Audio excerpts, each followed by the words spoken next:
face of the waters. Verse 3. And God said, Let there be light, and there was light. Verse 4. And God saw the light, that it was good, and God divided the light from the darkness. Verse 5. And God called the light day, and the darkness he called night. And the evening and the morning were the first day. Verse 6. And God said, Let there be a firmament in the midst of the waters, and let it divide the waters from the waters. Verse 7. And God made the firmament, and divided the waters which were under the firmament from the waters which were above the firmament. And it was so. Verse 8. And God called the firmament heaven. And the evening and the morning were the second day. Verse 9. And God said, Let the waters under the heaven be gathered together unto one place, and let the dry land appear.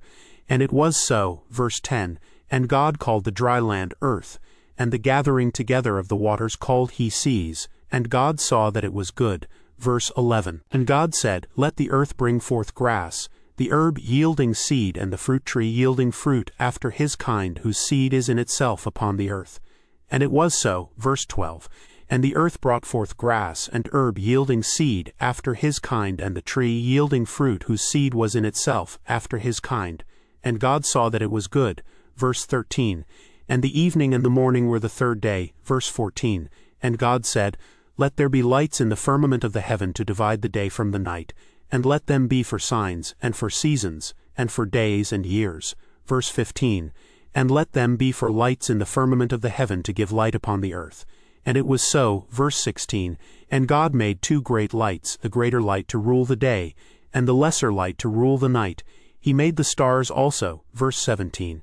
And God set them in the firmament of the heaven to give light upon the earth. Verse 18. And to rule over the day and over the night, and to divide the light from the darkness. And God saw that it was good. Verse 19. And the evening and the morning were the fourth day. Verse 20. And God said, Let the waters bring forth abundantly the moving creature that hath life, and fowl that may fly above the earth in the open firmament of heaven.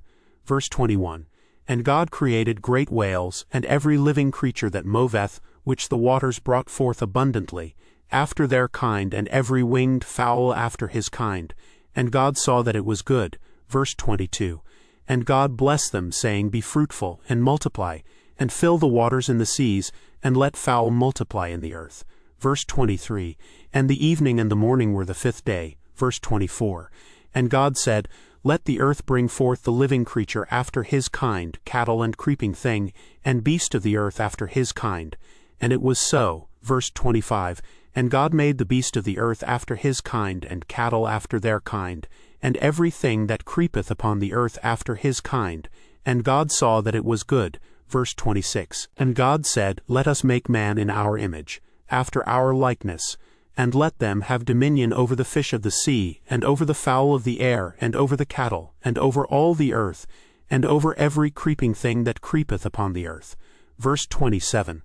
So God created man in his own image, in the image of God created he him, male and female created he them. Verse 28. And God blessed them, and God said unto them, Be fruitful, and multiply, and replenish the earth, and subdue it, and have dominion over the fish of the sea, and over the fowl of the air, and over every living thing that moveth upon the earth. Verse 29. And God said, Behold, I have given you every herb bearing seed, which is upon the face of all the earth, and every tree, in the which is the fruit of a tree, yielding seed. To you it shall be for meat. Verse 30. And to every beast of the earth, and to every fowl of the air, and to every thing that creepeth upon the earth, wherein there is life, I have given every green herb for meat. And it was so. Verse 31. And God saw everything that he had made, and behold, it was very good.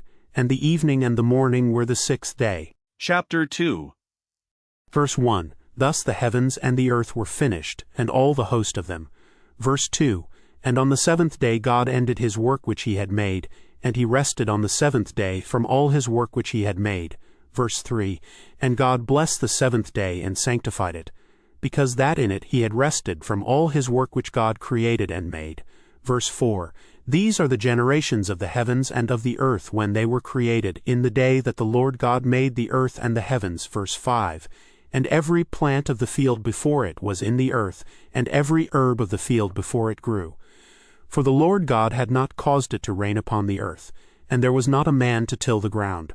Verse 6, But there went up a mist from the earth and watered the whole face of the ground. Verse 7, And the Lord God formed man of the dust of the ground, and breathed into his nostrils the breath of life, and man became a living soul. Verse 8, And the Lord God planted a garden eastward in Eden, and there he put the man whom he had formed. Verse 9, And out of the ground made the Lord God to grow every tree that is pleasant to the sight, and good for food, the tree of life also in the midst of the garden, and the tree of knowledge of good and evil. Verse 10, And a river went out of Eden to water the garden, and from thence it was parted and became into 4 heads. Verse 11, The name of the first is Pison. That is it which compasseth the whole land of Havilah where there is gold. Verse 12, And the gold of that land is good. There is bdellium and the onyx stone. Verse 13, And the name of the second river is Gihon. The same is it that compasseth the whole land of Ethiopia. Verse 14, And the name of the third river is Hiddekel. That is it which goeth toward the east of Assyria. And the fourth river is Euphrates. Verse 15, And the Lord God took the man, and put him into the garden of Eden, to dress it and to keep it. Verse 16, And the Lord God commanded the man, saying, Of every tree of the garden thou mayest freely eat. Verse 17, But of the tree of the knowledge of good and evil thou shalt not eat of it, for in the day that thou eatest thereof thou shalt surely die. Verse 18, And the Lord God said, It is not good that the man should be alone. I will make him an help meet for him. Verse 19, And out of the ground the Lord God formed every beast of the field and every fowl of the air, and brought them unto Adam to see what he would call them. And whatsoever Adam called every living creature, that was the name thereof. Verse 20, And Adam gave names to all cattle, and to the fowl of the air, and to every beast of the field. But for Adam there was not found an help meet for him. Verse 21, And the Lord God caused a deep sleep to fall upon Adam, and he slept. And he took one of his ribs, and closed up the flesh instead thereof. Verse 22, And the rib which the Lord God had taken from man, made he a woman, and brought her unto the man. Verse 23, And Adam said, This is now bone of my bones, and flesh of my flesh. She shall be called woman, because she was taken out of man. Verse 24, Therefore shall a man leave his father and his mother, and shall cleave unto his wife, and they shall be one flesh. Verse 25, And they were both naked, the man and his wife, and were not ashamed. Chapter 3. Verse 1, Now the serpent was more subtle than any beast of the field which the Lord God had made.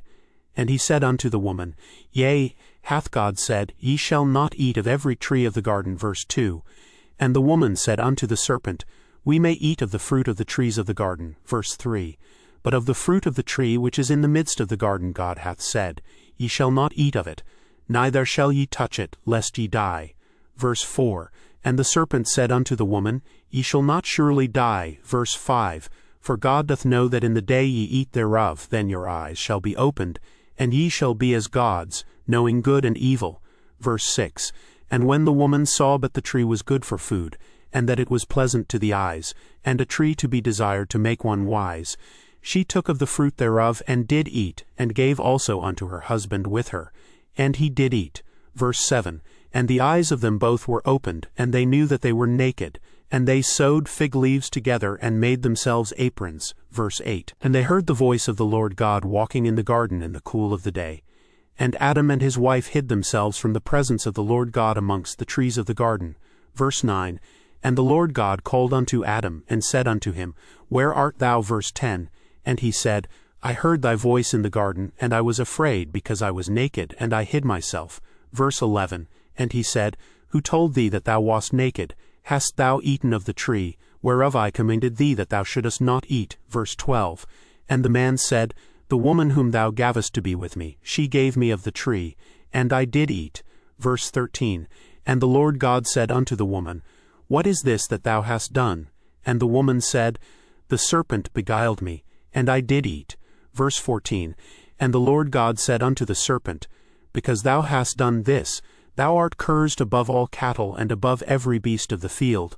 Upon thy belly shalt thou go, and dust shalt thou eat all the days of thy life. Verse 15, And I will put enmity between thee and the woman, and between thy seed and her seed. It shall bruise thy head, and thou shalt bruise his heel. Verse 16, Unto the woman he said, I will greatly multiply thy sorrow and thy conception. In sorrow thou shalt bring forth children. And thy desire shall be to thy husband, and he shall rule over thee. Verse 17. And unto Adam he said, Because thou hast hearkened unto the voice of thy wife, and hast eaten of the tree of which I commanded thee, saying, Thou shalt not eat of it. Cursed is the ground for thy sake, in sorrow shalt thou eat of it all the days of thy life. Verse 18. Thorns also and thistles shall it bring forth to thee, and thou shalt eat the herb of the field. Verse 19. In the sweat of thy face shalt thou eat bread, till thou return unto the ground, for out of it wast thou taken. For dust thou art, and unto dust shalt thou return. Verse 20. And Adam called his wife's name Eve, because she was the mother of all living. Verse 21. Unto Adam also and to his wife did the Lord God make coats of skins, and clothed them. Verse 22. And the Lord God said, Behold, the man is become as one of us to know good and evil. And now, lest he put forth his hand, and take also of the tree of life, and eat and live forever. Verse 23. Therefore the Lord God sent him forth from the Garden of Eden, to till the ground from whence he was taken. Verse 24. So he drove out the man, and he placed at the east of the Garden of Eden cherubims, and a flaming sword which turned every way to keep the way of the tree of life. Chapter 4. Verse 1. And Adam knew Eve his wife, and she conceived and bare Cain, and said, I have gotten a man from the Lord. Verse 2. And she again bare his brother Abel. And Abel was a keeper of sheep, but Cain was a tiller of the ground. Verse 3. And in process of time it came to pass that Cain brought of the fruit of the ground an offering unto the Lord. Verse 4. And Abel he also brought of the firstlings of his flock and of the fat thereof. And the Lord had respect unto Abel and to his offering. Verse 5. But unto Cain and to his offering he had not respect. And Cain was very wroth, and his countenance fell. Verse 6. And the Lord said unto Cain, Why art thou wroth? And why is thy countenance fallen? Verse 7. If thou doest well, shalt thou not be accepted? And if thou doest not well, sin lieth at the door, and unto thee shall be his desire, and thou shalt rule over him. Verse 8.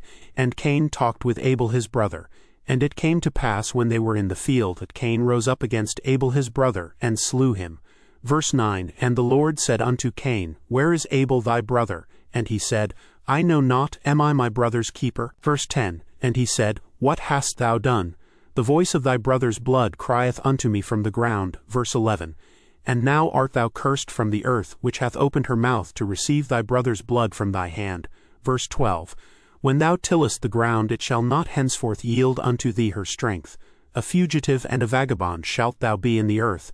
Verse 13. And Cain said unto the Lord, My punishment is greater than I can bear. Verse 14.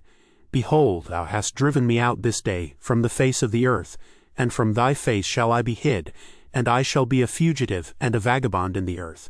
And it shall come to pass that every one that findeth me shall slay me. Verse 15. And the Lord said unto him, Therefore whosoever slayeth Cain, vengeance shall be taken on him sevenfold. And the Lord set a mark upon Cain, lest any finding him should kill him. Verse 16. And Cain went out from the presence of the Lord, and dwelt in the land of Nod on the east of Eden. Verse 17. And Cain knew his wife, and she conceived, and bare Enoch. And he builded a city, and called the name of the city, after the name of his son Enoch. Verse 18. And unto Enoch was born Arad, and Arad begat Mehujael. And Mehujael begat Methusael, and Methusael begat Lamech. Verse 19. And Lamech took unto him 2 wives. The name of the one was Adah, and the name of the other Zillah. Verse 20. And Adah bare Jabal. He was the father of such as dwell in tents, and of such as have cattle. Verse 21. And his brother's name was Jubal. He was the father of all such as handle the harp and organ. Verse 22. And Zillah, she also bare Tubal-Cain, an instructor of every artificer in brass and iron. And the sister of Tubal-Cain was Naamah. Verse 23. And Lamech said unto his wives Adah and Zillah, Hear my voice, ye wives of Lamech, hearken unto my speech. For I have slain a man to my wounding, and a young man to my hurt. Verse 24. If Cain shall be avenged sevenfold, truly Lamech 70 and sevenfold. Verse 25. And Adam knew his wife again, and she bare a son, and called his name Seth. For God, said she, hath appointed me another seed instead of Abel, whom Cain slew. Verse 26. And to Seth, to him also there was born a son, and he called his name Enos. Then began men to call upon the name of the Lord. Chapter 5. Verse 1. This is the book of the generations of Adam. In the day that God created man, in the likeness of God made he him. Verse 2. Male and female created he them, and blessed them, and called their name Adam, in the day when they were created. Verse 3. And Adam lived 130 years, and begat a son in his own likeness, and after his image, and called his name Seth. Verse 4. And the days of Adam, after he had begotten Seth, were 800 years, and he begat sons and daughters. Verse 5. And all the days that Adam lived were 930 years, and he died. Verse 6. And Seth lived 105 years, and begat Enos. Verse 7. And Seth lived after he begat Enos 807 years, and begat sons and daughters. Verse 8. And all the days of Seth were 912 years, and he died. Verse 9. And Enos lived 90 years, and begat Canaan. Verse 10. And Enos lived after he begat Canaan 815 years, and begat sons and daughters. Verse 11. And all the days of Enos were 905 years, and he died. Verse 12. And Canaan lived 70 years, and begat Mahalaleel. Verse 13. And Canaan lived after he begat Mahalaleel 840 years, and begat sons and daughters. Verse 14. And all the days of Canaan were 910 years, and he died. Verse 15. And Mahalaleel lived 65 years, and begat Jared. Verse 16. And Mahalaleel lived after he begat Jared 830 years, and begat sons and daughters. Verse 17. And all the days of Mahalaleel were 895 years, and he died. Verse 18. And Jared lived 162 years, and he begat Enoch. Verse 19. And Jared lived after he begat Enoch 800 years, and begat sons and daughters. Verse 20. And all the days of Jared were 962 years, and he died. Verse 21. And Enoch lived 65 years, and begat Methuselah. Verse 22. And Enoch walked with God after he begat Methuselah 300 years, and begat sons and daughters. Verse 23. And all the days of Enoch were 365 years. Verse 24. And Enoch walked with God, and he was not, for God took him. Verse 25. And Methuselah lived 187 years, and begat Lamech. Verse 26. And Methuselah lived after he begat Lamech 782 years, and begat sons and daughters. Verse 27. And all the days of Methuselah were 969 years, and he died. Verse 28. And Lamech lived 182 years, and begat a son. Verse 29. And he called his name Noah, saying, This same shall comfort us concerning our work and toil of our hands, because of the ground which the Lord hath cursed. Verse 30. And Lamech lived after he begat Noah 595 years, and begat sons and daughters. Verse 31. And all the days of Lamech were 777 years, and he died. Verse 32. And Noah was 500 years old, and Noah begat Shem, Ham, and Japheth. Chapter 6. Verse 1. And it came to pass, when men began to multiply on the face of the earth, and daughters were born unto them. Verse 2. That the sons of God saw the daughters of men, that they were fair, and they took them wives of all which they chose. Verse 3. And the Lord said, My spirit shall not always strive with man, for that he also is flesh, yet his days shall be 120 years. Verse 4. There were giants in the earth in those days, and also after that, when the sons of God came in unto the daughters of men, and they bare children to them. The same became mighty men which were of old, men of renown. Verse 5. And God saw that the wickedness of man was great in the earth, and that every imagination of the thoughts of his heart was only evil continually. Verse 6. And it repented the Lord that he had made man on the earth, and it grieved him at his heart. Verse 7. And the Lord said, I will destroy man whom I have created from the face of the earth, both man and beast, and the creeping thing, and the fowls of the air, for it repenteth me that I have made them. Verse 8. But Noah found grace in the eyes of the Lord. Verse 9. These are the generations of Noah. Noah was a just man, and perfect in his generations, and Noah walked with God. Verse 10. And Noah begat 3 sons, Shem, Ham, and Japheth.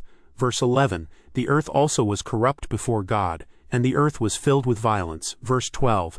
And God looked upon the earth, and behold, it was corrupt, for all flesh had corrupted his way upon the earth. Verse 13, And God said unto Noah, The end of all flesh is come before me, for the earth is filled with violence through them, and behold, I will destroy them with the earth. Verse 14, Make thee an ark of gopher wood. Rooms shalt thou make in the ark, and shalt pitch it within and without with pitch. Verse 15, And this is the fashion which thou shalt make it of.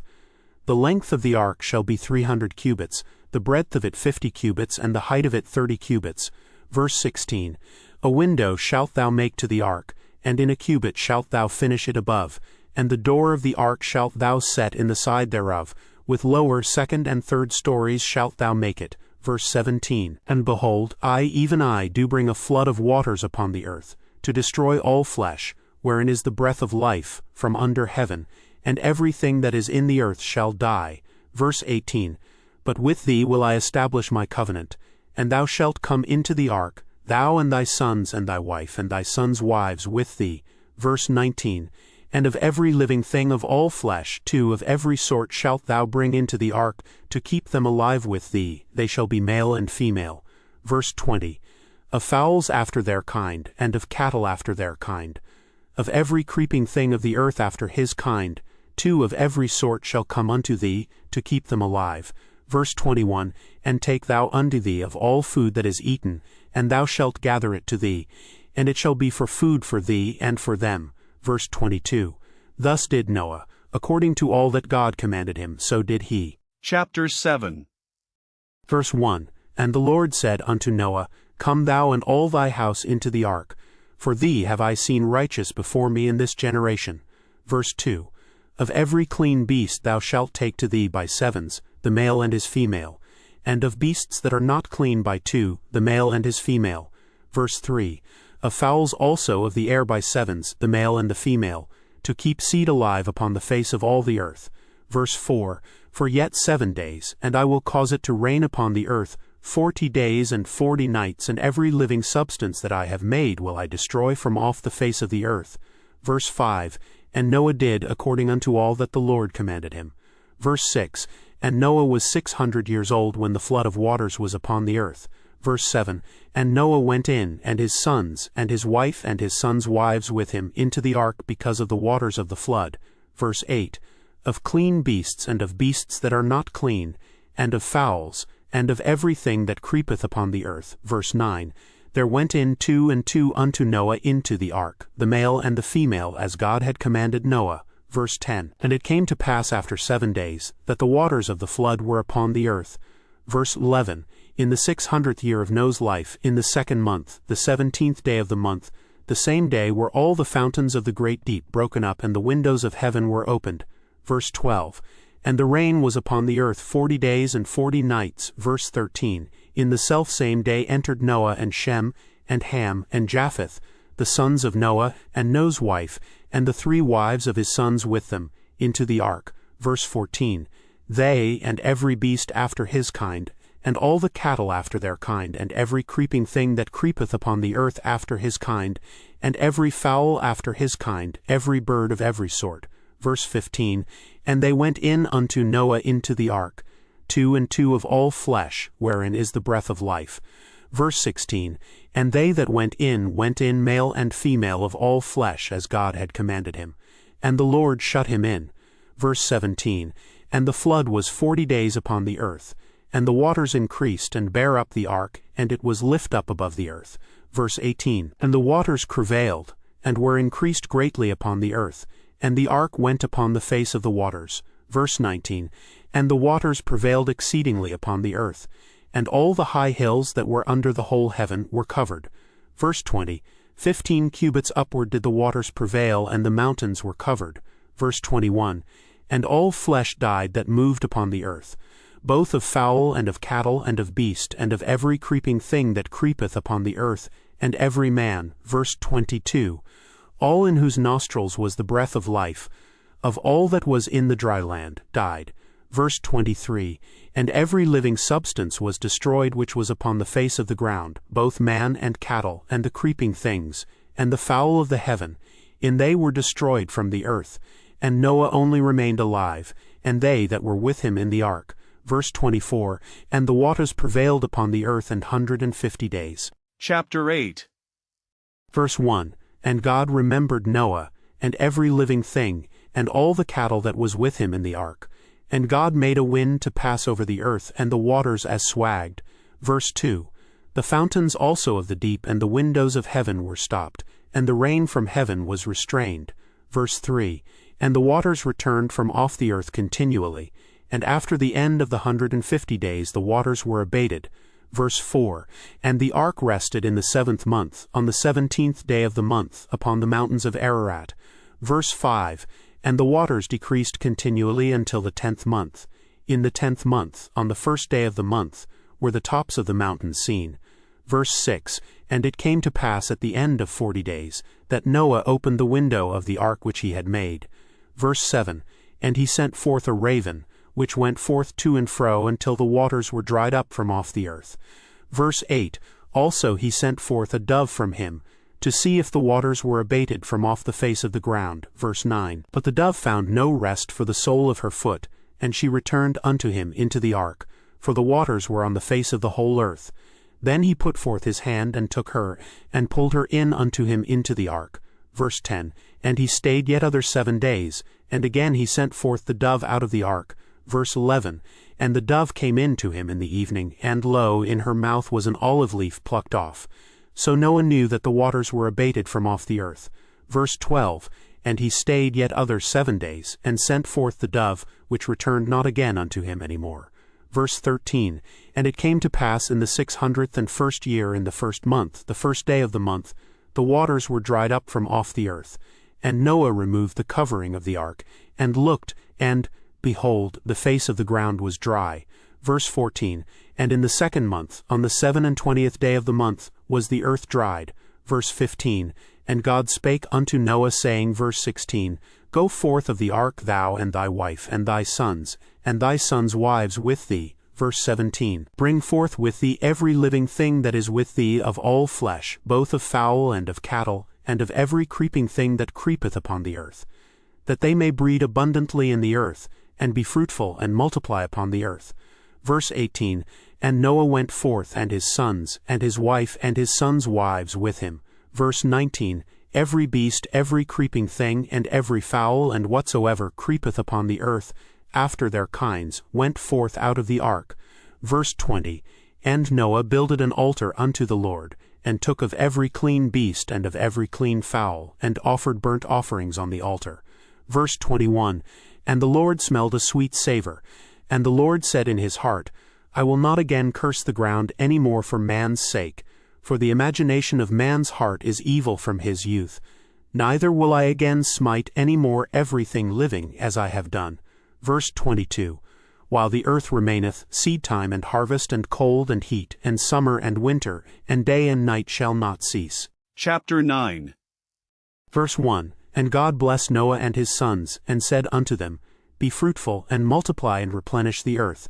Verse 2, And the fear of you and the dread of you shall be upon every beast of the earth, and upon every fowl of the air, upon all that moveth upon the earth, and upon all the fishes of the sea. Into your hand are they delivered. Verse 3, Every moving thing that liveth shall be meat for you, even as the green herb have I given you all things.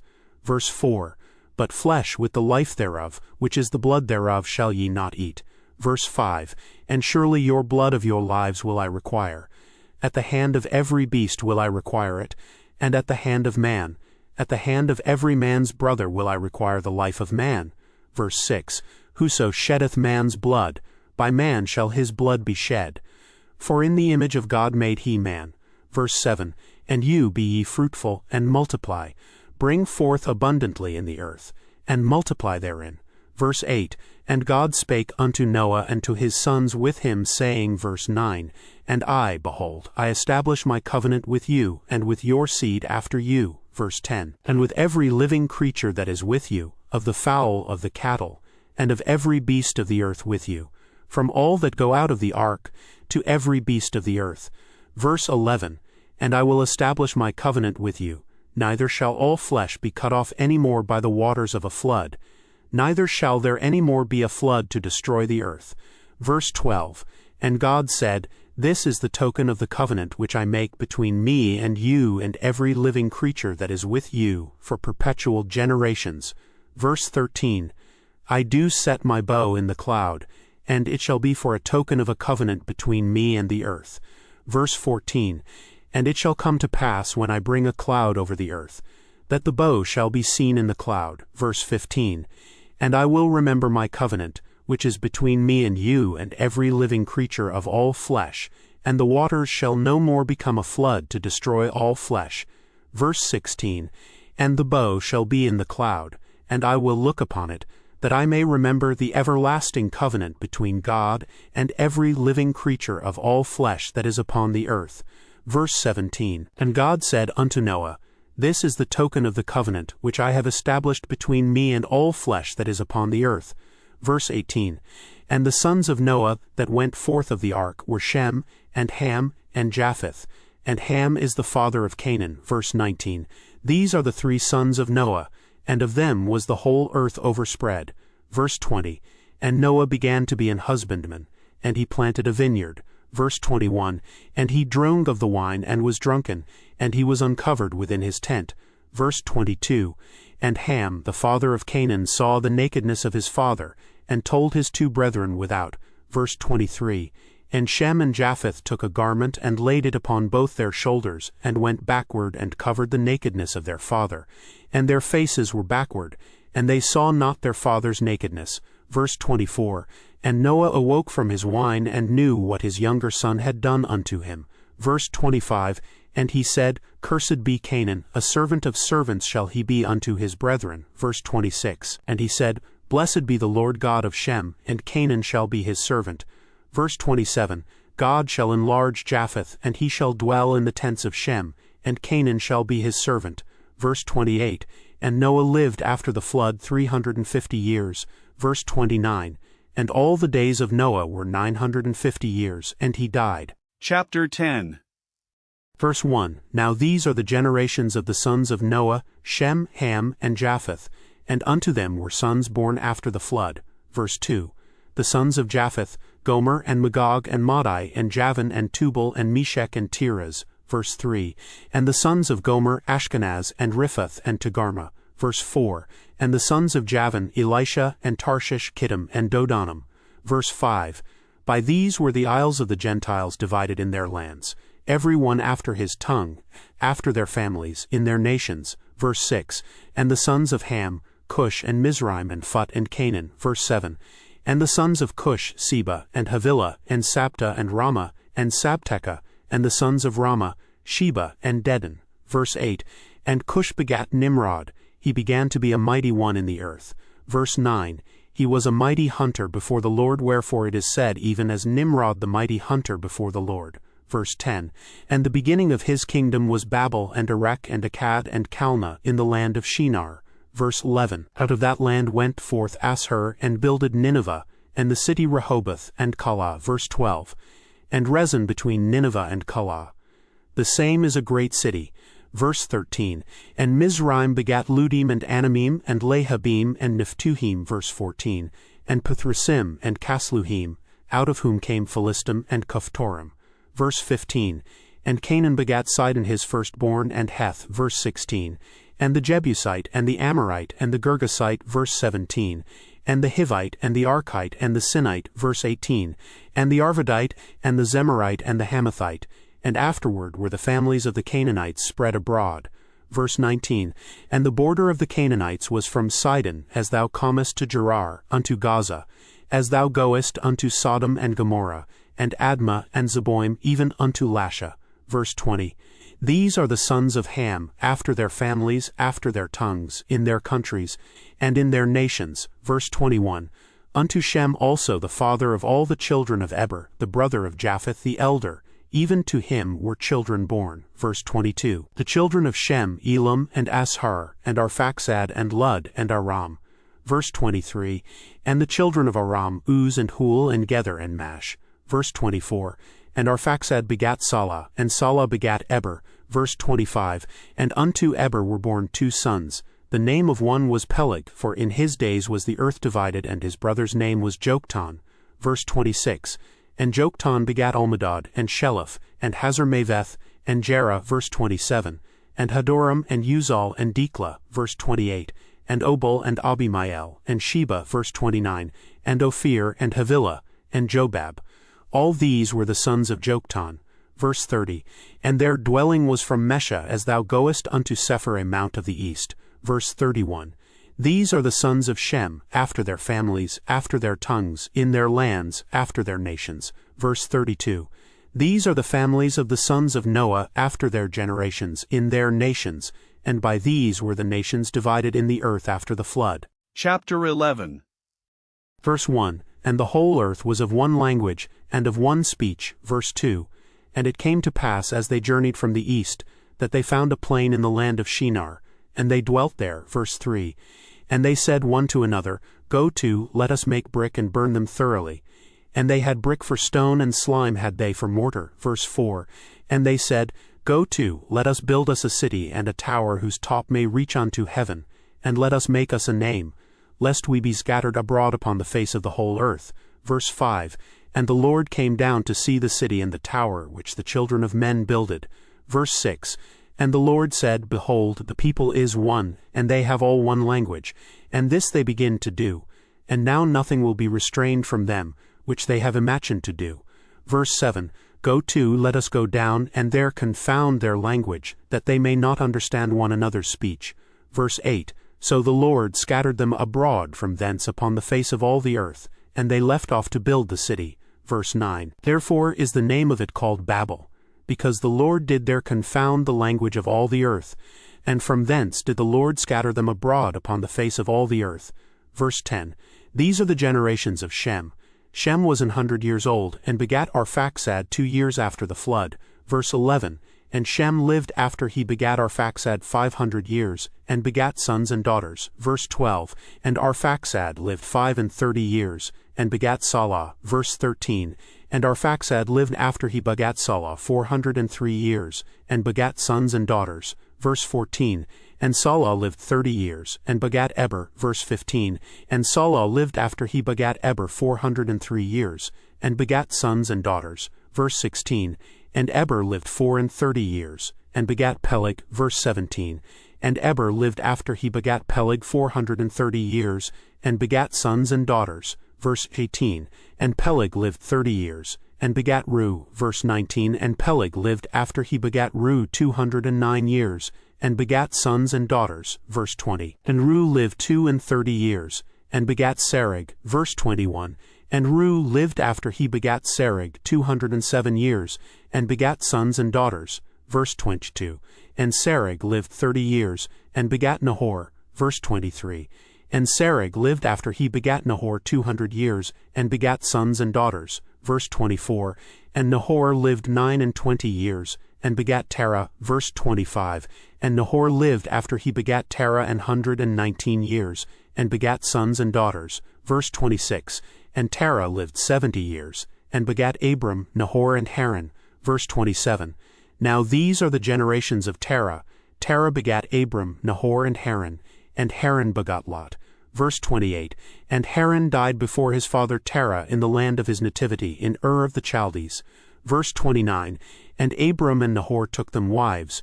The name of Abram's wife was Sarai, and the name of Nahor's wife Milcah, the daughter of Haran, the father of Milcah, and the father of Iscah. Verse 30, but Sarai was barren, she had no child. Verse 31, and Terah took Abram his son, and Lot, the son of Haran his son's son, and Sarai his daughter-in-law, his son Abram's wife, and they went forth with them from Ur of the Chaldees, to go into the land of Canaan, and they came unto Haran, and dwelt there. Verse 32, and the days of Terah were 205 years, and Terah died in Haran. Chapter 12. Verse 1, now the Lord had said unto Abram, get thee out of thy country, and from thy kindred, and from thy father's house unto a land that I will show thee. Verse 2, and I will make of thee a great nation, and I will bless thee and make thy name great, and thou shalt be a blessing. Verse 3, and I will bless them that bless thee, and curse him that curseth thee, and in thee shall all families of the earth be blessed. Verse 4, so Abram departed as the Lord had spoken unto him, and Lot went with him. And Abram was 75 years old when he departed out of Haran. Verse 5, and Abram took Sarai his wife, and Lot his brother's son, and all their substance that they had gathered, and the souls that they had gotten in Haran. And they went forth to go into the land of Canaan, and into the land of Canaan they came. Verse 6, And Abram paced through the land unto the place of Sichem, unto the plain of Moreh, and the Canaanite was then in the land. Verse 7, And the Lord appeared unto Abram, and said, Unto thy seed will I give this land. And there builded he an altar unto the Lord, who appeared unto him. Verse 8, And he removed from thence unto a mountain on the east of Bethel, and pitched his tent, having Bethel on the west and Hai on the east. And there he builded an altar unto the Lord, and called upon the name of the Lord. Verse 9, And Abram journeyed, going on still toward the south. Verse 10, And there was a famine in the land, and Abram went down into Egypt to sojourn there, for the famine was grievous in the land. Verse 11, And it came to pass when he was come near to enter into Egypt, that he said unto Sarai his wife, Behold now, I know that thou art a fair woman to look upon. Verse 12, Therefore it shall come to pass when the Egyptians shall see thee, that they shall say, This is his wife, and they will kill me, but they will save thee alive. Verse 13, Say, I pray thee, thou art my sister, that it may be well with me for thy sake, and my soul shall live because of thee. Verse 14, And it came to pass that when Abram was come into Egypt, the Egyptians beheld the woman that she was very fair. Verse 15, The princes also of Pharaoh saw her, and commended her before Pharaoh, and the woman was taken into Pharaoh's house. Verse 16, And he entreated Abram well for her sake, and he had sheep and oxen, and he asses and menservants and maidservants, and she-asses and camels. Verse 17, And the Lord plagued Pharaoh and his house with great plagues because of Sarai Abram's wife. Verse 18, And Pharaoh called Abram and said, What is this that thou hast done unto me? Why didst thou not tell me that she was thy wife? Verse 19, Why sightest thou, she is my sister? So I might have taken her to me to wife. Now therefore behold thy wife, take her and go thy way. Verse 20, And Pharaoh commanded his men concerning him, and they sent him away, and his wife and all that he had. Chapter 13. Verse 1, And Abram went up out of Egypt, he, and his wife, and all that he had, and Lot with him into the south. Verse 2, And Abram was very rich in cattle and silver, and in gold. Verse 3, And he went on his journeys from the south even to Bethel, unto the place where his tent had been at the beginning, between Bethel and Hai. Verse 4, Unto the place of the altar which he had made there at the first. And there Abram called on the name of the Lord. Verse 5, And Lot also, which went with Abram, had flocks and herds and tents. Verse 6, And the land was not able to bear them, that they might dwell together. For their substance was great, so that they could not dwell together. Verse 7, And there was a strife between the herdmen of Abram's cattle and the herdmen of Lot's cattle. And the Canaanite and the Perizzite dwelled then in the land. Verse 8, And Abram said unto Lot, Let there be no strife, I pray thee, between me and thee, and between my herdmen and thy herdmen, for we be brethren. Verse 9, Is not the whole land before thee? Separate thyself, I pray thee, from me. If thou wilt take the left hand, then I will go to the right, or if thou depart to the right hand, then I will go to the left. Verse 10, And Lot lifted up his eyes, and beheld all the plain of Jordan, that it was well watered everywhere, before the Lord destroyed Sodom and Gomorrah, even as the garden of the Lord, like the land of Egypt, as thou comest unto Zoar. Verse 11, Then Lot chose him all the plain of Jordan, and Lot journeyed east, and they separated themselves the one from the other. Verse 12, Abram dwelled in the land of Canaan, and Lot dwelled in the cities of the plain, and pitched his tent toward Sodom. Verse 13, But the men of Sodom were wicked and sinners before the Lord exceedingly. Verse 14, And the Lord said unto Abram, after that Lot was separated from him, Lift up now thine eyes, and look from the place where thou art northward, and southward, and eastward, and westward. Verse 15, For all the land which thou seest, to thee will I give it, and to thy seed forever. Verse 16, And I will make thy seed as the dust of the earth, so that if a man can number the dust of the earth, then shall thy seed also be numbered. Verse 17, Arise, walk through the land in the length of it, and in the breadth of it, for I will give it unto thee. Verse 18, Then Abram removed his tent, and came and dwelt in the plain of Mamre, which is in Hebron, and built there an altar unto the Lord. Chapter 14. Verse 1, And it came to pass in the days of Amraphel king of Shinar, Arioch king of Elasar, Chedorlaomer king of Elam, and Tidal king of nations. Verse 2, that these made war with Bera king of Sodom, and with Birsha king of Gomorrah, Shinab king of Admah, and Shemeber king of Zeboim, and the king of Bela, which is Zor. Verse 3. All these were joined together in the vale of Siddim, which is the salt sea. Verse 4. 12 years they served Chedorlaomer, and in the 13th year they rebelled. Verse 5. And in the 14th year came Chedorlaomer, and the kings that were with him, and smote the Rephaims in Ashtaroth Karnaim, and the Zuzims in Ham, and the Emmons in Shaveh Kiriathaim. Verse 6. And the Horites in their Mount Seir unto Elparan, which is by the wilderness. Verse 7. And they returned and came to Enmishpat, which is Kadesh, and smote all the country of the Amalekites, and also the Amorites that dwelt in Hazontamar. Verse 8. And there went out the king of Sodom, and the king of Gomorrah, and the king of Admah, and the king of Zeboim, and the king of Bela, the same as Zor winking face, and they joined battle with them in the vale of Siddim. Verse 9. With Chedorlaomer the king of Elam, and with Tidal king of nations, and Amraphel king of Shinar, and Arioch king of Elasar, 4 kings with 5. Verse 10. And the vale of Siddim was full of slime pits, and the kings of Sodom and Gomorrah fled and fell there, and they that remained fled to the mountain. Verse 11. And they took all the goods of Sodom and Gomorrah, and all their victuals, and went their way. Verse 12. And they took Lot, Abram's brother's son, who dwelt in Sodom, and his goods, and departed. Verse 13. And there came one that had escaped, and told Abram the Hebrew, for he dwelt in the plain of Mamre the Amorite, brother of Eshel, and brother of Aner, and these were confederate with Abram. Verse 14. And when Abram heard that his brother was taken captive, he armed his trained servants born in his own house, 318, and pursued them unto Dan. Verse 15. And he divided himself against them, he and his servants, by night, and smote them, and pursued them unto Hobah, which is on the left hand of Damascus. Verse 16. And he brought back all the goods, and also brought again his brother Lot, and his goods, and the women also, and the people. Verse 17. And the king of Sodom went out to meet him after his return from the slaughter of Chedorlaomer, and of the kings that were with him at the valley of Shaveh, which is the king's dale. Verse 18. And Melchizedek king of Salem brought forth bread and wine, and he was the priest of the Most High God. Verse 19.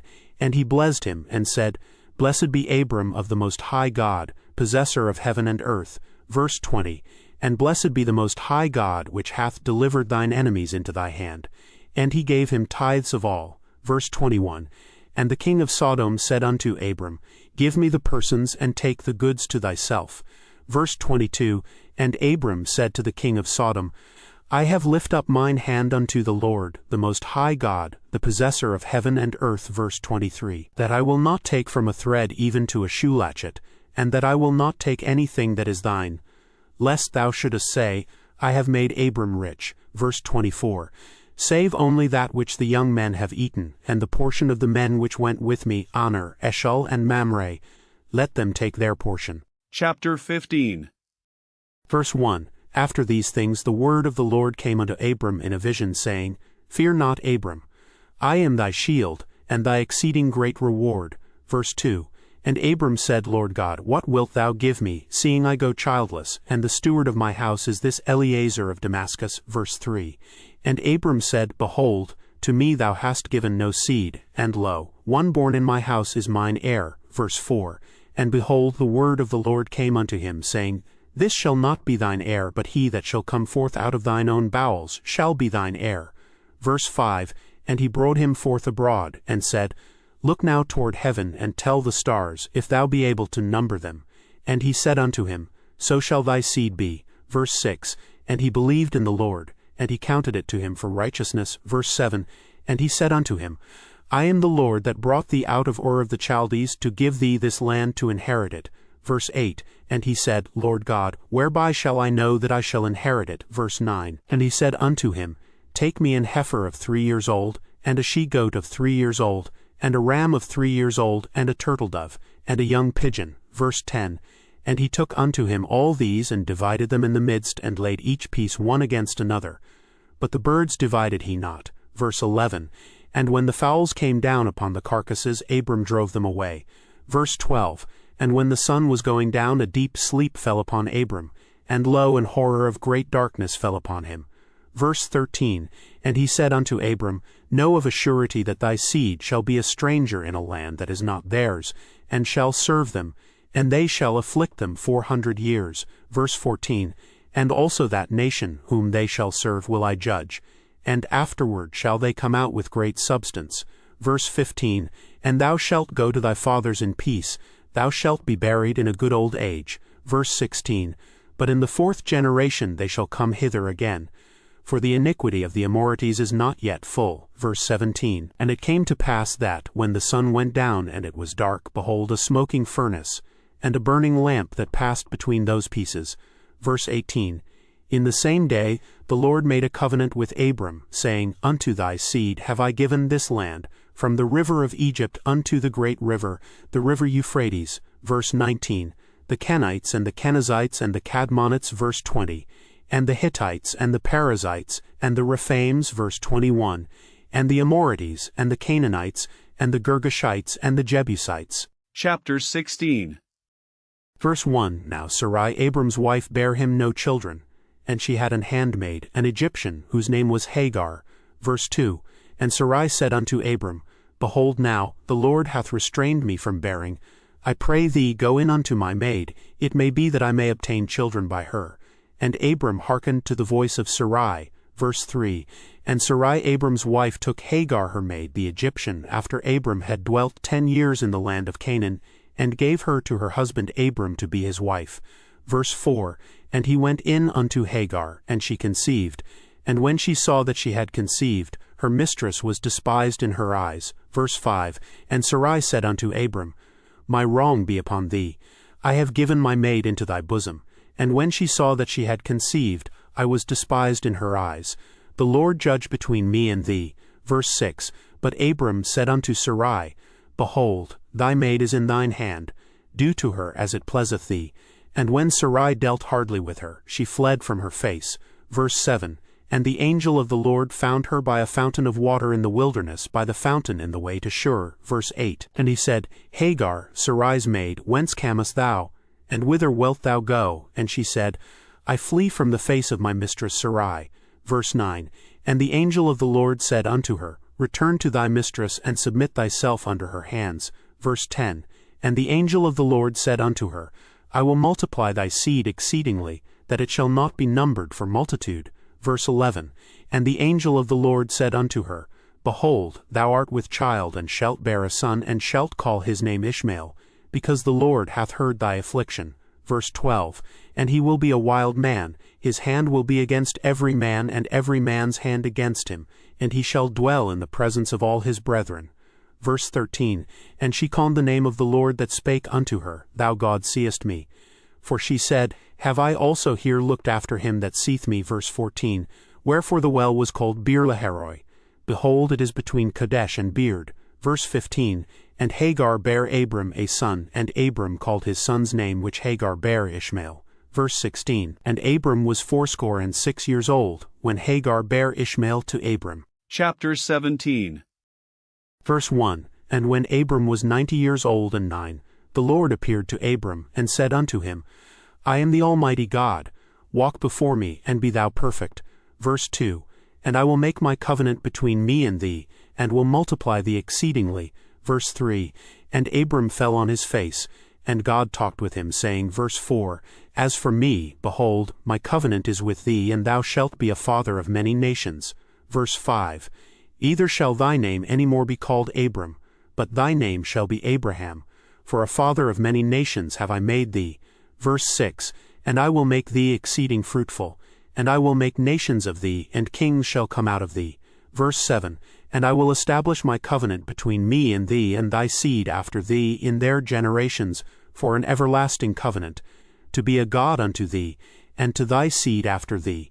Verse 8, And I will give unto thee, and to thy seed after thee, the land wherein thou art a stranger, all the land of Canaan, for an everlasting possession, and I will be their God. Verse 9, And God said unto Abraham, Thou shalt keep my covenant, therefore thou and thy seed after thee in their generations.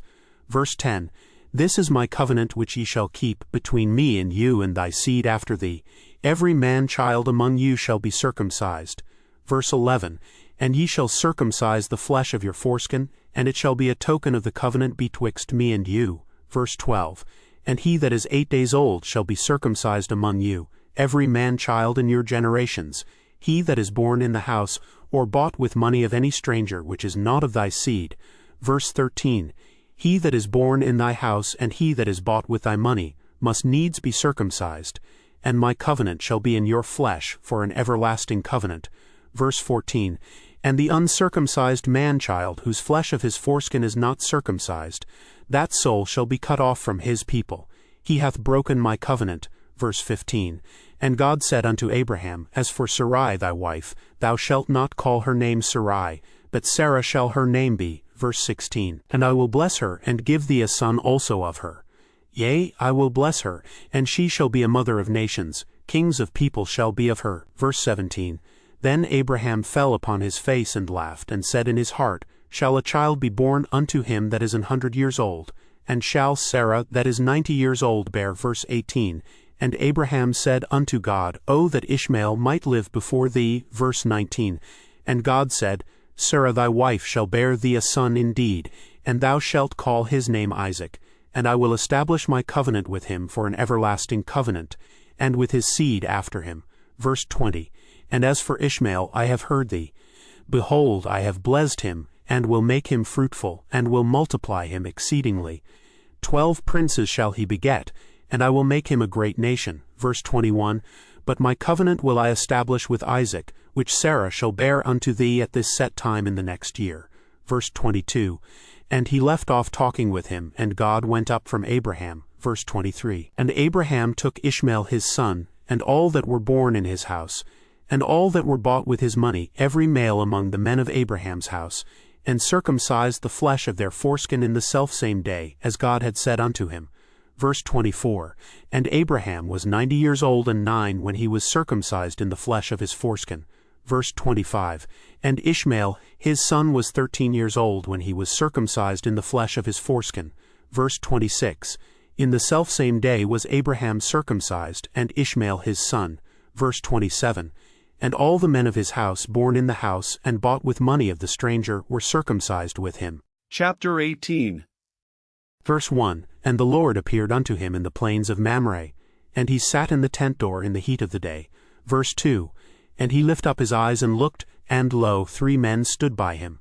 And when he saw them, he ran to meet them from the tent door, and bowed himself toward the ground. Verse 3, And said, My Lord, if now I have found favor in thy sight, pass not away, I pray thee, from thy servant. Verse 4, Let a little water, I pray you, be fetched, and wash your feet, and rest yourselves under the tree. Verse 5, And I will fetch a morsel of bread, and comfort ye your hearts.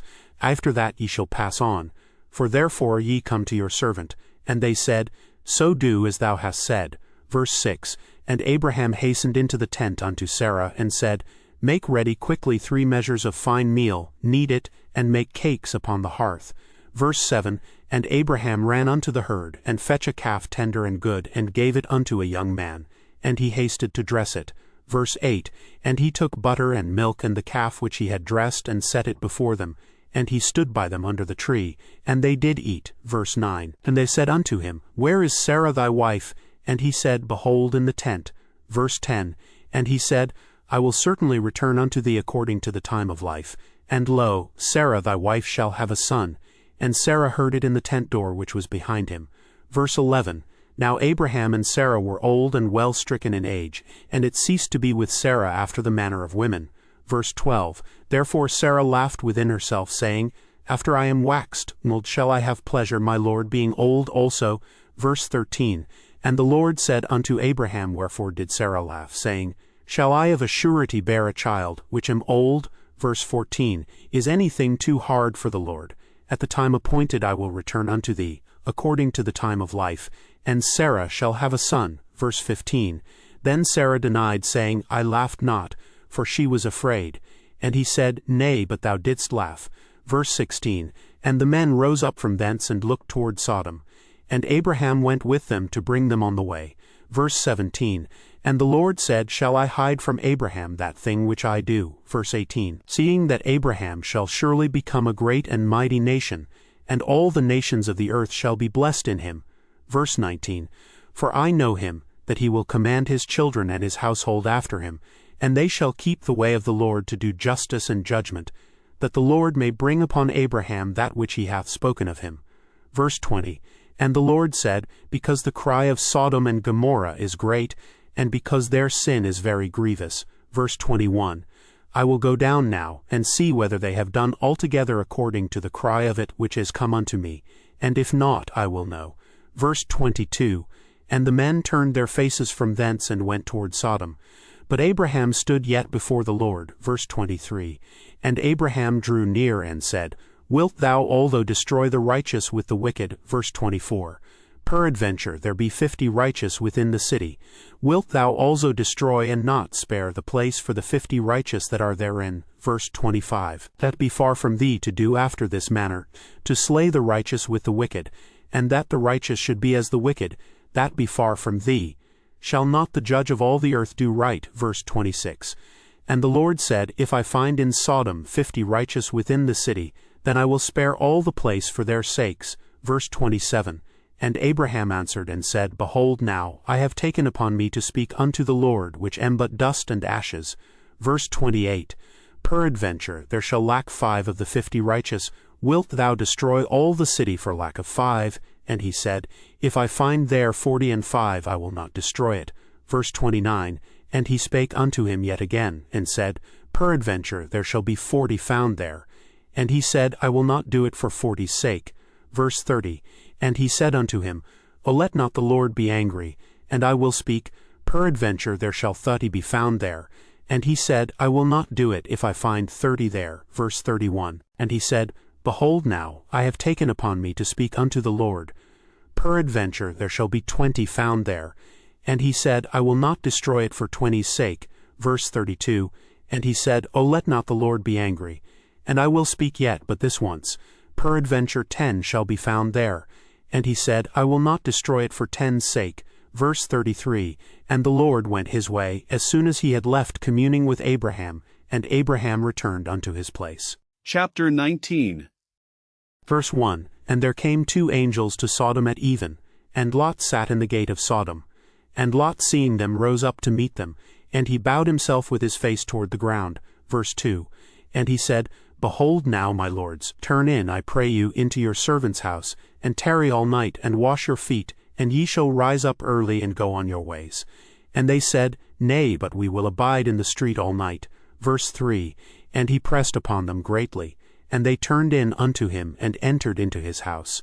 And he made them a feast, and did bake unleavened bread, and they did eat. Verse 4, But before they lay down, the men of the city, even the men of Sodom, compassed the house round, both old and young, all the people from every quarter. Verse 5, And they called unto Lot, and said unto him, Where are the men which came in to thee this night?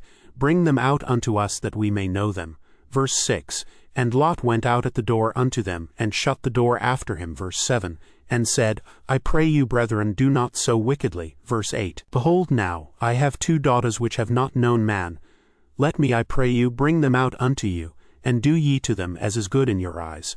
Only unto these men do nothing, for therefore came they under the shadow of my roof. Verse 9, And they said, Stand back. And they said again, This one fellow came in to sojourn, and he will needs be a judge. Now will we deal worse with thee than with them. And they pressed sore upon the man, even Lot, and came near to break the door. Verse 10, But the men put forth their hand, and pulled Lot into the house to them, and shut to the door. Verse 11, And they smote the men that were at the door of the house with blindness, both small and great, so that they wearied themselves to find the door. Verse 12, And the men said unto Lot, Hast thou here any besides, son-in-law, and thy sons and thy daughters, and whatsoever thou hast in the city? Bring them out of this place. Verse 13, For we will destroy this place, because the cry of them is waxen great before the face of the Lord, and the Lord hath sent us to destroy it. Verse 14, And Lot went out and spake unto his sons-in-law, which married his daughters, and said, Up, get you out of this place, for the Lord will destroy this city. But he seemed as one that mocked unto his sons-in-law. Verse 15, And when the morning arose, then the angels hastened Lot, saying, Arise, take thy wife and thy 2 daughters, which are here, lest thou be consumed in the iniquity of the city. Verse 16, And while he lingered, the men laid hold upon his hand, and upon the hand of his wife, and upon the hand of his 2 daughters, the Lord being merciful unto him. And they brought him forth, and set him without the city. Verse 17. And it came to pass, when they had brought them forth abroad, that he said, Escape for thy life.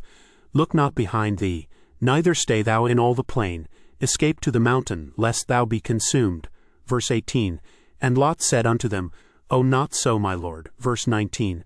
Behold now, thy servant hath found grace in thy sight, and thou hast magnified thy mercy, which thou hast showed unto me in saving my life. And I cannot escape to the mountain, lest some evil take me, and I die. Verse 20. Behold now, this city is near to flee unto, and it is a little one. O, let me escape thither, is it not a little one? And my soul shall live. Verse 21. And he said unto him, See, I have accepted thee concerning this thing also, that I will not overthrow this city, for the which thou hast spoken. Verse 22. Haste thee, escape thither, for I cannot do anything till thou be come thither. Therefore the name of the city was called Zoar. Verse 23. The sun was risen upon the earth when Lot entered into Zoar. Verse 24. Then the Lord rained upon Sodom and upon Gomorrah brimstone and fire from the Lord out of heaven. Verse 25. And he overthrew those cities, and all the plain, and all the inhabitants of the cities, and that which grew upon the ground. Verse 26. But his wife looked back from behind him, and she became a pillar of salt. Verse 27. And Abraham gat up early in the morning to the place where he stood before the Lord. Verse 28. And he looked toward Sodom and Gomorrah, and toward all the land of the plain, and beheld, and, lo, the smoke of the country went up as the smoke of a furnace. Verse 29. And it came to pass, when God destroyed the cities of the plain, that God remembered Abraham, and sent Lot out of the midst of the overthrow, when he overthrew the cities in the which Lot dwelt. Verse 30. And Lot went up out of Zoar, and dwelt in the mountain, and his 2 daughters with him, for he feared to dwell in Zoar. And he dwelt in a cave, he and his 2 daughters. Verse 31. And the firstborn said unto the younger, Our father is old, and there is not a man in the earth to come in unto us after the manner of all the earth. Verse 32. Come, let us make our father drink wine, and we will lie with him, that we may preserve seed of our father. Verse 33. And they made their father drink wine that night. And the firstborn went in, and lay with her father. And he perceived not when she lay down, nor when she arose. Verse 34. And it came to pass on the morrow, that the firstborn said unto the younger, Behold, I lay yesternight with my father. Let us make him drink wine this night also, and go thou in, and lie with him, that we may preserve seed of our father. Verse 35. And they made their father drink wine that night also, and the younger arose and lay with him, and he perceived not when she lay down, nor when she arose. Verse 36. Thus were both the daughters of Lot with child by their father. Verse 37. And the firstborn bare a son, and called his name Moab. The same is the father of the Moabites unto this day. Verse 38. And the younger, she also bare a son, and called his name Benammi. The same is the father of the children of Ammon unto this day. Chapter 20. Verse 1. And Abraham journeyed from thence toward the south country, and dwelled between Kadesh and Shur, and sojourned in Gerar. Verse 2. And Abraham said of Sarah his wife, She is my sister.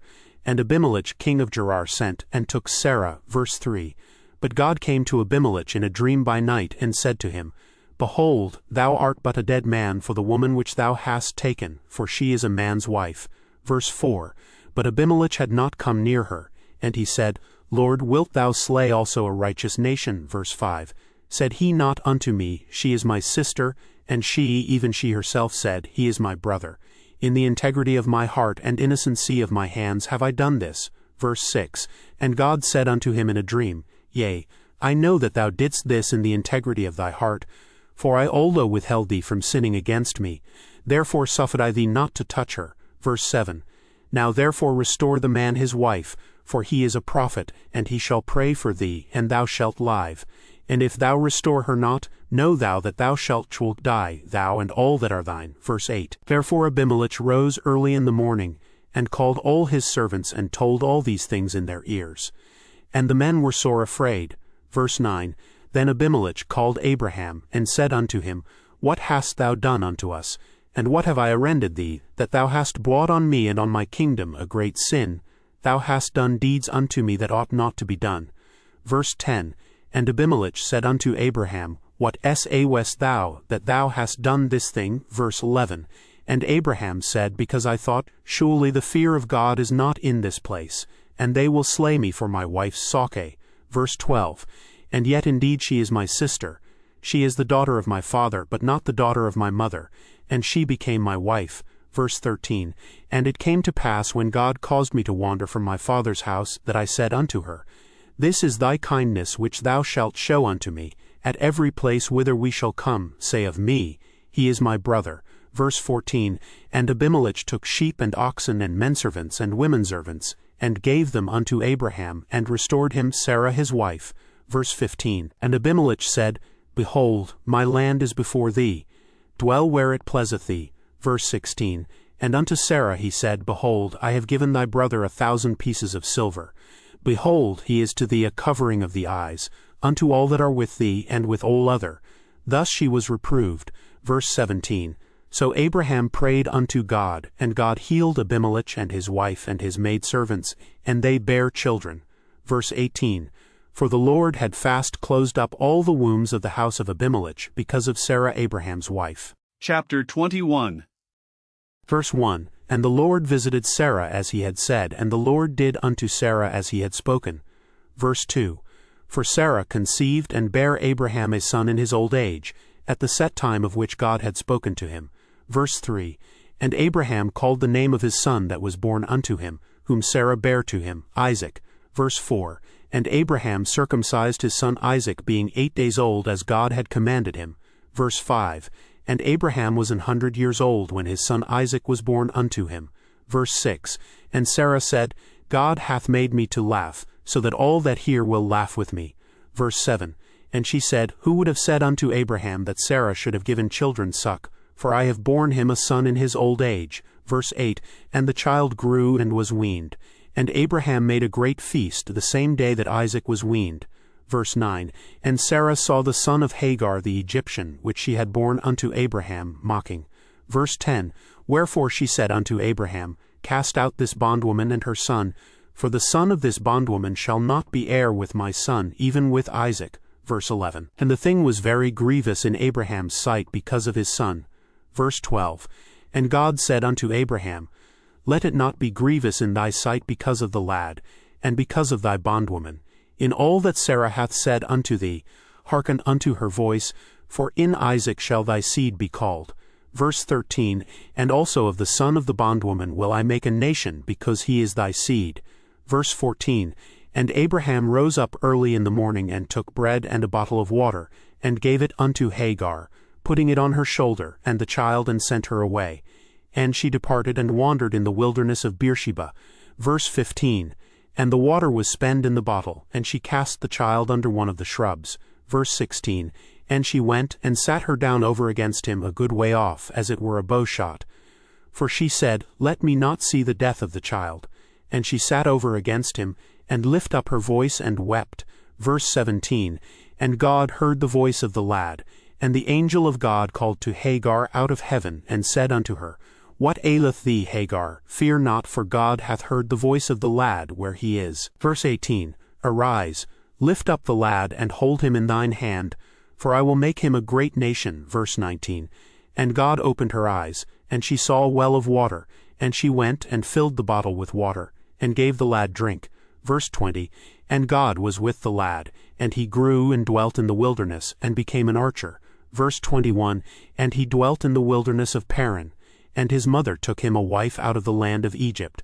Verse 22, And it came to pass at that time that Abimelech and Phicol the chief captain of his host spake unto Abraham, saying, God is with thee in all that thou doest. Verse 23, Now therefore swear unto me here by God, that thou wilt not deal falsely with me, nor with my son, nor with my son's son, but according to the kindness that I have done unto thee, thou shalt do unto me, and to the land wherein thou hast sojourned. Verse 24, And Abraham said, I will swear.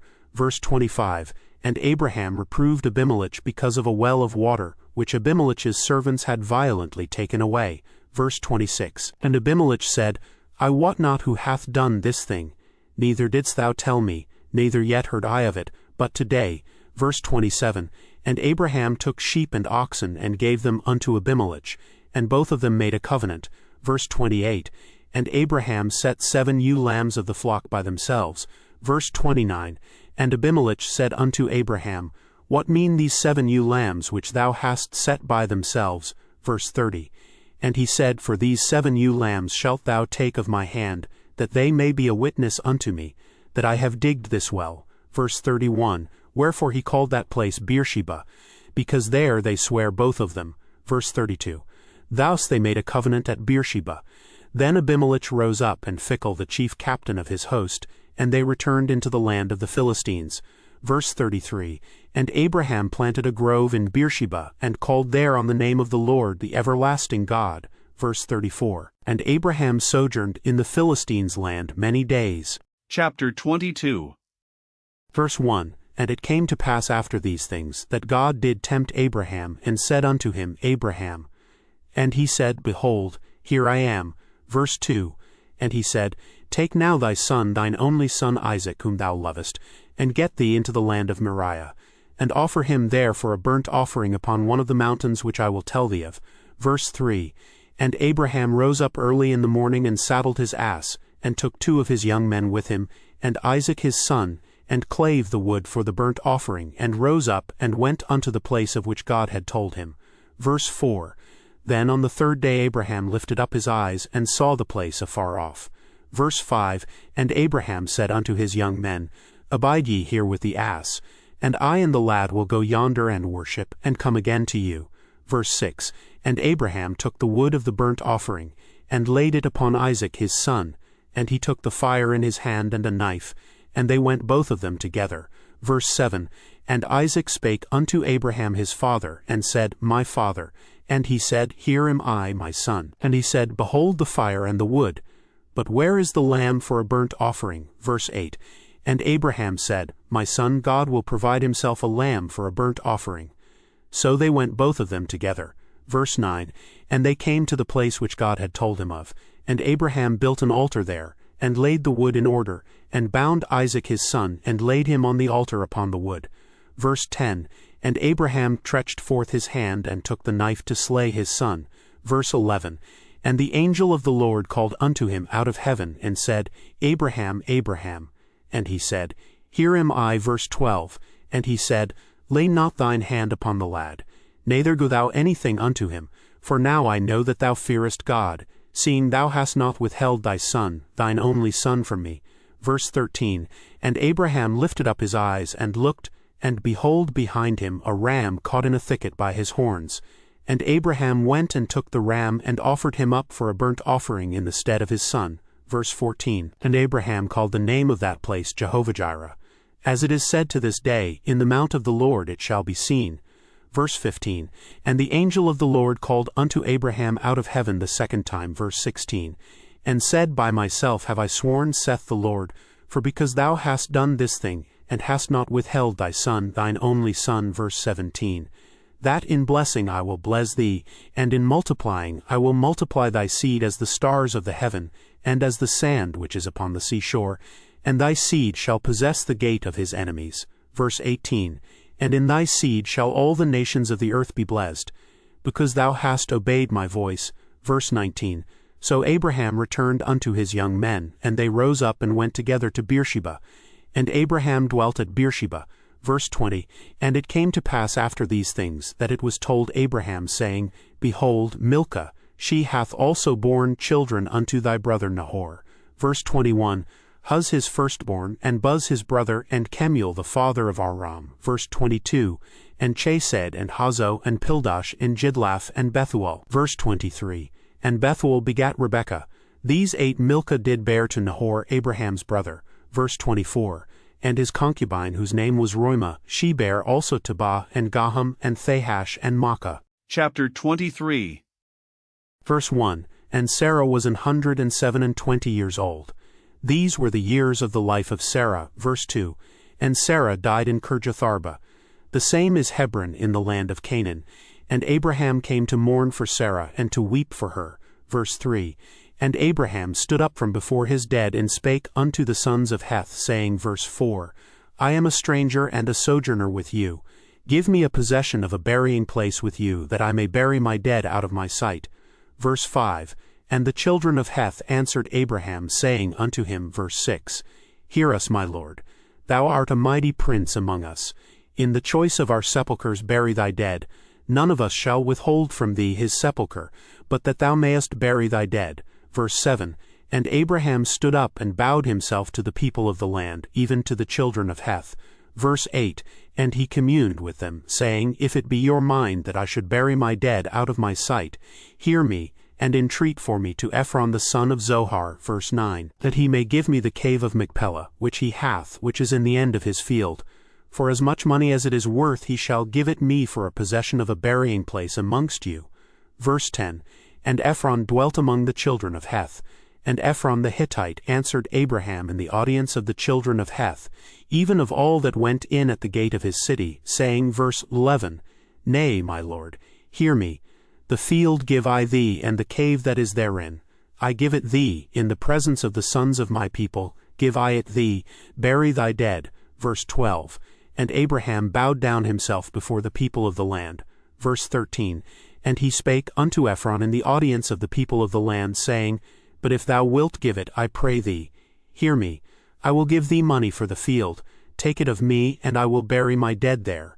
Verse 14, And Ephron answered Abraham, saying unto him, verse 15, My lord, hearken unto me. The land is worth 400 shekels of silver. What is that betwixt me and thee? Bury therefore thy dead. Verse 16, And Abraham hearkened unto Ephron. And Abraham weighed to Ephron the silver, which he had named in the audience of the sons of Heth, 400 shekels of silver, current money with the merchant. Verse 17, And the field of Ephron which was in Machpelah, which was before Mamre, the field, and the cave which was therein, and all the trees that were in the field that were in all the borders round about, were made sure. Verse 18, Unto Abraham for a possession in the presence of the children of Heth, before all that went in at the gate of his city. Verse 19, And after this Abraham buried Sarah his wife in the cave of the field of Machpelah before Mamre. The same is Hebron in the land of Canaan. Verse 20, And the field and the cave that is therein were made sure unto Abraham for a possession of a burying place by the sons of Heth. Chapter 24. Verse 1, And Abraham was old and well stricken in age, and the Lord had blessed Abraham in all things. Verse 2, And Abraham said unto his eldest servant of his house, that ruled over all that he had, Put, I pray thee, thy hand under my thigh. Verse 3, And I will make thee swear by the Lord, the God of heaven and the God of the earth, that thou shalt not take a wife unto my son of the daughters of the Canaanites, among whom I dwell. Verse 4, But thou shalt go unto my country, and to my kindred, and take a wife unto my son Isaac. Verse 5, And the servant said unto him, Peradventure the woman will not be willing to follow me unto this land. Must I needs bring thy son again unto the land from whence thou camest? Verse 6, And Abraham said unto him, Beware thou that thou bring not my son thither again. Verse 7, The Lord God of heaven, which took me from my father's house, and from the land of my kindred, and which spake unto me, and that sware unto me, saying, Unto thy seed will I give this land, he shall send his angel before thee, and thou shalt take a wife unto my son from thence. Verse 8, And if the woman will not be willing to follow thee, then thou shalt be clear from this my oath. Only bring not my son thither again. Verse 9, And the servant put his hand under the thigh of Abraham his master, and sware to him concerning that matter. Verse 10, And the servant took 10 camels of the camels of his master, and departed, for all the goods of his master were in his hand. And he arose, and went to Mesopotamia, unto the city of Nahor. Verse 11, And he made his camels to kneel down without the city by a well of water at the time of the evening, even the time that women go out to draw water. Verse 12, And he said, O Lord God of my master Abraham, I pray thee, send me good speed this day, and show kindness unto my master Abraham. Verse 13, Behold, I stand here by the well of water, and the daughters of the men of the city come out to draw water. Verse 14, And let it come to pass that the damsel to whom I shall say, Let down thy pitcher, I pray thee, that I may drink, and she shall say, Drink, and I will give thy camels drink also. Let the same be she that thou hast appointed for thy servant Isaac, and thereby shall I know that thou hast showed kindness unto my master. Verse 15. And it came to pass before he had done speaking that, behold, Rebekah came out, who was born to Bethuel, son of Milcah, the wife of Nahor, Abraham's brother, with her pitcher upon her shoulder. Verse 16. And the damsel was very fair to look upon, a virgin, neither had any man known her. And she went down to the well, and filled her pitcher, and came up. Verse 17. And the servant ran to meet her, and said, Let me, I pray thee, drink a little water of thy pitcher. Verse 18. And she said, Drink, my lord. And she hasted, and let down her pitcher upon her hand, and gave him drink. Verse 19. And when she had done giving him drink, she said, I will draw water for thy camels also, until they have done drinking. Verse 20. And she hasted, and emptied her pitcher into the trough, and ran again unto the well to draw water, and drew for all his camels. Verse 21. And the man wondering at her held his peace, to wit whether the Lord had made his journey prosperous or not. Verse 22. And it came to pass, as the camels had done drinking, that the man took a golden earring of 1/2 shekel weight, and 2 bracelets for her hands of 10 shekels weight of gold. Verse 23. And said, Whose daughter art thou? Tell me, I pray thee, is there room in thy father's house for us to lodge in? Verse 24. And she said unto him, I am the daughter of Bethuel the son of Milcah, which she bare unto Nahor. Verse 25. She said moreover unto him, We have both straw and provender enough, and room to lodge in. Verse 26. And the man bowed down his head, and worshipped the Lord. Verse 27. And he said, Blessed be the Lord God of my master Abraham, who hath not left destitute my master of his mercy and his truth. I being in the way, the Lord led me to the house of my master's brethren. Verse 28. And the damsel ran, and told them of her mother's house these things. Verse 29. And Rebekah had a brother, and his name was Laban. And Laban ran out unto the man unto the well. Verse 30. And it came to pass, when he saw the earring and bracelets upon his sister's hands, and when he heard the words of Rebekah his sister, saying, Thus spake the man unto me, that he came unto the man, and behold, he stood by the camels at the well. Verse 31. And he said, Come in, thou blessed of the Lord, wherefore standest thou without? For I have murmured the house, and room for the camels. Verse 32. And the man came into the house, and he ungirded his camels, and gave straw and provender for the camels, and water to wash his feet, and the men's feet that were with him. Verse 33. And there was set meat before him to eat. But he said, I will not eat until I have told mine errand. And he said, Speak on. Verse 34. And he said, I am Abraham's servant. Verse 35. And the Lord hath blessed my master greatly, and he is become great. And he hath given him flocks and herds and silver and gold and menservants and maidservants and camels and asses. Verse 36. And Sarah my master's wife bare a son to my master when she was old. And unto him hath he given all that he hath. Verse 37. And my master made me swear, saying, Thou shalt not take a wife to my son of the daughters of the Canaanites, in whose land I dwell. Verse 38. But thou shalt go unto my father's house, and to my kindred, and take a wife unto my son. Verse 39. And I said unto my master, Peradventure the woman will not follow me. Verse 40. And he said unto me, The Lord before whom I walk will send his angel with thee, and prosper thy way. And thou shalt take a wife for my son of my kindred, and of my father's house. Verse 41. Then shalt thou be clear from this my oath when thou comest to my kindred. And if they give not thee one, thou shalt be clear from my oath. Verse 42. And I came this day unto the well, and said, O Lord God of my master Abraham, if now thou do prosper my way which I go. Verse 43. Behold, I stand by the well of water, and it shall come to pass that when the virgin cometh forth to draw water, and I say to her, Give me, I pray thee, a little water of thy pitcher to drink. Verse 44. And she say to me, Both drink thou, and I will also draw for thy camels. Let the same be the woman whom the Lord hath appointed out for my master's son. Verse 45. And before I had done speaking in mine heart, behold, Rebekah came forth with her pitcher on her shoulder, and she went down unto the well and drew water. And I said unto her, Let me drink, I pray thee. Verse 46. And she made haste, and let down her pitcher from her shoulder, and said, Drink, and I will give thy camels drink also. So I drank, and she made the camels drink also. Verse 47. And I asked her, and said, Whose daughter art thou? And she said, The daughter of Bethuel, Nahor's son, whom Milcah bare unto him.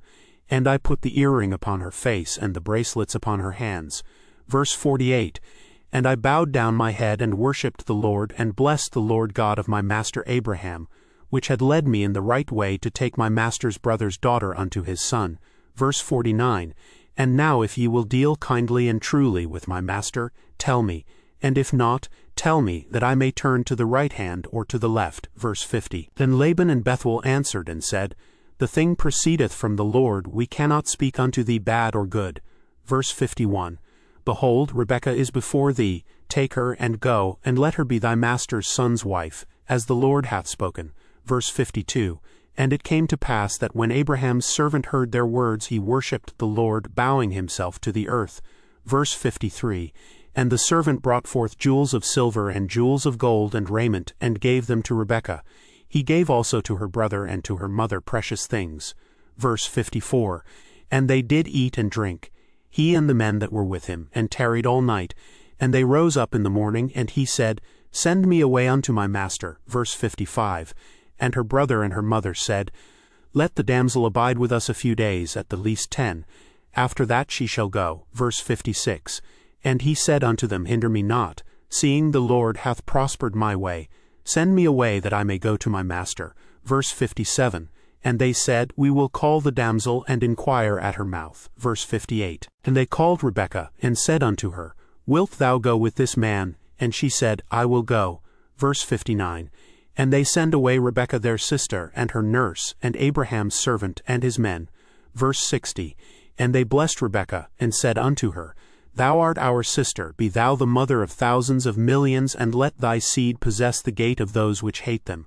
Verse 61, And Rebekah arose, and her damsels, and they rode upon the camels, and followed the man, and the servant took Rebekah, and went his way.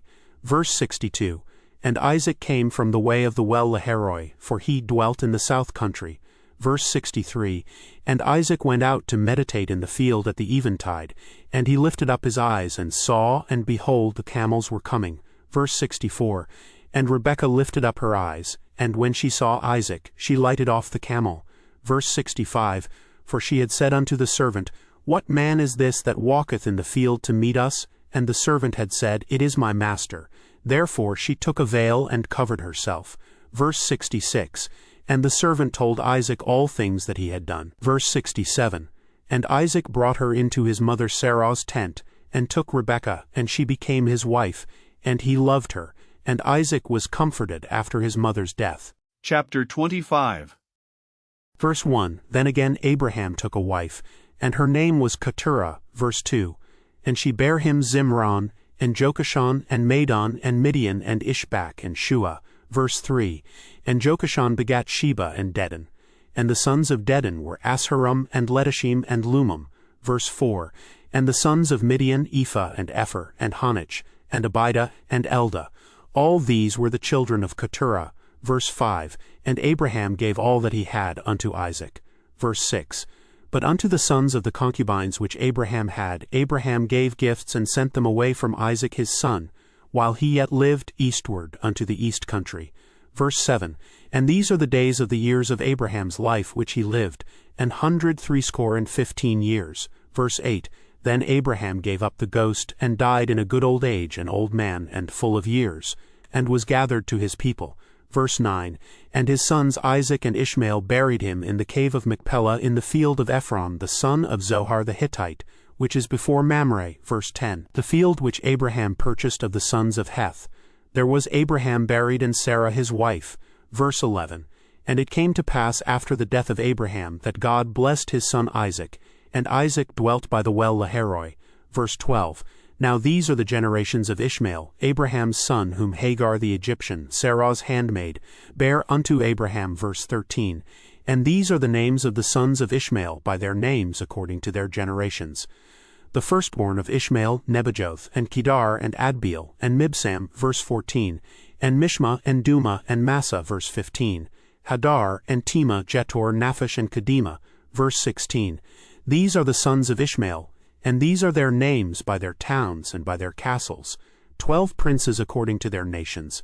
Verse 17, And these are the years of the life of Ishmael, 137 years. And he gave up the ghost and died, and was gathered unto his people. Verse 18, And they dwelt from Havilah unto Shur, that is before Egypt, as thou goest toward Assyria. And he died in the presence of all his brethren. Verse 19, And these are the generations of Isaac, Abraham's son. Abraham begat Isaac. Verse 20, And Isaac was 40 years old when he took Rebekah to wife, the daughter of Bethuel the Syrian of Padanaram, the sister to Laban the Syrian. Verse 21, And Isaac entreated the Lord for his wife, because she was barren. And the Lord was entreated of him, and Rebekah his wife conceived. Verse 22, And the children struggled together within her. And she said, If it be so, why am I thus? And she went to inquire of the Lord. Verse 23, And the Lord said unto her, 2 nations are in thy womb, and 2 manner of people shall be separated from thy bowels. And the one people shall be stronger than the other people, and the elder shall serve the younger. Verse 24, And when her days to be delivered were fulfilled, behold, there were twins in her womb. Verse 25, And the first came out red all over like an hairy garment, and they called his name Esau. Verse 26, And after that came his brother out, and his hand took hold on Esau's heel, and his name was called Jacob. And Isaac was 80 years old when she bare them. Verse 27, And the boys grew, and Esau was a cunning hunter, a man of the field, and Jacob was a plain man, dwelling in tents. Verse 28, And Isaac loved Esau because he did eat of his venison, but Rebekah loved Jacob. Verse 29, And Jacob sawed pottage, and Esau came from the field, and he was faint. Verse 30, And Esau said to Jacob, Feed me, I pray thee, with that same red pottage, for I am faint.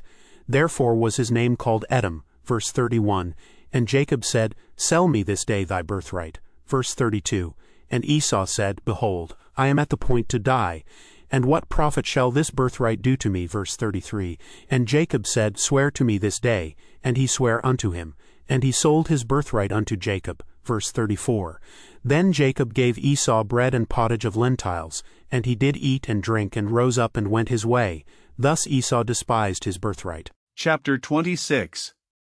Verse 1, And there was a famine in the land beside the first famine that was in the days of Abraham. And Isaac went unto Abimelech king of the Philistines unto Gerar. Verse 2, And the Lord appeared unto him, and said, Go not down into Egypt, dwell in the land which I shall tell thee of. Verse 3, Sojourn in this land, and I will be with thee, and will bless thee, for unto thee and unto thy seed I will give all these countries, and I will perform the oath which I swear unto Abraham thy father. Verse 4, And I will make thy seed to multiply as the stars of heaven, and will give unto thy seed all these countries, and in thy seed shall all the nations of the earth be blessed. Verse 5, Because that Abraham obeyed my voice, and kept my charge, my commandments, my statutes, and my laws. Verse 6, And Isaac dwelt in Gerar. Verse 7, And the men of the place asked him of his wife, and he said, She is my sister. For he feared to say, She is my wife, lest, said he, the men of the place should kill me for Rebekah, because she was fair to look upon. Verse 8, And it came to pass, when he had been there a long time, that Abimelech king of the Philistines looked out at a window, and saw, and behold, Isaac was sporting with Rebekah his wife. Verse 9, And Abimelech called Isaac, and said, Behold, of a surety she is thy wife, and how sightest thou, she is my sister? And Isaac said unto him, Because I said, Lest I die for her. Verse 10, And Abimelech said, What is this thou hast done unto us? One of the people might lightly have lain with thy wife, and thou shouldest have brought guiltiness upon us. Verse 11, And Abimelech charged all his people, saying, He that toucheth this man or his wife shall surely be put to death. Verse 12, Then Isaac sowed in that land, and received in the same year 100-fold. And the Lord blessed him. Verse 13, And the man waxed great, and went forward, and grew until he became very great. Verse 14, For he had possession of flocks, and possession of herds, and great store of servants, and the Philistines envied him. Verse 15, For all the wells which his father's servants had digged in the days of Abraham his father, the Philistines had stopped them, and filled them with earth. Verse 16, And Abimelech said unto Isaac, Go from us, for thou art much mightier than we. Verse 17, And Isaac departed thence, and pitched his tent in the valley of Gerar, and dwelt there. Verse 18, And Isaac digged again the wells of water which they had digged in the days of Abraham his father, for the Philistines had stopped them after the death of Abraham, and he called their names after the names by which his father had called them. Verse 19, And Isaac's servants digged in the valley, and found there a well of springing water. Verse 20, And the herdmen of Gerar did strive with Isaac's herdmen, saying, The water is ours. And he called the name of the well Esek, because they strove with him. Verse 21, And they digged another well, and strove for that also, and he called the name of it Sitnah. Verse 22, And he removed from thence, and digged another well, and for that they strove not, and he called the name of it Rehoboth. And he said, For now the Lord hath made room for us, and we shall be fruitful in the land. Verse 23, And he went up from thence to Beersheba. Verse 24, And the Lord appeared unto him the same night, and said, I am the God of Abraham thy father. Fear not, for I am with thee, and will bless thee, and multiply thy seed for my servant Abraham's sake. Verse 25, And he builded an altar there, and called upon the name of the Lord, and pitched his tent there. And there Isaac's servants digged a well. Verse 26, Then Abimelech went to him from Gerar, and Ahazeth one of his friends, and Phicol the chief captain of his army. Verse 27, And Isaac said unto them, Wherefore come ye to me, seeing ye hate me, and have sent me away from you? Verse 28, And they said, We saw certainly that the Lord was with thee. And we said, Let there be now an oath betwixt us, even betwixt us and thee, and let us make a covenant with thee. Verse 29, That thou wilt do us no hurt, as we have not touched thee, and as we have done unto thee nothing but good, and have sent thee away in peace. Thou art now the blessed of the Lord. Verse 30, And he made them a feast, and they did eat and drink. Verse 31, And they rose up betimes in the morning, and sware one to another. And Isaac sent them away, and they departed from him in peace. Verse 32, And it came to pass the same day, that Isaac's servants came, and told him concerning the well which they had digged, and said unto him, We have found water. Verse 33, And he called it Sheba. Therefore the name of the city is Beersheba unto this day. Verse 34, And Esau was 40 years old when he took to wife Judith the daughter of Beeri the Hittite, and Bashemoth the daughter of Elon the Hittite. Verse 35, Which were a grief of mind unto Isaac and to Rebekah. Chapter 27. Verse 1, And it came to pass that when Isaac was old, and his eyes were dim so that he could not see, he called Esau his eldest son, and said unto him, My son. And he said unto him, Behold, here am I. Verse 2, And he said, Behold now, I am old, I know not the day of my death. Verse 3, Now therefore take, I pray thee, thy weapons, thy quiver and thy bow, and go out to the field, and take me some venison. Verse 4, And make me savory meat such as I love, and bring it to me that I may eat, that my soul may bless thee before I die. Verse 5, And Rebekah heard when Isaac spake to Esau his son, and Esau went to the field to hunt for venison, and to bring it. Verse 6, And Rebekah spake unto Jacob her son, saying, Behold, I heard thy father speak unto Esau thy brother, saying, Verse 7, Bring me venison, and make me savory meat, that I may eat and bless thee before the Lord before my death. Verse 8, Now therefore, my son, obey my voice according to that which I command thee.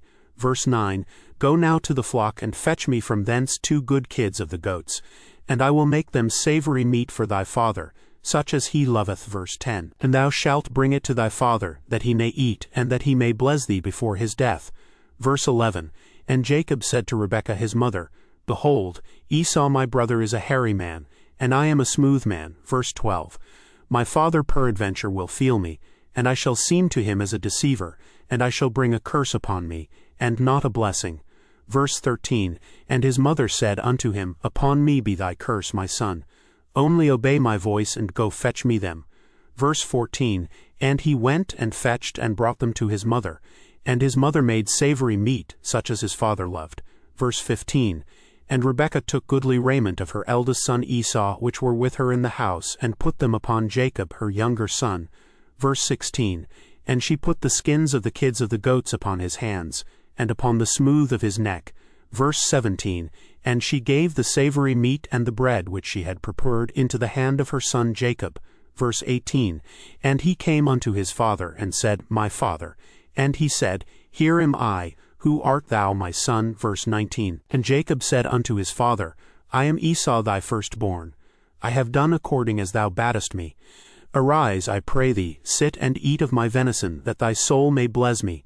Verse 20. And Isaac said unto his son, How is it that thou hast found it so quickly, my son? And he said, Because the Lord thy God brought it to me. Verse 21.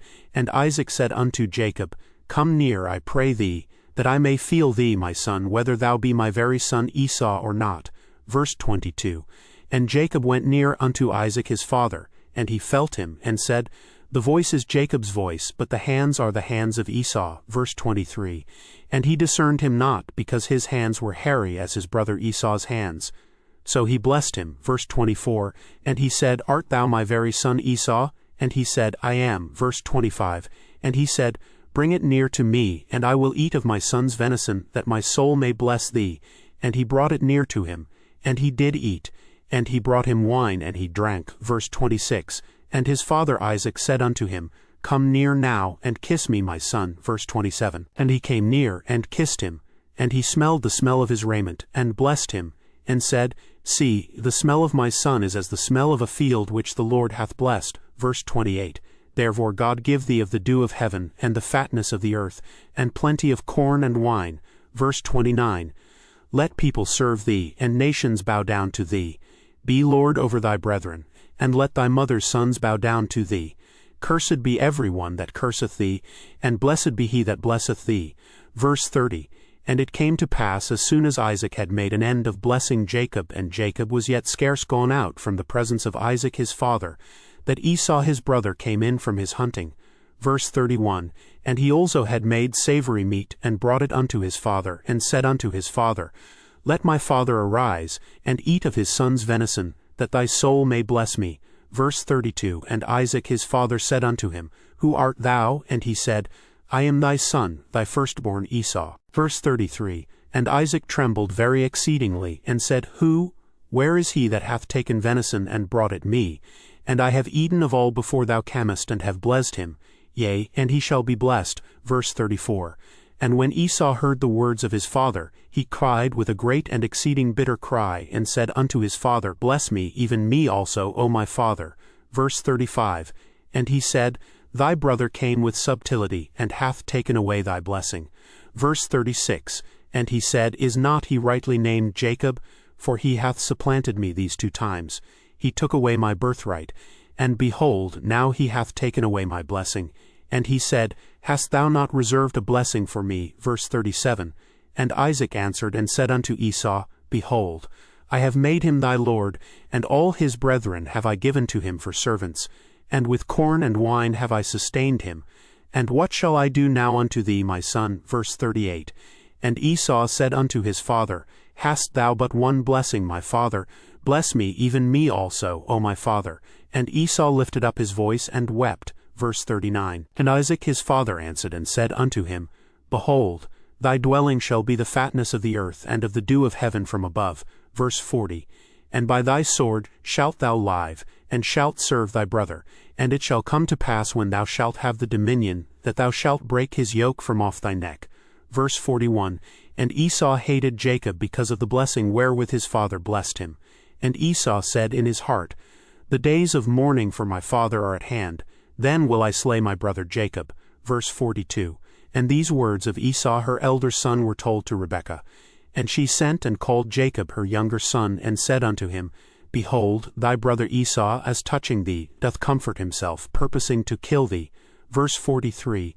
Now therefore, my son, obey my voice. Arise, flee thou to Laban my brother, to Haran. Verse 44. And tarry with him a few days, until thy brother's fury turn away. Verse 45. Until thy brother's anger turn away from thee, and he forget that which thou hast done to him. Then I will send and fetch thee from thence. Why should I be deprived also of you both in one day? Verse 46. And Rebekah said to Isaac, I am weary of my life because of the daughters of Heth. If Jacob take a wife of the daughters of Heth, such as these which are of the daughters of the land, what good shall my life do me? Chapter 28. Verse 1. And Isaac called Jacob, and blessed him, and charged him, and said unto him, Thou shalt not take a wife of the daughters of Canaan. Verse 2. Arise, go to Padanaram, to the house of Bethuel thy mother's father, and take thee a wife from thence of the daughters of Laban thy mother's brother. Verse 3, And God Almighty bless thee, and make thee fruitful, and multiply thee, that thou mayest be a multitude of people. Verse 4, And give thee the blessing of Abraham to thee, and to thy seed with thee, that thou mayest inherit the land wherein thou art a stranger, which God gave unto Abraham. Verse 5, And Isaac sent away Jacob, and he went to Padanaram unto Laban, son of Bethuel the Syrian, the brother of Rebekah, Jacob's and Esau's mother. Verse 6, When Esau saw that Isaac had blessed Jacob, and sent him away to Padanaram to take him a wife from thence, and that as he blessed him, he gave him a charge, saying, Thou shalt not take a wife of the daughters of Canaan. Verse 7, And that Jacob obeyed his father and his mother, and was gone to Padanaram. Verse 8, And Esau, seeing that the daughters of Canaan pleased not Isaac his father. Verse 9, Then went Esau unto Ishmael, and took unto the wives which he had Mahalath the daughter of Ishmael Abraham's son, the sister of Nebajoth, to be his wife. Verse 10, And Jacob went out from Beersheba, and went toward Haran. Verse 11, And he lighted upon a certain place, and tarried there all night, because the sun was set, and he took of the stones of that place, and put them for his pillows, and lay down in that place to sleep. Verse 12, And he dreamed, and behold, a ladder set up on the earth, and the top of it reached to heaven. And behold, the angels of God ascending and descending on it. Verse 13, And behold, the Lord stood above it, and said, I am the Lord God of Abraham thy father, and the God of Isaac. The land whereon thou liest, to thee will I give it, and to thy seed.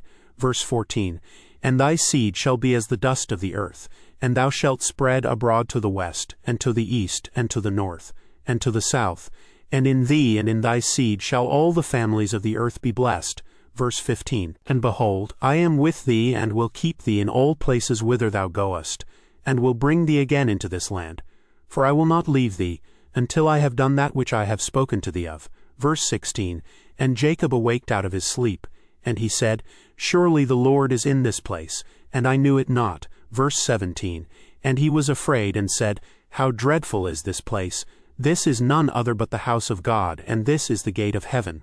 Verse 18, And Jacob rose up early in the morning, and took the stone that he had put for his pillows, and set it up for a pillar, and poured oil upon the top of it.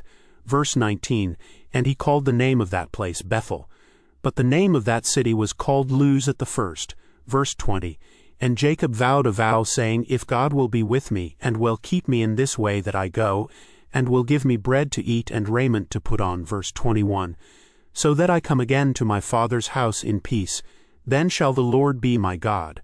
Verse 22, And this stone which I have set for a pillar shall be God's house, and of all that thou shalt give me I will surely give the tenth unto thee. Chapter 29. Verse 1, Then Jacob went on his journey, and came into the land of the people of the east. Verse 2, And he looked, and behold a well in the field, and lo, there were 3 flocks of sheep lying by it, for out of that well they watered the flocks. And a great stone was upon the well's mouth. Verse 3, And thither were all the flocks gathered.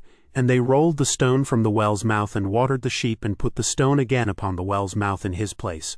Verse 4, And Jacob said unto them, My brethren, whence be ye? And they said, Of Haran are we. Verse 5, And he said unto them, Know ye Laban the son of Nahor? And they said, We know him. Verse 6, And he said unto them, Is he well? And they said, He is well. And behold, Rachel his daughter cometh with the sheep. Verse 7, And he said, Lo, it is yet high day, neither is it time that the cattle should be gathered together.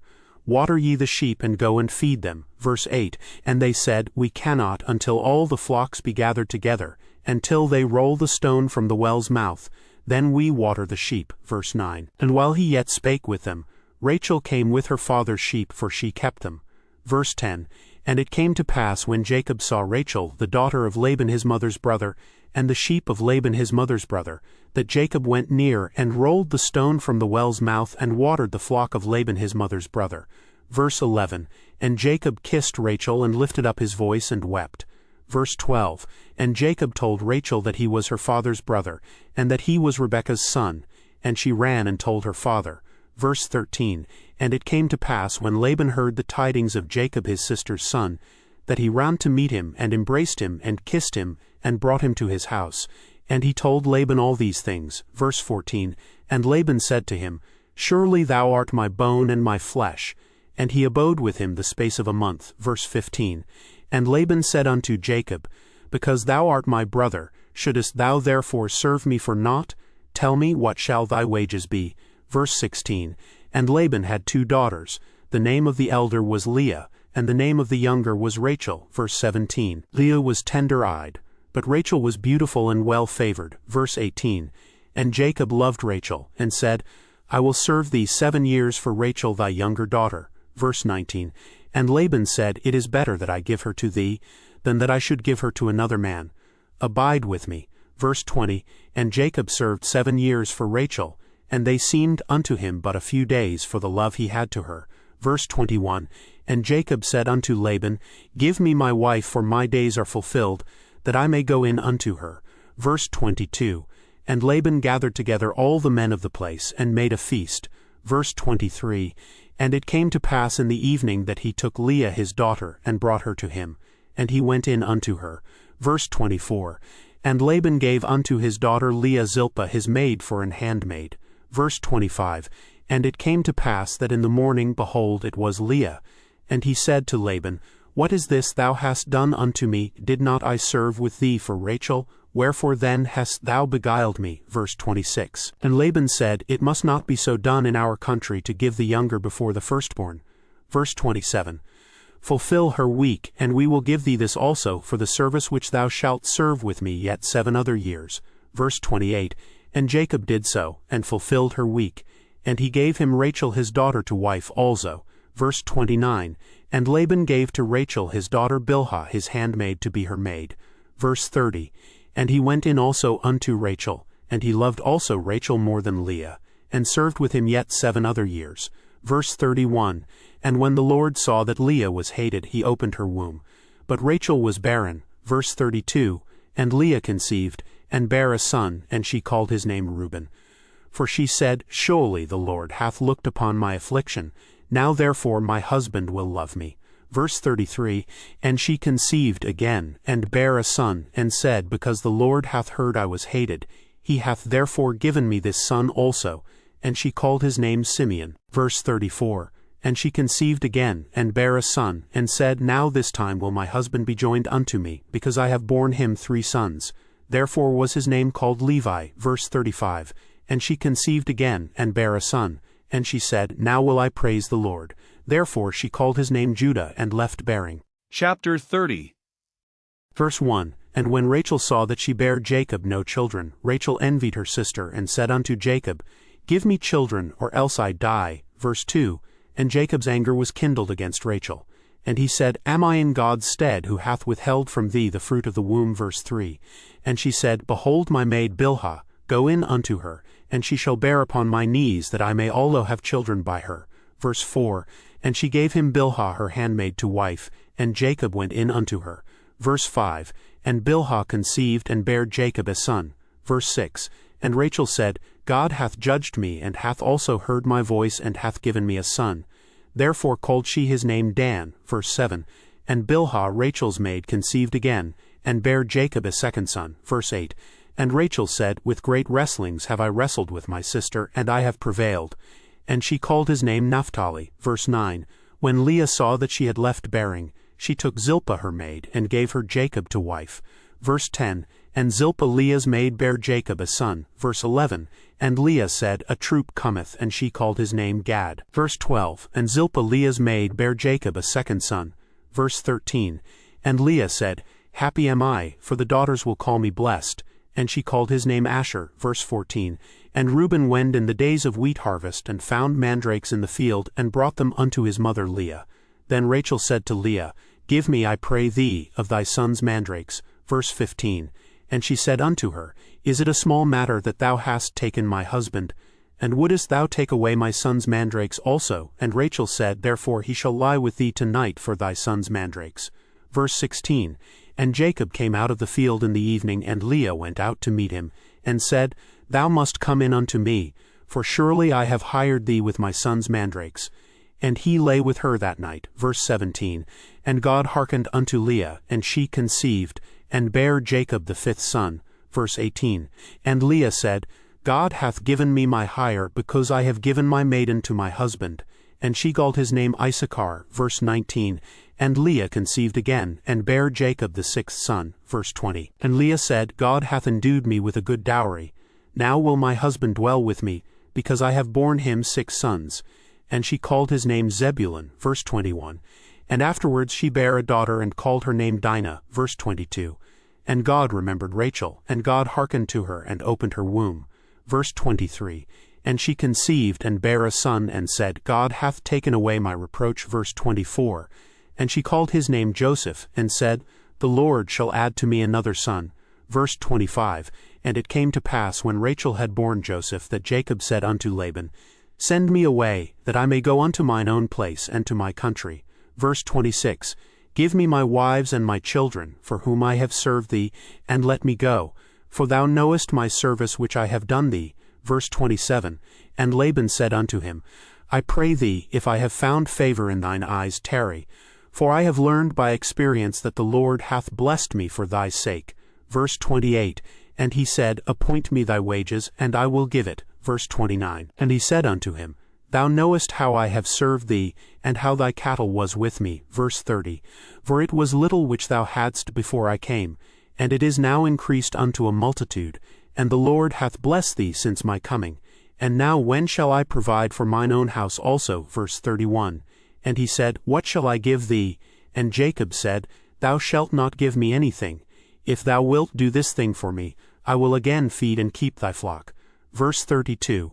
I will pass through all thy flock today, removing from thence all the speckled and spotted cattle, and all the brown cattle among the sheep, and the spotted and speckled among the goats. And of such shall be my hire. Verse 33. So shall my righteousness answer for me in time to come, when it shall come for my hire before thy face. Every one that is not speckled and spotted among the goats, and brown among the sheep, that shall be counted stolen with me. Verse 34. And Laban said, Behold, I would it might be according to thy word. Verse 35. And he removed that day the he-goats that were ring-straked and spotted, and all the she-goats that were speckled and spotted, and every one that had some white in it, and all the brown among the sheep, and gave them into the hand of his sons. Verse 36. And he set 3 days' journey betwixt himself and Jacob fed the rest of Laban's flocks. Verse 37. And Jacob took him rods of green poplar, and of the hazel and chestnut tree, and pilled white strakes in them, and made the white appear which was in the rods. Verse 38. And he set the rods which he had pilled before the flocks in the gutters in the watering troughs, when the flocks came to drink, that they should conceive when they came to drink. Verse 39. And the flocks conceived before the rods, and brought forth cattle ring-straked, speckled and spotted. Verse 40. And Jacob did separate the lambs, and set the faces of the flocks toward the ring-straked, and all the brown in the flock of Laban. And he put his own flocks by themselves, and put them not unto Laban's cattle. Verse 41. And it came to pass, whensoever the stronger cattle did conceive, that Jacob laid the rods before the eyes of the cattle in the gutters, that they might conceive among the rods. Verse 42. But when the cattle were feeble, he put them not in. So the feebler were Laban's, and the stronger Jacob's. Verse 43. And the man increased exceedingly, and had much cattle, and maidservants, and menservants, and camels, and asses. Chapter 31. Verse 1. And he heard the words of Laban's sons, saying, Jacob hath taken away all that was our father's, and of that which was our father's hath he gotten all this glory. Verse 2.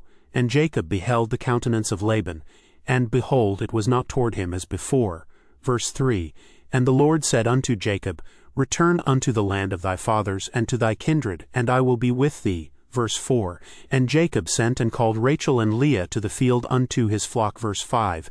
And said unto them, I see your father's countenance, that it is not toward me as before, but the God of my father hath been with me. Verse 6. And ye know that with all my power I have served your father. Verse 7. And your father hath deceived me, and changed my wages 10 times, but God suffered him not to hurt me. Verse 8. If he said thus, The speckled shall be thy wages, then all the cattle bear speckled. And if he said thus, The ring-straked shall be thy hire, then bear all the cattle ring-straked. Verse 9. Thus God hath taken away the cattle of your father, and given them to me. Verse 10. And it came to pass at the time that the cattle conceived, that I lifted up mine eyes, and saw in a dream, And behold, the rams which leapt upon the cattle were ringstraked, speckled, and grizzled. Verse 11. And the angel of God spake unto me in a dream, saying, Jacob. And I said, Here am I. Verse 12. And he said, Lift up now thine eyes, and see, all the rams which leap upon the cattle are ringstraked, speckled, and grizzled. For I have seen all that Laban doth unto thee. Verse 13. I am the God of Bethel, where thou anointedst the pillar, and where thou vowedst a vow unto me. Now arise, get thee out from this land, and return unto the land of thy kindred. Verse 14. And Rachel and Leah answered and said unto him, Is there yet any portion or inheritance for us in our father's house? Verse 15. Are we not counted of him strangers? For he hath sold us, and hath quite devoured also our money. Verse 16. For all the riches which God hath taken from our father, that is ours, and our children's. Now then, whatsoever God hath said unto thee, do. Verse 17. Then Jacob rose up, and set his sons and his wives upon camels. Verse 18. And he carried away all his cattle, and all his goods which he had gotten, the cattle of his getting, which he had gotten in Paddan Aram, for to go to Isaac his father in the land of Canaan. Verse 19. And Laban went to shear his sheep, and Rachel had stolen the images that were her father's. Verse 20. And Jacob stole away unawares to Laban the Syrian, in that he told him not that he fled. Verse 21. So he fled with all that he had, and he rose up, and passed over the river, and set his face toward the Mount Gilead. Verse 22. And it was told Laban on the third day that Jacob was fled. Verse 23. And he took his brethren with him, and pursued after him 7 days' journey, and they overtook him in the Mount Gilead. Verse 24. And God came to Laban the Syrian in a dream by night, and said unto him, Take heed that thou speak not to Jacob either good or bad. Verse 25. Then Laban overtook Jacob. Now Jacob had pitched his tent in the mount, and Laban with his brethren pitched in the mount of Gilead. Verse 26. And Laban said to Jacob, What hast thou done, that thou hast stolen away unawares to me, and carried away my daughters, as captives taken with the sword? Verse 27. Wherefore didst thou flee away secretly, and steal away from me, and didst not tell me that I might have sent thee away with mirth, and with songs, with tabret, and with harp? Verse 28. And hast not suffered me to kiss my sons and my daughters? Thou hast now done foolishly in so doing. Verse 29. It is in the power of my hand to do you hurt. But the God of your father spake unto me yesternight, saying, Take thou heed that thou speak not to Jacob either good or bad. Verse 30. And now, though thou wouldest needs be gone, because thou sore longedst after thy father's house, yet wherefore hast thou stolen my gods? Verse 31. And Jacob answered and said to Laban, Because I was afraid, for I said, Peradventure thou wouldest take by force thy daughters from me. Verse 32. With whomsoever thou findest thy gods, let him not live. Before our brethren discern thou what is thine with me, and take it to thee. For Jacob knew not that Rachel had stolen them. Verse 33.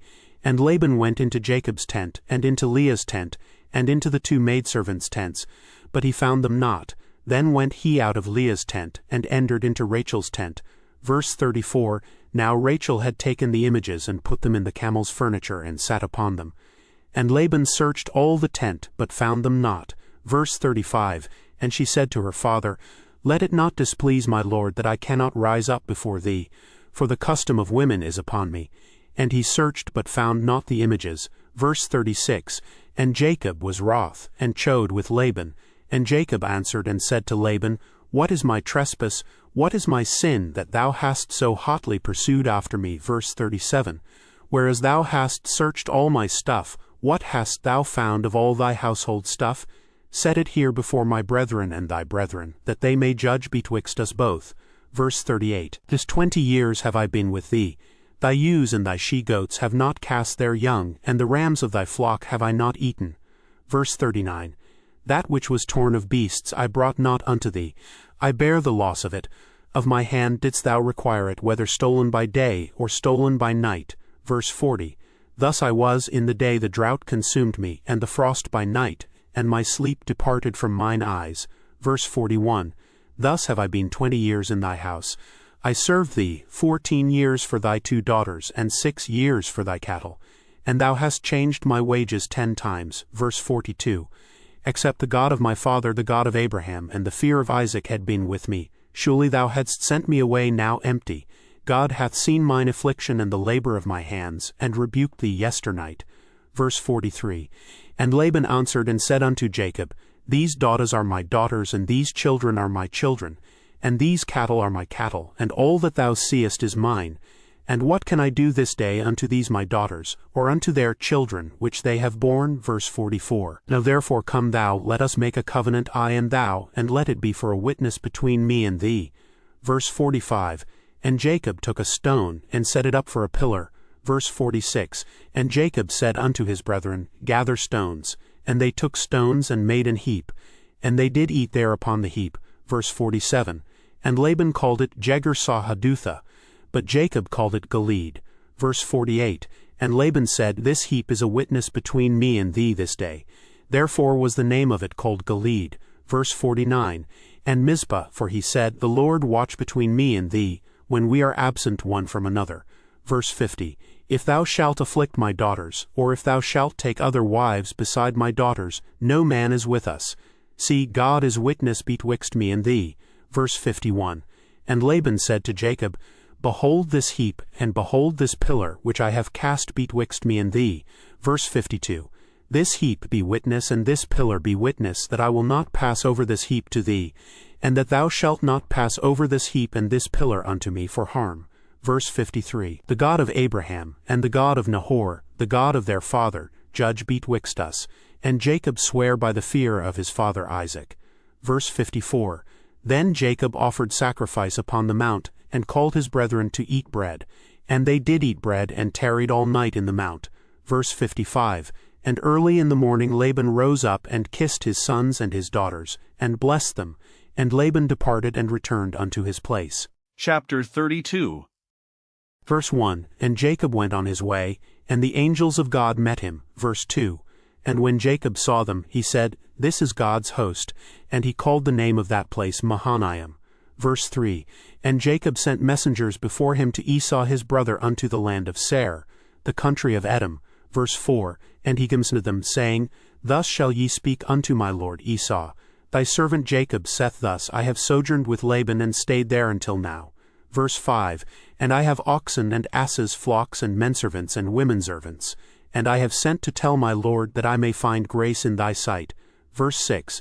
And the messengers returned to Jacob, saying, We came to thy brother Esau, and also he cometh to meet thee, and 400 men with him. Verse 7. Then Jacob was greatly afraid and distressed. And he divided the people that was with him, and the flocks and herds and the camels, into 2 bands. Verse 8. And said, If Esau come to the one company, and smite it, then the other company which is left shall escape.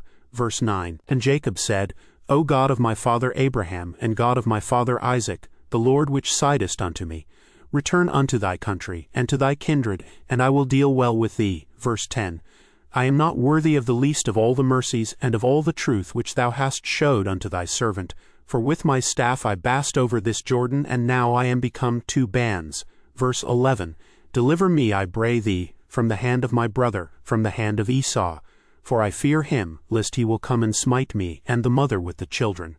Verse 12. And thou saidst, I will surely do thee good, and make thy seed as the sand of the sea, which cannot be numbered for multitude. Verse 13.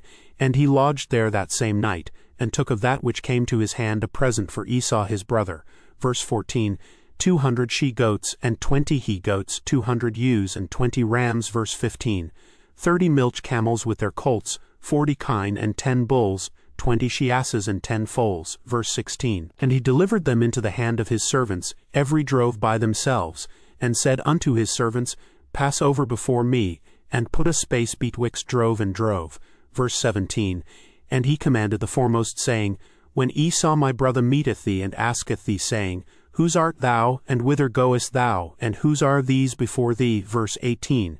Then thou shalt say, They be thy servant Jacob's, it is a present sent unto my lord Esau. And behold, also he is behind us. Verse 19. And so commanded he the second and the third, and all that followed the droves, saying, On this manner shall ye speak unto Esau when ye find him. Verse 20. And say ye moreover, Behold, thy servant Jacob is behind us. For he said, I will appease him with the present that goeth before me, and afterward I will see his face. peradventure he will accept of me. Verse 21. So went the present over before him, and himself lodged that night in the company. Verse 22.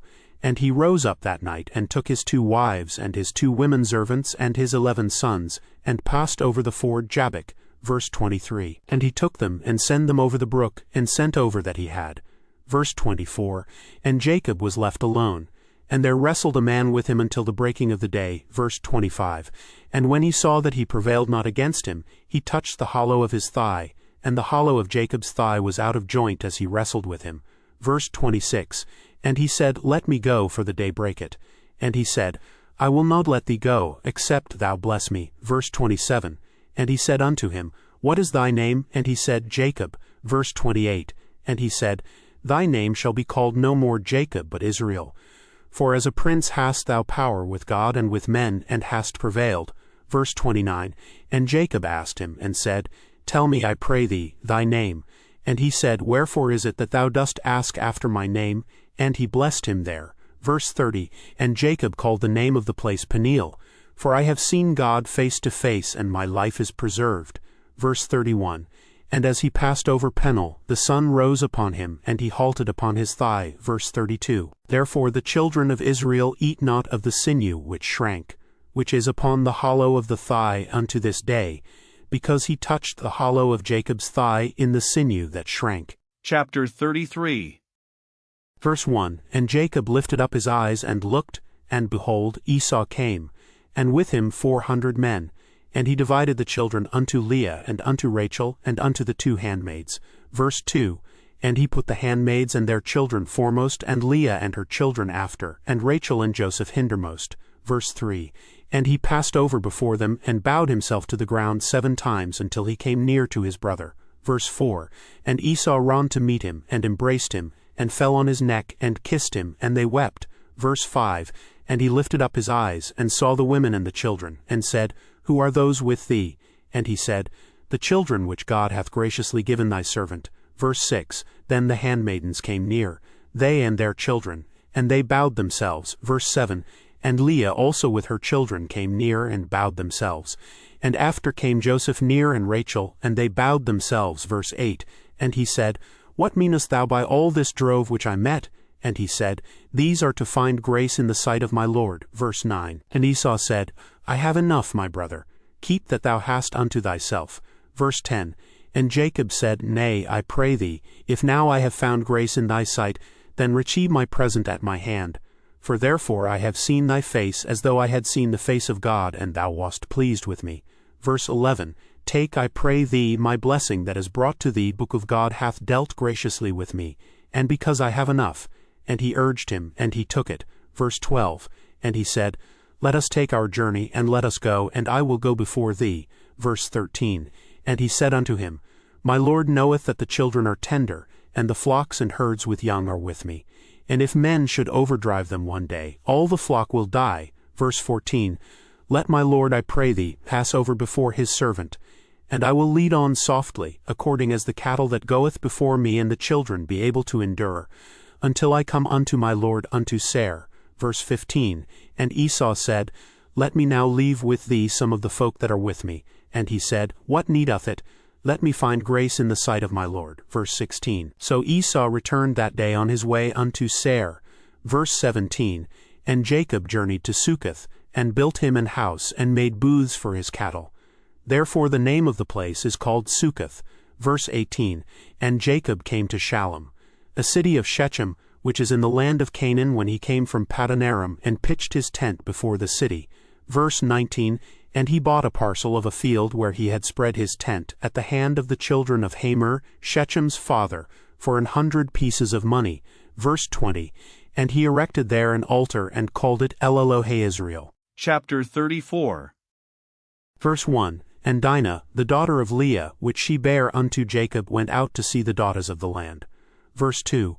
And when Shechem the son of Hamor the Hivite, prince of the country, saw her, he took her and lay with her, and defiled her. Verse 3.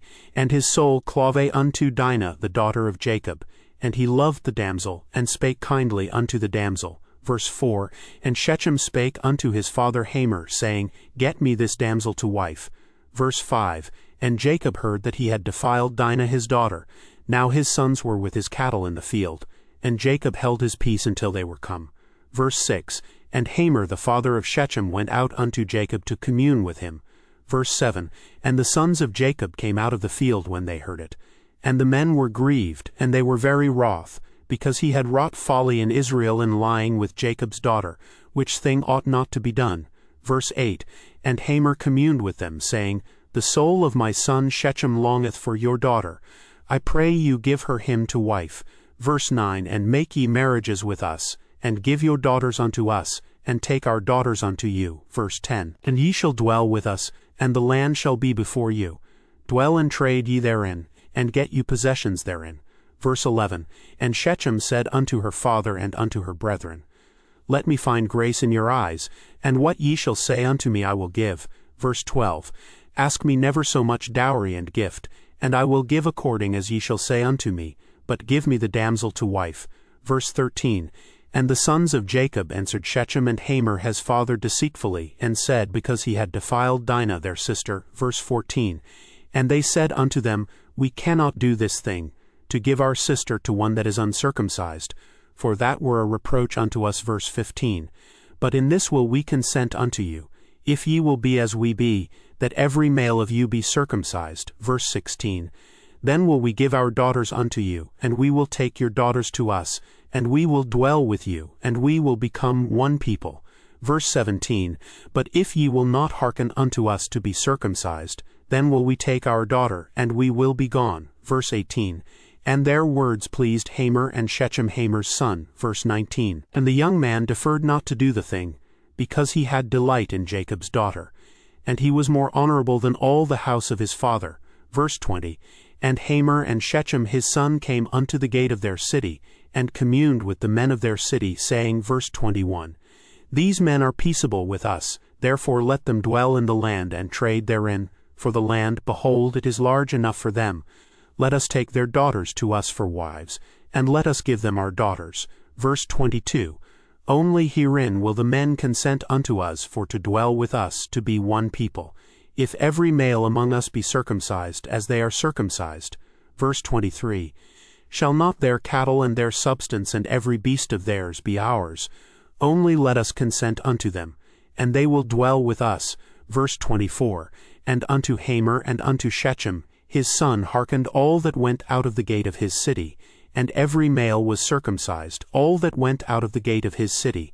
Verse 25, And it came to pass on the third day, when they were sore, that two of the sons of Jacob, Simeon and Levi, Dinah's brethren, took each man his sword, and came upon the city boldly, and slew all the males.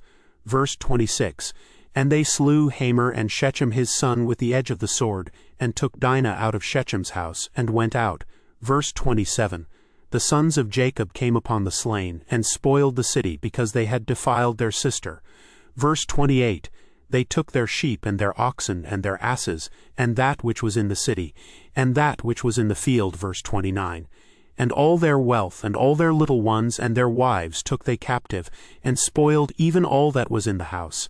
Verse 30, And Jacob said to Simeon and Levi, Ye have troubled me to make me to stink among the inhabitants of the land, among the Canaanites and the Perizzites.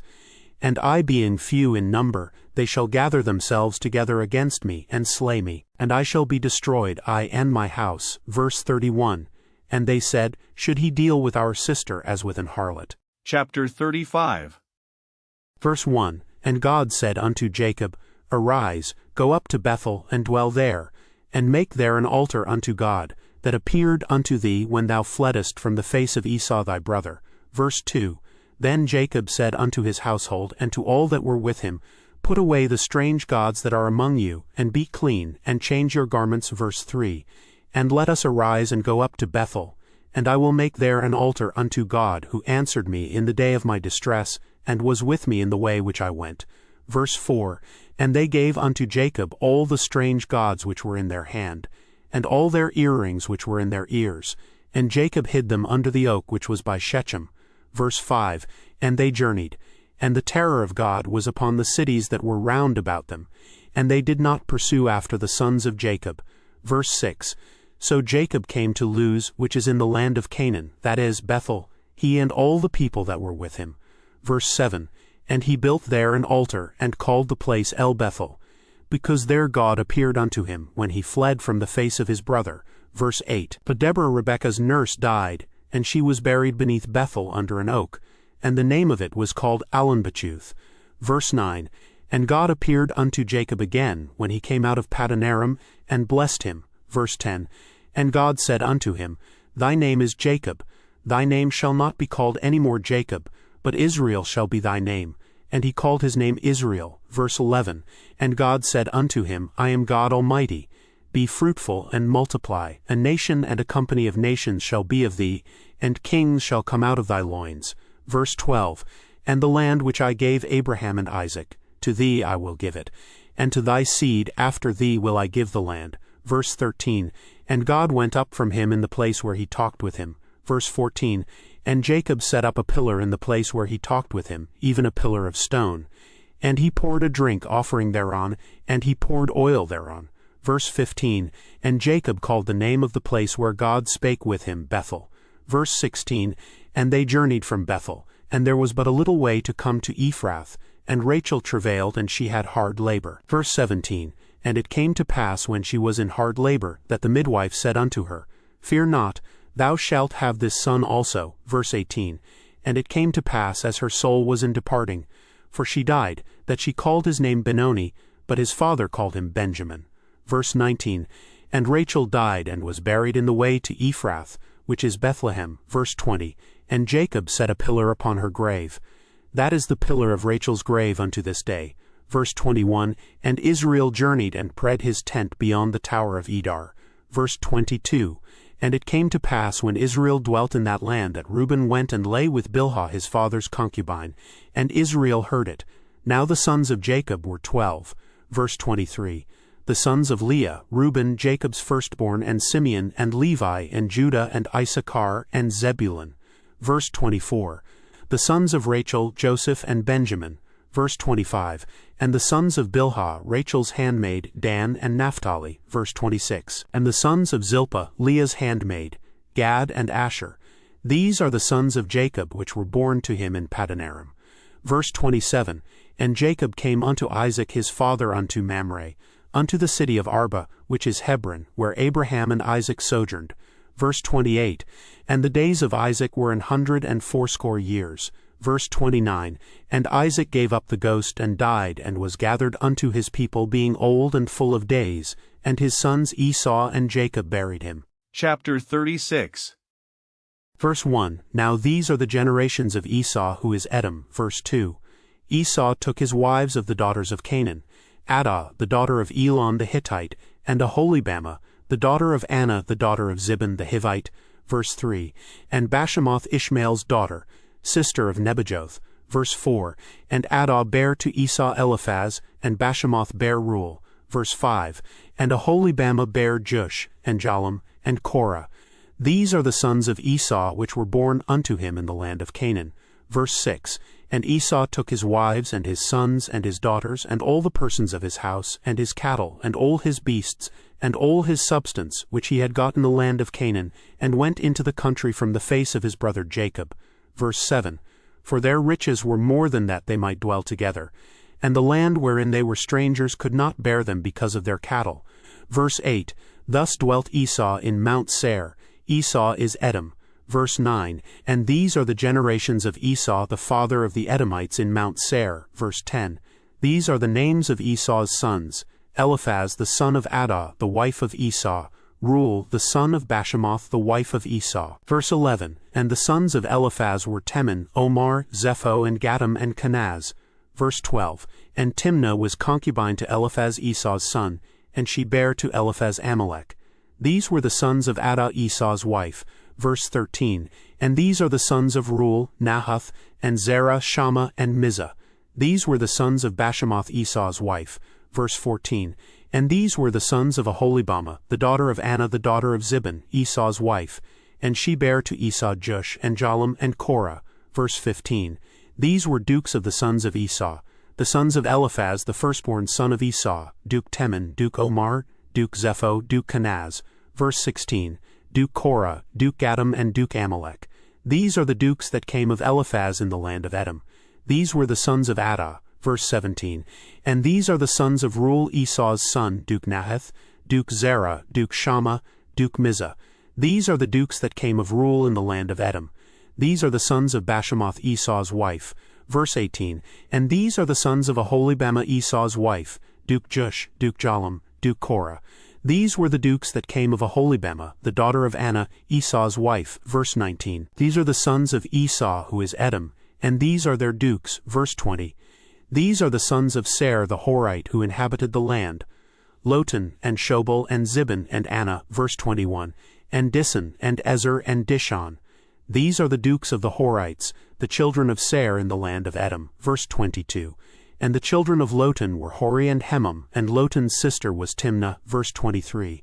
And the children of Shobal were these, Alvan and Manahath, and Ebal, Shepho, and Onam. Verse 24. And these are the children of Zibin, both Ajah and Anah. This was that Anah that found the mules in the wilderness as he fed the asses of Zibin his father. Verse 25. And the children of Anah were these, Dissan, and Aholibamah, the daughter of Anah. Verse 26. And these are the children of Dissan, Hemdan, and Eshban, and Ithran, and Charan. Verse 27. The children of Ezer are these, Bilhan, and Zavan, and Achan. Verse 28. The children of Dishon are these, Uz, and Aaron. Verse 29.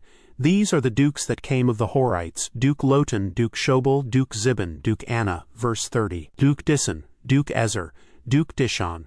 These are the dukes that came of Hori, among their dukes in the land of Seir. Verse 31. And these are the kings that reigned in the land of Edom, before there reigned any king over the children of Israel. Verse 32. And Bela the son of Beor reigned in Edom, and the name of his city was Dinhabah. Verse 33. And Bela died, and Jobab the son of Zerah of Bozrah reigned in his stead. Verse 34. And Jobab died, and Husham of the land of Temani reigned in his stead. Verse 35. And Husham died, and Hadad the son of Bedad, who smote Midian in the field of Moab, reigned in his stead. And the name of his city was Avith. Verse 36. And Hadad died, and Samlah of Masrekah reigned in his stead. Verse 37. And Samlah died, and Saul of Rehoboth by the river reigned in his stead. Verse 38. And Saul died, and Baalhanan the son of Achbor reigned in his stead. Verse 39. And Baalhanan the son of Achbor died, and Hadar reigned in his stead. And the name of his city was Pau, and his wife's name was Mehetabel, the daughter of Matred, the daughter of Mezahab. Verse 40. And these are the names of the dukes that came of Esau according to their families, after their places by their names. Duke Timnah, Duke Alva, Duke Jetheth. Verse 41. Duke Aholibamah, Duke Elah, Duke Pinon. Verse 42. Duke Kenaz, Duke Teman, Duke Mibzar. Verse 43. Duke Magdiel, Duke Aram. These be the dukes of Edom according to their habitations in the land of their possession. He is Esau, the father of the Edomites. Chapter 37. Verse 1. And Jacob dwelt in the land wherein his father was a stranger, in the land of Canaan. Verse 2. These are the generations of Jacob. Joseph, being 17 years old, was feeding the flock with his brethren, and the lad was with the sons of Bilhah, and with the sons of Zilpah his father's wives. And Joseph brought unto his father their evil report. Verse 3. Now Israel loved Joseph more than all his children, because he was the son of his old age, and he made him a coat of many colors. Verse 4. And when his brethren saw that their father loved him more than all his brethren, they hated him, and could not speak peaceably unto him. Verse 5. And Joseph dreamed a dream, and he told it his brethren, and they hated him yet the more. Verse 6. And he said unto them, Hear, I pray you, this dream which I have dreamed. Verse 7. For, behold, we were binding sheaves in the field, and lo, my sheaf arose and also stood upright. And behold, your sheaves stood round about and made obeisance to my sheaf. Verse 8. And his brethren said to him, Shalt thou indeed reign over us, or shalt thou indeed have dominion over us? And they hated him yet the more for his dreams and for his words. Verse 9. And he dreamed yet another dream, and told it his brethren, and said, Behold, I have dreamed a dream more. And behold, the sun and the moon and the 11 stars made obeisance to me. Verse 10. And he told it to his father and to his brethren.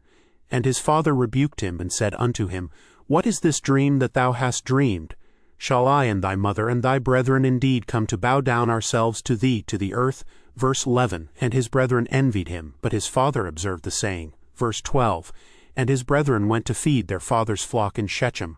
Verse 13, and Israel said unto Joseph, Do not thy brethren feed the flock in Shechem? Come, and I will send thee unto them. And he said to him, Here am I. Verse 14, and he said to him, Go, I pray thee, see whether it be well with thy brethren, and well with the flocks, and bring me word again. So he sent him out of the vale of Hebron, and he came to Shechem. Verse 15, and a certain man found him, and behold, he was wandering in the field. And the man asked him, saying, What seekest thou? Verse 16, and he said, I seek my brethren. Tell me, I pray thee, where they feed their flocks. Verse 17, and the man said, They are departed hence, for I heard them say, Let us go to Dothan. And Joseph went after his brethren, and found them in Dothan. Verse 18, and when they saw him afar off, even before he came near unto them, they conspired against him to slay him. Verse 19, and they said one to another, Behold, this dreamer cometh. Verse 20, Come now therefore, and let us slay him, and cast him into some pit, and we will say, Some evil beast hath devoured him, and we shall see what will become of his dreams. Verse 21, and Reuben heard it, and he delivered him out of their hands, and said, Let us not kill him. Verse 22, and Reuben said unto them, Shed no blood, but cast him into this pit that is in the wilderness, and lay no hand upon him, that he might rid him out of their hands, to deliver him to his father again. Verse 23, and it came to pass, when Joseph was come unto his brethren, that they stripped Joseph out of his coat of many colors that was on him. Verse 24, and they took him and cast him into a pit, and the pit was empty, there was no water in it. Verse 25, and they sat down to eat bread, and they lifted up their eyes and looked, and behold, a company of Ishmaelites came from Gilead with their camels, bearing spicery and balm and myrrh, going to carry it down to Egypt. Verse 26, and Judah said unto his brethren, What profit is it if we slay our brother, and conceal his blood? Verse 27, Come, and let us sell him to the Ishmaelites, and let not our hand be upon him. For he is our brother and our flesh. And his brethren were content. Verse 28, Then there passed by Midianites merchantmen, and they drew and lifted up Joseph out of the pit, and sold Joseph to the Ishmaelites for 20 pieces of silver. And they brought Joseph into Egypt. Verse 29, and Reuben returned unto the pit, and behold, Joseph was not in the pit, and he rent his clothes. Verse 30, and he returned unto his brethren, and said, The child is not, and I, whither shall I go? Verse 31, and they took Joseph's coat, and killed a kid of the goats, and dipped the coat in the blood. Verse 32, and they sent the coat of many colors, and they brought it to their father, and said, This have we found. Know now whether it be thy son's coat or no. Verse 33, and he knew it, and said, It is my son's coat, an evil beast hath devoured him. Joseph is without doubt rent in pieces. Verse 34, and Jacob rent his clothes, and put sackcloth upon his loins, and mourned for his son many days. Verse 35, and all his sons and all his daughters rose up to comfort him, but he refused to be comforted. And he said, For I will go down into the grave unto my son mourning. Thus his father wept for him. Verse 36, and the Midianites sold him into Egypt unto Potiphar, an officer of Pharaoh's and captain of the guard. Chapter 38. Verse 1, and it came to pass at that time that Judah went down from his brethren, and turned into a certain Adullamite, whose name was Hira. Verse 2, and Judah saw there a daughter of a certain Canaanite, whose name was Shua, and he took her, and went in unto her. Verse 3, and she conceived, and bare a son, and he called his name Verse 4, and she conceived again, and bare a son, and she called his name Onan. Verse 5, and she yet again conceived, and bare a son, and called his name Shelah. And he was at Chezib when she bare him. Verse 6, and Judah took a wife for his firstborn, whose name was Tamar. Verse 7, and Judah's firstborn, was wicked in the sight of the Lord, and the Lord slew him. Verse 8, and Judah said unto Onan, Go in unto thy brother's wife, and marry her, and raise up seed to thy brother. Verse 9, and Onan knew that the seed should not be his. And it came to pass, when he went in unto his brother's wife, that he spilled it on the ground, lest that he should give seed to his brother. Verse 10, and the thing which he did displeased the Lord, wherefore he slew him also. Verse 11, then said Judah to Tamar, his daughter-in-law, Remain a widow at thy father's house, till Shelah my son be grown. For he said, lest peradventure he die also, as his brethren did. And Tamar went and dwelt in her father's house. Verse 12. And in process of time the daughter of Shua Judah's wife died, and Judah was comforted, and went up unto his sheepshearers to Timnath, he and his friend Hira the Adullamite. Verse 13. And it was told Tamar, saying, Behold, thy father-in-law goeth up to Timnath to shear his sheep. Verse 14. And she put her widow's garments off from her, and covered her with a veil, and wrapped herself, and sat in an open place, which is by the way to Timnath. For she saw that Shelah was grown, and she was not given unto him to wife. Verse 15. When Judah saw her, he thought her to be an harlot, because she had covered her face. Verse 16. And he turned unto her by the way, and said, Go to, I pray thee, let me come in unto thee. For he knew not that she was his daughter-in-law.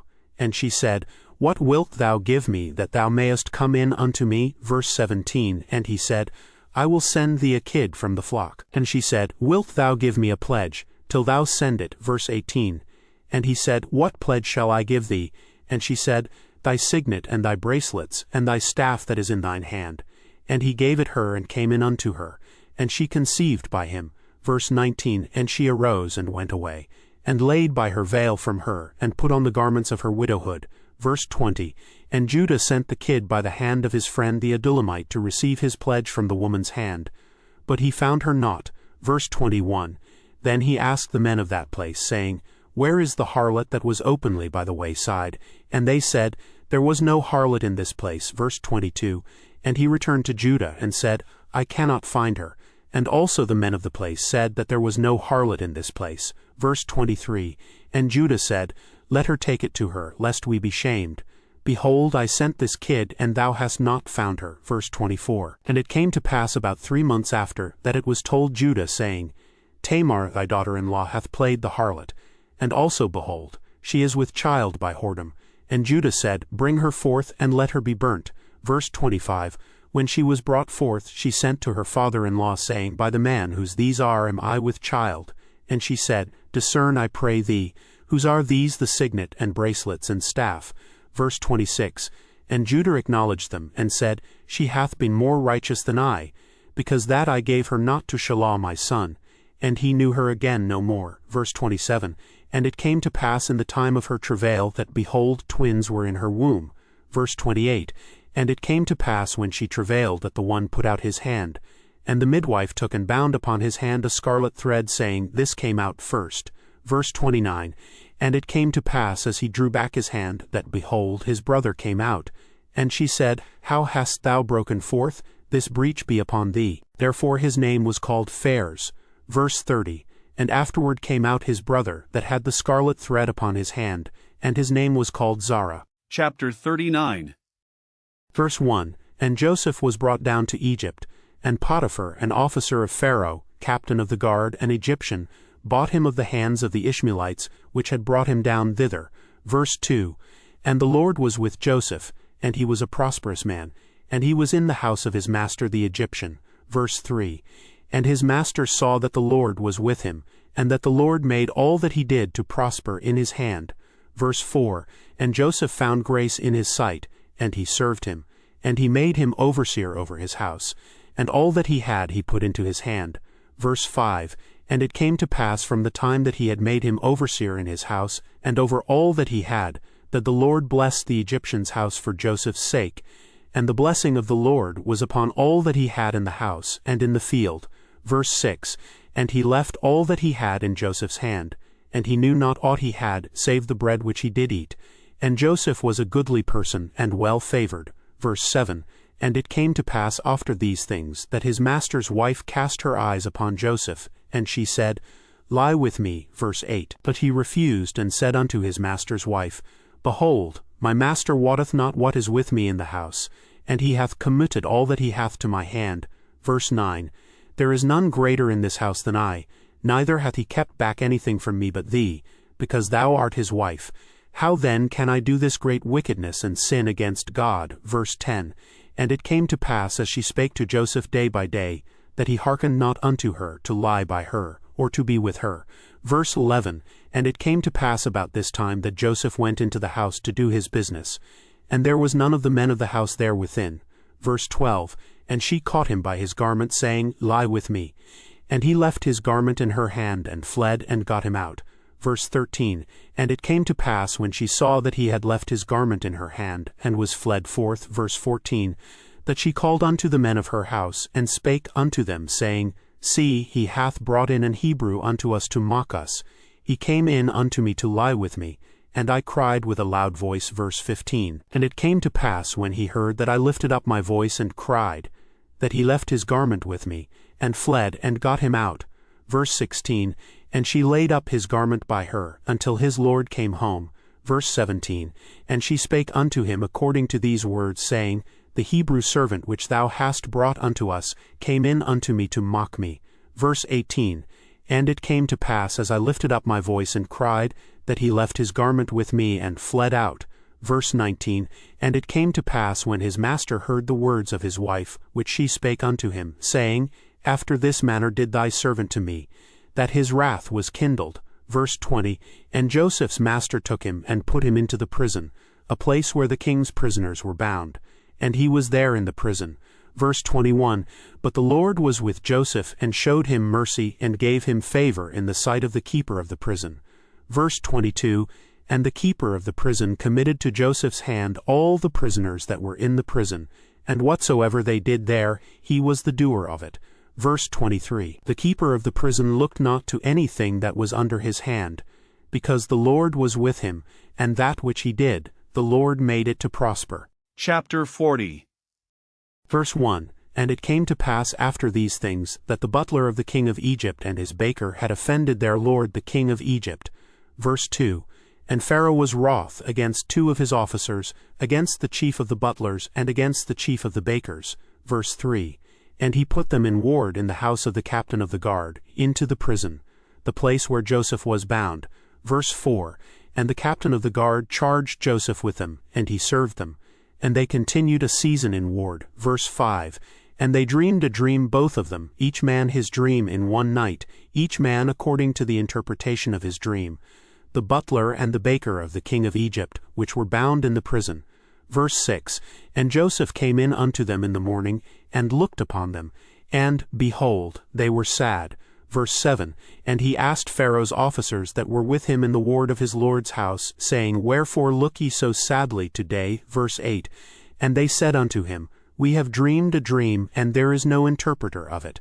And Joseph said unto them, Do not interpretations belong to God? Tell me them, I pray you. Verse 9. And the chief butler told his dream to Joseph, and said to him, In my dream, behold, a vine was before me. Verse 10. And in the vine were 3 branches, and it was as though it budded, and her blossoms shot forth, and the clusters thereof brought forth ripe grapes. Verse 11. And Pharaoh's cup was in my hand, and I took the grapes and pressed them into Pharaoh's cup, and I gave the cup into Pharaoh's hand. Verse 12. And Joseph said unto him, This is the interpretation of it. The 3 branches are 3 days. Verse 13. Yet within 3 days shall Pharaoh lift up thine head, and restore thee unto thy place, and thou shalt deliver Pharaoh's cup into his hand, after the former manner when thou wast his butler. Verse 14. But think on me when it shall be well with thee, and show kindness, I pray thee, unto me, and make mention of me unto Pharaoh, and bring me out of this house. Verse 15. For indeed I was stolen away out of the land of the Hebrews, and here also have I done nothing that they should put me into the dungeon. Verse 16. When the chief baker saw that the interpretation was good, he said unto Joseph, I also was in my dream, and behold, I had 3 white baskets on my head. Verse 17. And in the uppermost basket there was of all manner of bakemeats for Pharaoh, and the birds did eat them out of the basket upon my head. Verse 18. And Joseph answered and said, This is the interpretation thereof. The 3 baskets are 3 days. Verse 19. Yet within 3 days shall Pharaoh lift up thy head from off thee, and shall hang thee on a tree, and the birds shall eat thy flesh from off thee. Verse 20. And it came to pass the 3rd day, which was Pharaoh's birthday, that he made a feast unto all his servants. And he lifted up the head of the chief butler, and of the chief baker among his servants. Verse 21. And he restored the chief butler unto his butlership again, and he gave the cup into Pharaoh's hand. Verse 22. But he hanged the chief baker, as Joseph had interpreted to them. Verse 23. Yet did not the chief butler remember Joseph, but forgot him. Chapter 41. Verse 1. And it came to pass at the end of 2 full years that Pharaoh dreamed, and behold, he stood by the river. Verse 2. And behold, there came up out of the river 7 well-favored kine and fat-fleshed, and they fed in a meadow. Verse 3. And behold, 7 other kine came up after them out of the river, ill-favored and lean-fleshed, and stood by the other kine upon the brink of the river. Verse 4. And the ill-favored and lean-fleshed kine did eat up the 7 well-favored and fat kine. So Pharaoh awoke. Verse 5. And he slept and dreamed the second time. And behold, 7 ears of corn came up upon one stalk, rank and good. Verse 6. And behold, 7 thin ears and blasted with the east wind sprung up after them. Verse 7. And the 7 thin ears devoured the 7 rank and full ears. And Pharaoh awoke, and behold, it was a dream. Verse 8. And it came to pass in the morning that his spirit was troubled, and he sent and called for all the magicians of Egypt, and all the wise men thereof, and Pharaoh told them his dream. But there was none that could interpret them unto Pharaoh. Verse 9. Then spake the chief butler unto Pharaoh, saying, I do remember my faults this day. Verse 10. Pharaoh was wroth with his servants, and put me in ward in the captain of the guard's house, both me and the chief baker. Verse 11. And we dreamed a dream in one night, I and he. We dreamed each man according to the interpretation of his dream. Verse 12. And there was there with us a young man, an Hebrew, servant to the captain of the guard. And we told him, and he interpreted to us our dreams, to each man according to his dream he did interpret. Verse 13. And it came to pass, as he interpreted to us, so it was, me he restored unto mine office, and him he hanged. Verse 14. Then Pharaoh and called Joseph, and they brought him hastily out of the dungeon. And he shaved himself, and changed his raiment, and came in unto Pharaoh. Verse 15. And Pharaoh said unto Joseph, I have dreamed a dream, and there is none that can interpret it. And I have heard say of thee, that thou canst understand a dream to interpret it. Verse 16. And Joseph answered Pharaoh, saying, It is not in me. God shall give Pharaoh an answer of peace. Verse 17. And Pharaoh said unto Joseph, In my dream, behold, I stood upon the bank of the river. Verse 18. And behold, there came up out of the river 7 kine, fat-fleshed and well-favored, and they fed in a meadow. Verse 19. And behold, 7 other kine came up after them, poor and very ill-favored and lean-fleshed, such as I never saw in all the land of Egypt for badness. Verse 20. And the lean and the ill-favored kine did eat up the first 7 fat kine. Verse 21. And when they had eaten them up, it could not be known that they had eaten them, but they were still ill-favored, as at the beginning. So I awoke. Verse 22.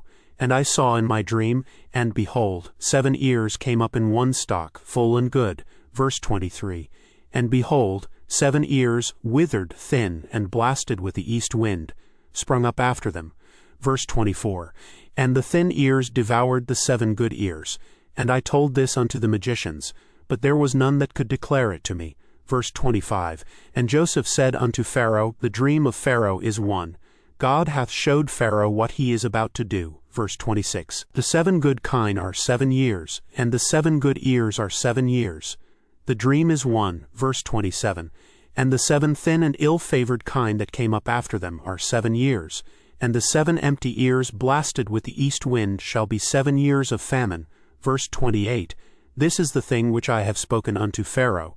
What God is about to do, he sheweth unto Pharaoh. Verse 29.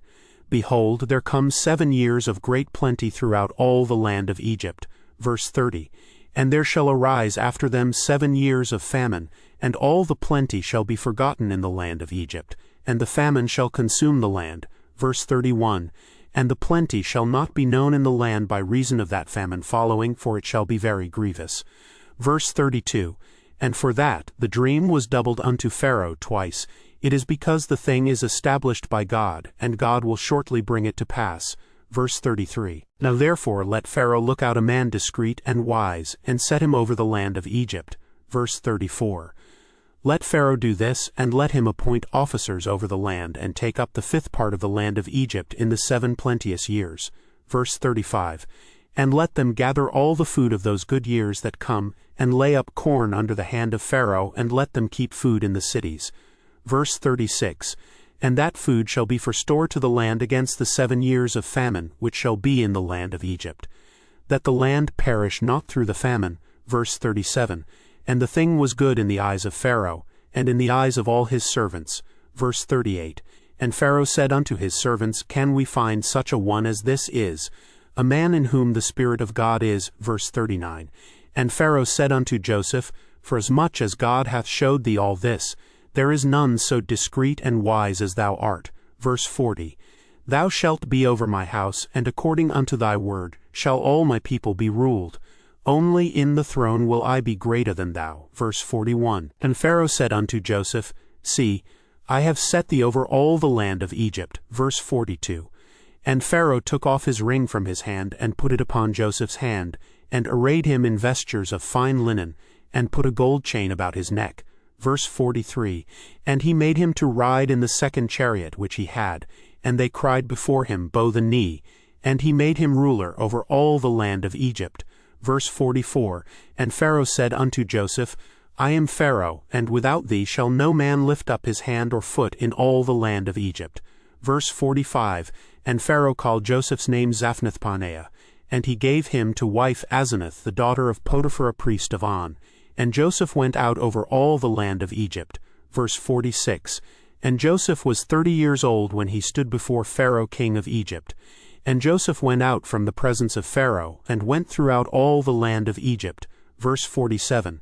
And in the 7 plenteous years the earth brought forth by handfuls. Verse 48. And he gathered up all the food of the 7 years, which were in the land of Egypt, and laid up the food in the cities. The food of the field, which was round about every city, laid he up in the same. Verse 49. And Joseph gathered corn as the sand of the sea very much, until he left numbering, for it was without number. Verse 50. And unto Joseph were born 2 sons before the years of famine came, which Asenath the daughter of Potiphar a priest of On bare unto him. Verse 51. And Joseph called the name of the firstborn Manasseh. For God, said he, hath made me forget all my toil and all my father's house. Verse 52. And the name of the second called he Ephraim. For God hath caused me to be fruitful in the land of my affliction. Verse 53. And the 7 years of plenteousness that was in the land of Egypt were ended. Verse 54. And the 7 years of dearth began to come, according as Joseph had said, and the dearth was in all lands, but in all the land of Egypt there was bread. Verse 55. And when all the land of Egypt was famished, the people cried to Pharaoh for bread. And Pharaoh said unto all the Egyptians, Go unto Joseph, what he saith to you, do. Verse 56. And the famine was over all the face of the earth. And Joseph opened all the storehouses, and sold unto the Egyptians. And the famine waxed sore in the land of Egypt. Verse 57. And all countries came into Egypt to Joseph for to buy corn, because that the famine was so sore in all lands. Chapter 42. Verse 1. Now when Jacob saw that there was corn in Egypt, Jacob said unto his sons, Why do ye look one upon another? Verse 2. And he said, Behold, I have heard that there is corn in Egypt. Get you down thither, and buy for us from thence, that we may live and not die. Verse 3. And Joseph's 10 brethren went down to buy corn in Egypt. Verse 4. But Benjamin, Joseph's brother, Jacob sent not with his brethren, for he said, Lest peradventure mischief befall him. Verse 5. And the sons of Israel came to buy corn among those that came, for the famine was in the land of Canaan. Verse 6. And Joseph was the governor over the land, and he it was that sold to all the people of the land. And Joseph's brethren came, and bowed down themselves before him with their faces to the earth. Verse 7.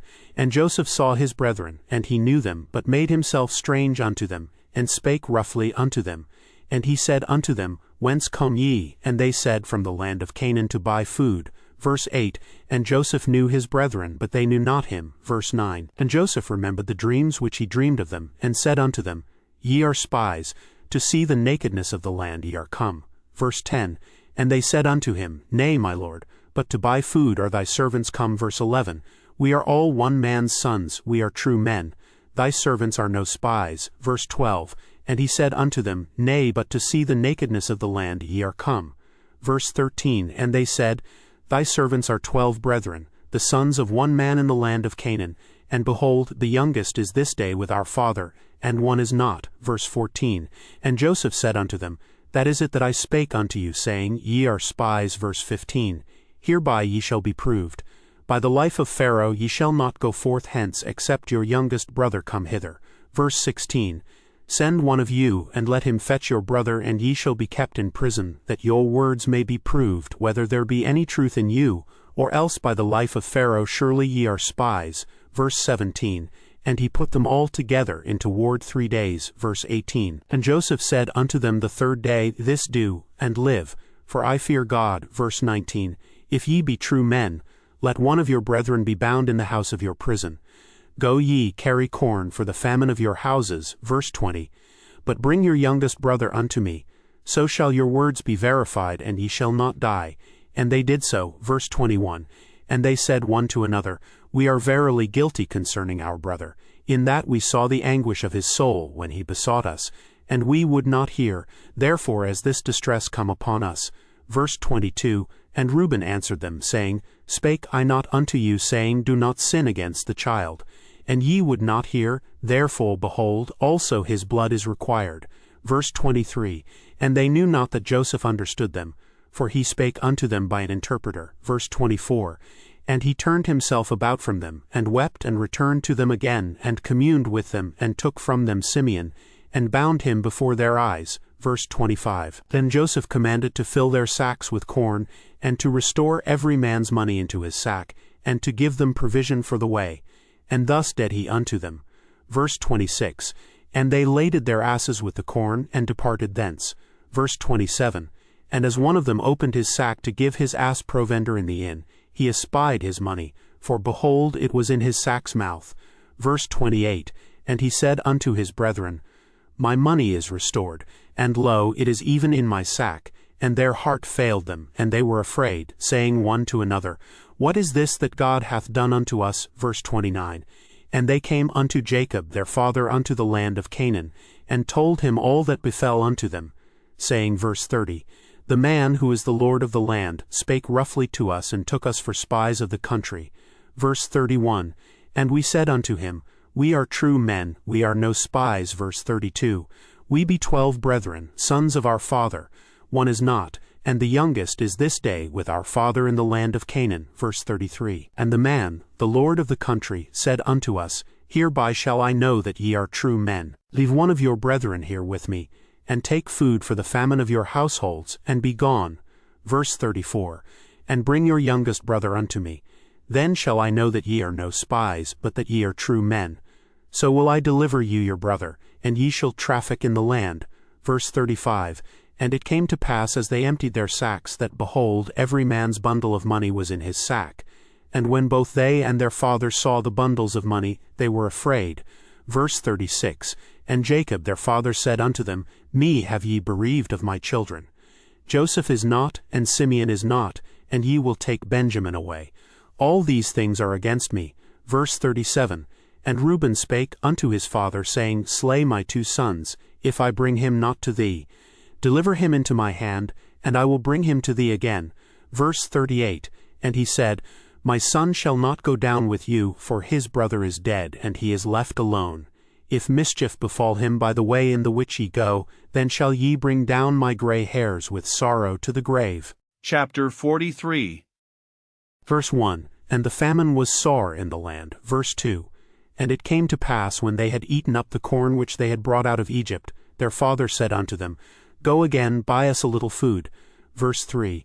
And Judah spake unto him, saying, The man did solemnly protest unto us, saying, Ye shall not see my face, except your brother be with you. Verse 4.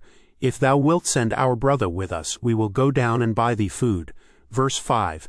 But if thou wilt not send him, we will not go down. For the man said unto us, Ye shall not see my face, except your brother be with you. Verse 6. And Israel said, Wherefore dealt ye so ill with me as to tell the man whether ye had yet a brother? Verse 7. And they said, The man asked us straitly of our state and of our kindred, saying, Is your father yet alive? Have ye another brother? And we told him according to the tenor of these words. Could we certainly know that he would say, Bring your brother down? Verse 8.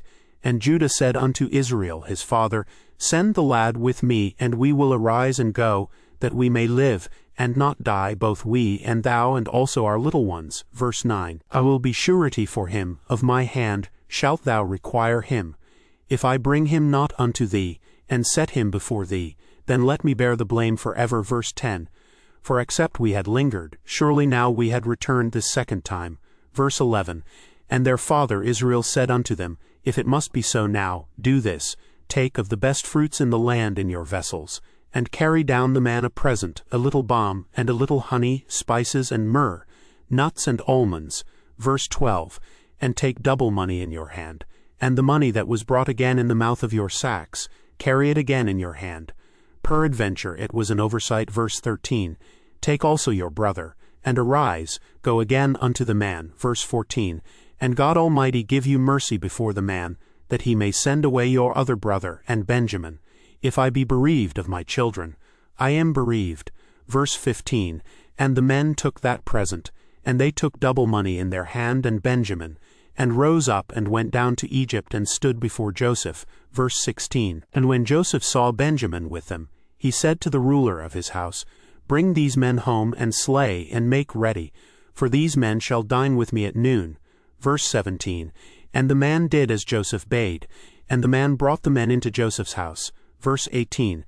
And the men were afraid, because they were brought into Joseph's house, and they said, Because of the money that was returned in our sacks at the first time are we brought in, that he may seek occasion against us, and fall upon us, and take us for bondmen, and our asses. Verse 19. And they came near to the steward of Joseph's house, and they communed with him at the door of the house. Verse 20. And said, O sir, we came indeed down at the first time to buy food. Verse 21. And it came to pass when we came to the inn, that we opened our sacks, and, behold, every man's money was in the mouth of his sack, our money in full weight, and we have brought it again in our hand. Verse 22. And other money have we brought down in our hands to buy food. We cannot tell who put our money in our sacks. Verse 23. And he said, Peace be to you, fear not, your God and the God of your father hath given you treasure in your sacks. I had your money. And he brought Simeon out unto them. Verse 24. And the man brought the men into Joseph's house, and gave them water, and they washed their feet, and he gave their asses provender. Verse 25. And they made ready the present against Joseph came at noon, for they heard that they should eat bread there. Verse 26. And when Joseph came home, they brought him the present which was in their hand into the house, and bowed themselves to him to the earth. Verse 27. And he asked them of their welfare, and said, Is your father well? The old man of whom ye spake, is he yet alive? Verse 28. And they answered, Thy servant our father is in good health, he is yet alive. And they bowed down their heads and made obeisance. Verse 29.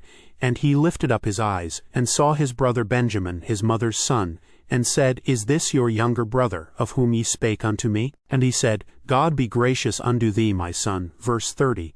And Joseph made haste, for his bowels did yearn upon his brother. And he sought where to weep, and he entered into his chamber, and wept there. Verse 31. And he washed his face, and went out, and refrained himself, and said, Set on bread. Verse 32. And they set on for him by himself, and for them by themselves, and for the Egyptians, which did eat with him by themselves, because the Egyptians might not eat bread with the Hebrews, for that is an abomination unto the Egyptians. Verse 33. And they sat before him, the firstborn according to his birthright, and the youngest according to his youth. And the men marveled one at another. Verse 34. And he took and sent messes unto them from before him. But Benjamin's mess was 5 times so much as any of theirs, and they drank and were merry with him. Chapter 44. Verse 1. And he commanded the steward of his house, saying, Fill the men's sacks with food as much as they can carry, and put every man's money in his sack's mouth. Verse 2. And put my cup, the silver cup, in the sack's mouth of the youngest, and his corn money. And he did according to the word that Joseph had spoken. Verse 3.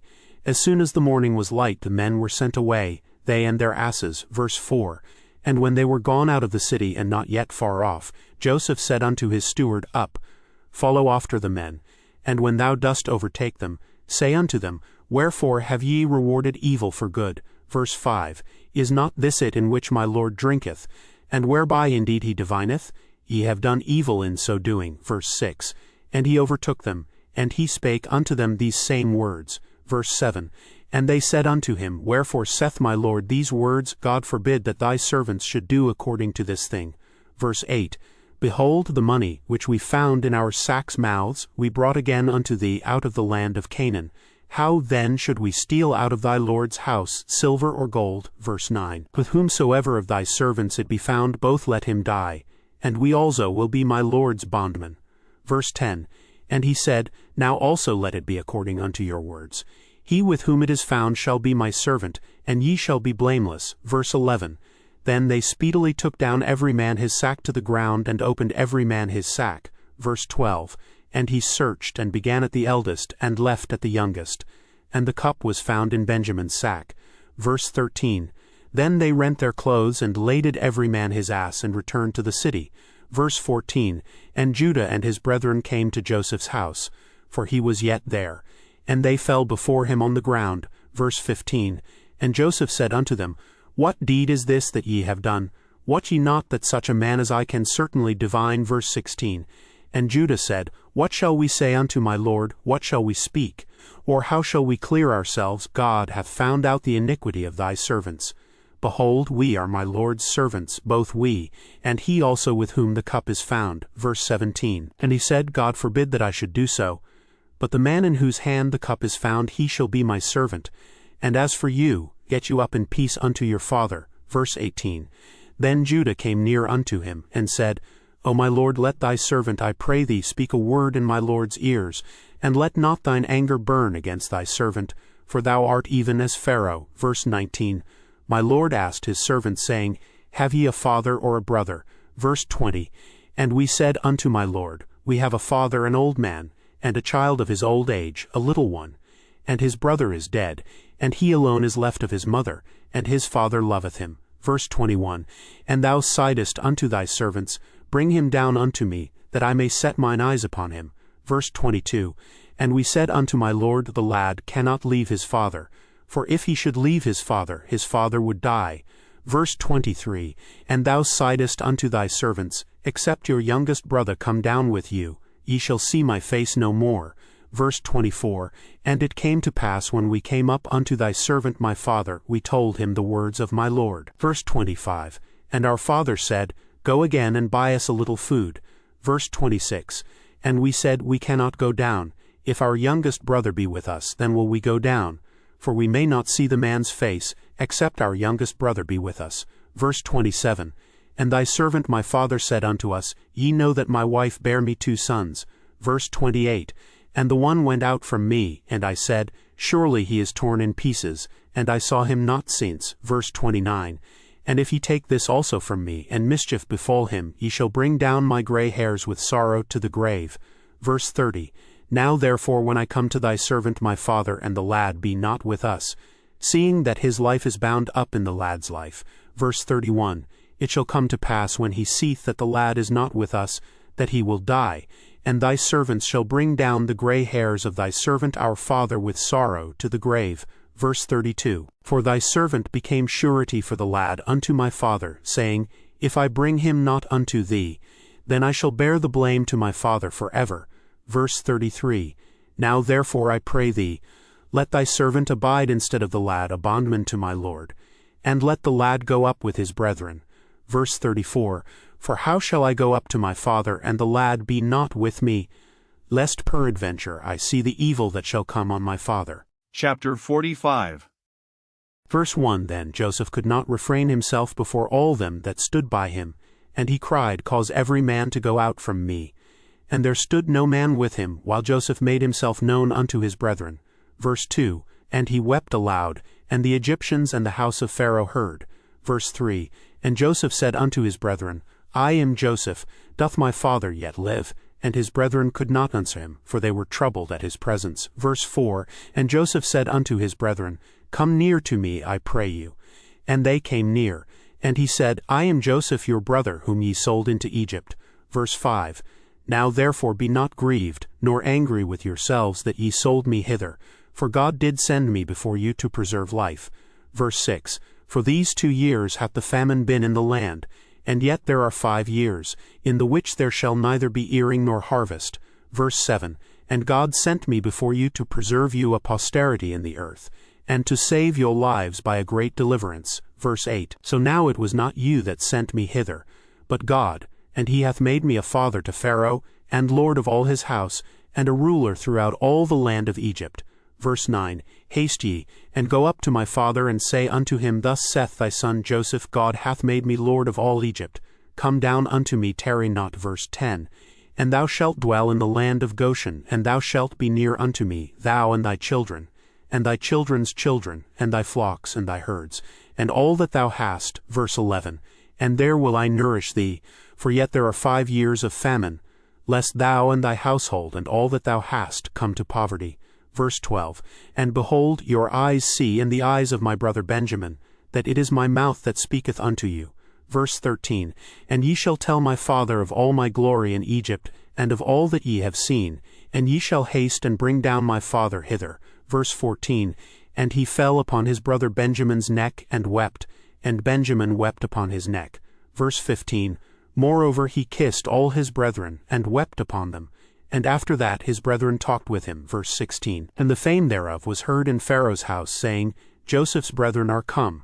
And it pleased Pharaoh well, and his servants. Verse 17, And Pharaoh said unto Joseph, Say unto thy brethren, This do ye, Lade your beasts, and go, get you unto the land of Canaan. Verse 18, And take your father and your households, and come unto me, and I will give you the good of the land of Egypt, and ye shall eat the fat of the land. Verse 19, Now thou art commanded, this do ye, take you wagons out of the land of Egypt for your little ones, and for your wives, and bring your father, and come. Verse 20, Also regard not your stuff, for the good of all the land of Egypt is yours. Verse 21, And the children of Israel did so, and Joseph gave them wagons, according to the commandment of Pharaoh, and gave them provision for the way. Verse 22, To all of them he gave each man changes of raiment, but to Benjamin he gave 300 pieces of silver, and 5 changes of raiment. Verse 23, And to his father he sent after this manner, 10 asses laden with the good things of Egypt, and 10 she-asses laden with corn and bread and meat for his father by the way. Verse 24, So he sent his brethren away, and they departed. And he said unto them, See that ye fall not out by the way. Verse 25, And they went up out of Egypt, and came into the land of Canaan unto Jacob their father. Verse 26, And told him, saying, Joseph is yet alive, and he is governor over all the land of Egypt. And Jacob's heart fainted, for he believed them not. Verse 27, And they told him all the words of Joseph which he had said unto them. And when he saw the wagons which Joseph had sent to carry him, the spirit of Jacob their father revived. Verse 28, And Israel said, It is enough. Joseph my son is yet alive. I will go and see him before I die. Chapter 46. Verse 1, And Israel took his journey with all that he had, and came to Beersheba, and offered sacrifices unto the God of his father Isaac. Verse 2, And God spake unto Israel in the visions of the night, and said, Jacob, Jacob. And he said, Here am I. Verse 3, And he said, I am God, the God of thy father. Fear not to go down into Egypt, for I will there make of thee a great nation. Verse 4, I will go down with thee into Egypt, and I will also surely bring thee up again, and Joseph shall put his hand upon thine eyes. Verse 5, And Jacob rose up from Beersheba, and the sons of Israel carried Jacob their father and their little ones and their wives in the wagons which Pharaoh had sent to carry him. Verse 6, And they took their cattle and their goods which they had gotten in the land of Canaan, and came into Egypt, Jacob and all his seed with him. Verse 7, His sons and his sons' sons with him, his daughters and his sons' daughters, and all his seed brought he with him into Egypt. Verse 8, And these are the names of the children of Israel which came into Egypt, Jacob and his sons, Reuben, Jacob's firstborn. Verse 9, And the sons of Reuben, Hanoch and Phallu, and Hezron, and Carmi. Verse 10, And the sons of Simeon, Jemuel, and Hameen, and Ohad, and Jachin, and Zohar, and Shaul, the son of a Canaanitish woman. Verse 11, And the sons of Levi, Gershon, Kohath, and Merari. Verse 12, And the sons of Judah, and Onan, and Shelah, and Phares, and Zara. But and Onan died in the land of Canaan. And the sons of Phares were Hezron and Hamul. Verse 13, And the sons of Issachar, Tola, and Phuvah, and Job, and Shimron. Verse 14, And the sons of Zebulun, Serd, and Elon, and Jaleel. Verse 15, These be the sons of Leah, which she bare unto Jacob in Padanaram with his daughter Dinah. All the souls of his sons and his daughters were 30 and 3. verse 16. And the sons of Gad, Ziphion, and Haggi, Shuni, and Ezebon, Eri, and Arodi, and Areli, verse 17. And the sons of Asher, Jimnah, and Ishua, and Isui, and Beriah, and Sarah their sister, and the sons of Beriah, Eber, and Malchiel, verse 18. These are the sons of Zilpah whom Laban gave to Leah his daughter, and these she bare unto Jacob, even 16 souls. Verse 19. The sons of Rachel Jacob's wife, Joseph and Benjamin, verse 20. And unto Joseph in the land of Egypt were born Manasseh and Ephraim, which Asenath the daughter of Potiphar a priest of On bare unto him. Verse 21. And the sons of Benjamin were Bela, and Becher, and Ashbel, Jerah and Naaman, Ahi and Rosh, Muppim and Huppim and Ard. Verse 22. These are the sons of Rachel which were born to Jacob. All the souls were 14. Verse 23. And the sons of Dan, Husham. Verse 24. And the sons of Naphtali, Jeziel, and Guni, and Jezer, and Shillem. Verse 25. These are the sons of Bilhah, which Laban gave unto Rachel his daughter, and she bare these unto Jacob. All the souls were 7. Verse 26. All the souls that came with Jacob into Egypt, which came out of his loins, besides Jacob's sons' wives, all the souls were 66. Verse 27. And the sons of Joseph which were born him in Egypt were 2 souls. All the souls of the house of Jacob which came into Egypt were 70. Verse 28. And he sent Judah before him unto Joseph to direct his face unto Goshen. And they came into the land of Goshen. Verse 29.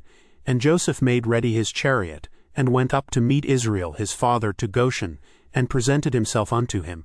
And he fell on his neck, and wept on his neck a good while. Verse 30.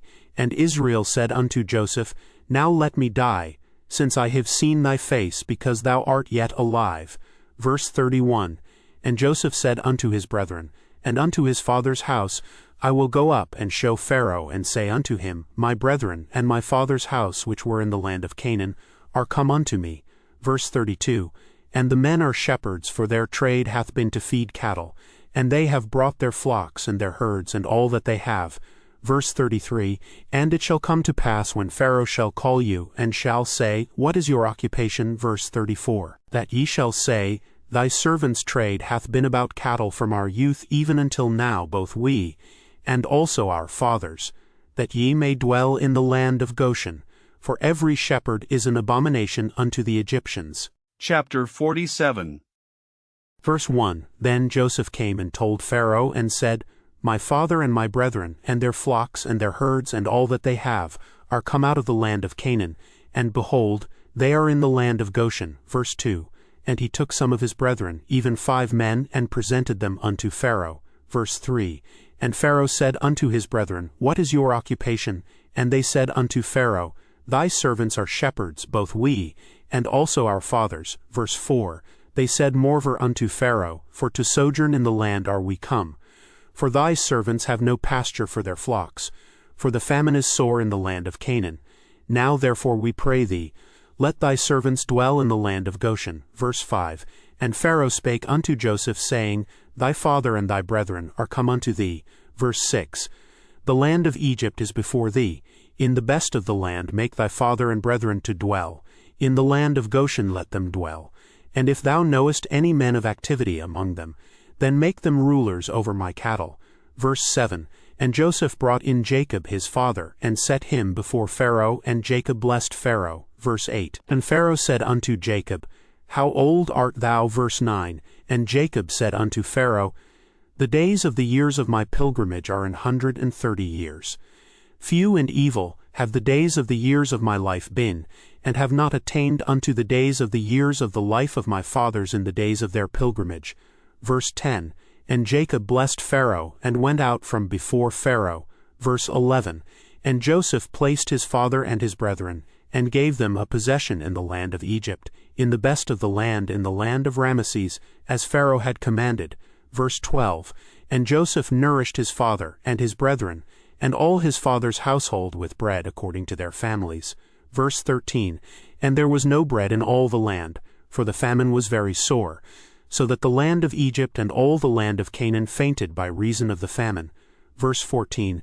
And Joseph gathered up all the money that was found in the land of Egypt, and in the land of Canaan, for the corn which they bought. And Joseph brought the money into Pharaoh's house. verse 15. And when money failed in the land of Egypt, and in the land of Canaan, all the Egyptians came unto Joseph and said, Give us bread, for why should we die in thy presence, for the money faileth? Verse 16. And Joseph said, Give your cattle, and I will give you for your cattle, if money fail. Verse 17. And they brought their cattle unto Joseph. And Joseph gave them bread in exchange for horses, and for the flocks, and for the cattle of the herds, and for the asses, and he fed them with bread for all their cattle for that year. Verse 18. When that year was ended, they came unto him the second year, and said unto him, We will not hide it from my lord, how that our money is spent. My lord also hath our herds of cattle. There is not aught left in the sight of my lord, but our bodies and our lands. Verse 19. Wherefore shall we die before thine eyes, both we and our land? Buy us and our land for bread, and we and our land will be servants unto Pharaoh. And give us seed that we may live, and not die, that the land be not desolate. Verse 20. And Joseph bought all the land of Egypt for Pharaoh, for the Egyptians sold every man his field, because the famine prevailed over them. So the land became Pharaoh's. Verse 21. And as for the people, he removed them to cities from one end of the borders of Egypt even to the other end thereof. Verse 22. Only the land of the priests bought he not, for the priests had a portion assigned them of Pharaoh, and did eat their portion which Pharaoh gave them. Wherefore they sold not their lands. Verse 23. Then Joseph said unto the people, Behold, I have bought you this day and your land for Pharaoh. Lo, here is seed for you, and ye shall sow the land. Verse 24. And it shall come to pass in the increase, that ye shall give the 5th part unto Pharaoh, and 4 parts shall be your own, for seed of the field, and for your food, and for them of your households, and for food for your little ones. Verse 25. And they said, Thou hast saved our lives. Let us find grace in the sight of my lord, and we will be Pharaoh's servants. Verse 26. And Joseph made it a law over the land of Egypt unto this day, that Pharaoh should have the 5th part, except the land of the priests only, which became not Pharaoh's. Verse 27. And Israel dwelt in the land of Egypt, in the country of Goshen. And they had possessions therein, and grew, and multiplied exceedingly. Verse 28. And Jacob lived in the land of Egypt 17 years. So the whole age of Jacob was 147 years. Verse 29. And the time drew nigh that Israel must die, and he called his son Joseph, and said unto him, If now I have found grace in thy sight, put, I pray thee, thy hand under my thigh, and deal kindly and truly with me. Bury me not, I pray thee, in Egypt. Verse 30. But I will lie with my fathers, and thou shalt carry me out of Egypt, and bury me in their burying place. And he said, I will do as thou hast said. Verse 31. And he said, Swear unto me. And he sware unto him, and Israel bowed himself upon the bed's head. Chapter 48. Verse 1. And it came to pass after these things, that one told Joseph, Behold, thy father is sick. And he took with him his 2 sons, Manasseh and Ephraim. Verse 2. And one told Jacob, and said, Behold, thy son Joseph cometh unto thee. And Israel strengthened himself, and sat upon the bed. Verse 3. And Jacob said unto Joseph, God Almighty appeared unto me at Luz in the land of Canaan, and blessed me. Verse 4. And said unto me, Behold, I will make thee fruitful, and multiply thee, and I will make of thee a multitude of people, and will give this land to thy seed after thee, for an everlasting possession. Verse 5. And now thy 2 sons, Ephraim and Manasseh, which were born unto thee in the land of Egypt before I came unto thee into Egypt, are mine. As Reuben and Simeon they shall be mine. Verse 6. And thy issue which thou begettest after them shall be thine, and shall be called after the name of their brethren in their inheritance. Verse 7. And as for me, when I came from Padan, Rachel died by me in the land of Canaan in the way, when yet there was but a little way to come unto Ephrath. And I buried her there in the way of Ephrath. The same is Bethlehem. Verse 8. And Israel beheld Joseph's sons, and said, Who are these? Verse 9. And Joseph said unto his father, They are my sons, whom God hath given me in this place. And he said, Bring them, I pray thee, unto me, and I will bless them. Verse 10. Now the eyes of Israel were dim for age, so that he could not see. And he brought them near unto him, and he kissed them and embraced them. Verse 11. And Israel said unto Joseph, I had not thought to see thy face, and lo, God hath showed me also thy seed. Verse 12. And Joseph brought them out from between his knees, and he bowed himself with his face to the earth. Verse 13, And Joseph took them both, Ephraim in his right hand toward Israel's left hand, and Manasseh in his left hand toward Israel's right hand, and brought them near unto him. Verse 14, And Israel stretched out his right hand, and laid it upon Ephraim's head, who was the younger, and his left hand upon Manasseh's head, guiding his hands wittingly. For Manasseh was the firstborn. Verse 15, And he blessed Joseph and said, God, before whom my fathers Abraham and Isaac did walk, the God which fed me all my life long unto this day. Verse 16, The angel which redeemed me from all evil, bless the lads, and let my name be named on them, and the name of my fathers Abraham and Isaac, and let them grow into a multitude in the midst of the earth.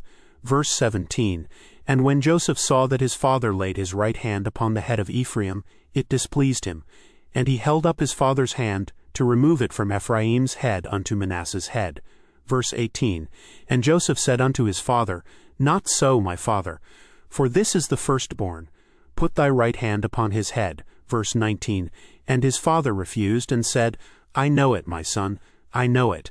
He also shall become a people, and he also shall be great. But truly his younger brother shall be greater than he, and his seed shall become a multitude of nations. Verse 20, And he blessed them that day, saying, In thee shall Israel bless, saying, God make thee as Ephraim and as Manasseh. And he set Ephraim before Manasseh.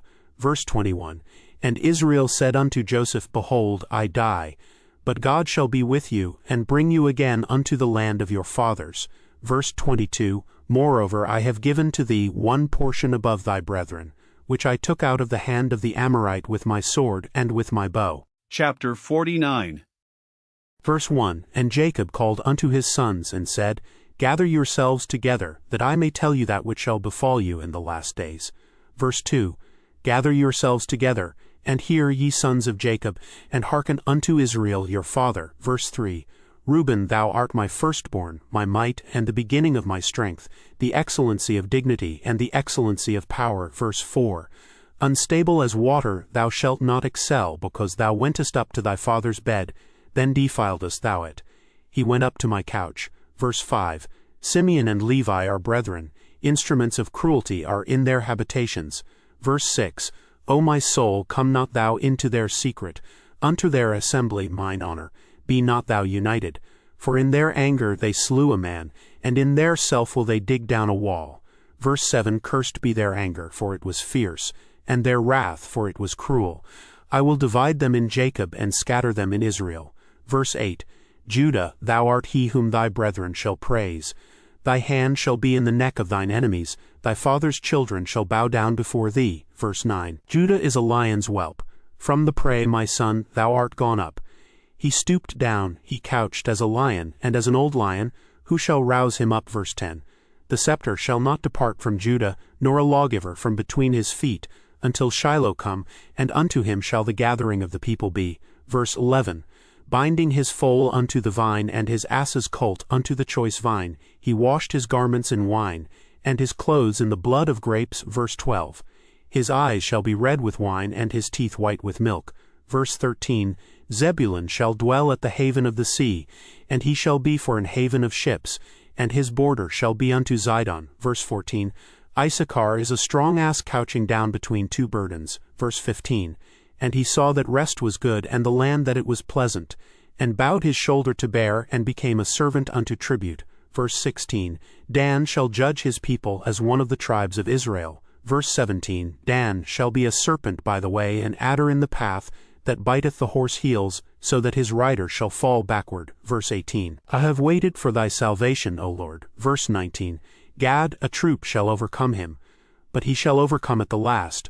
Verse 20, Out of Asher his bread shall be fat, and he shall yield royal dainties. Verse 21, Naphtali is a hind let loose, he giveth goodly words. Verse 22, Joseph is a fruitful bough, even a fruitful bough by a well, whose branches run over the wall. Verse 23, The archers have sorely grieved him, and shot at him, and hated him. Verse 24, But his bow abode in strength, and the arms of his hands were made strong by the hands of the mighty God of Jacob.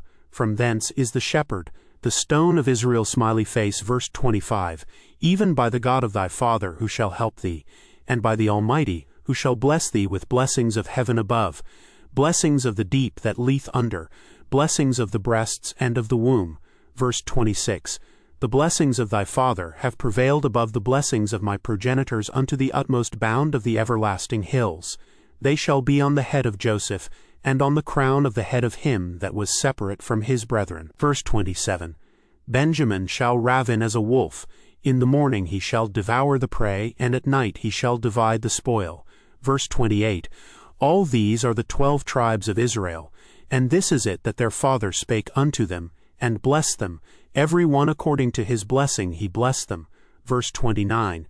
And he charged them, and said unto them, I am to be gathered unto my people, bury me with my fathers in the cave that is in the field of Ephron the Hittite. Verse 30. In the cave that is in the field of Machpelah, which is before Mamre, in the land of Canaan, which Abraham bought with the field of Ephron the Hittite for a possession of a burying place. Verse 31. There they buried Abraham and Sarah his wife. There they buried Isaac and Rebekah his wife. And there I buried Leah. Verse 32.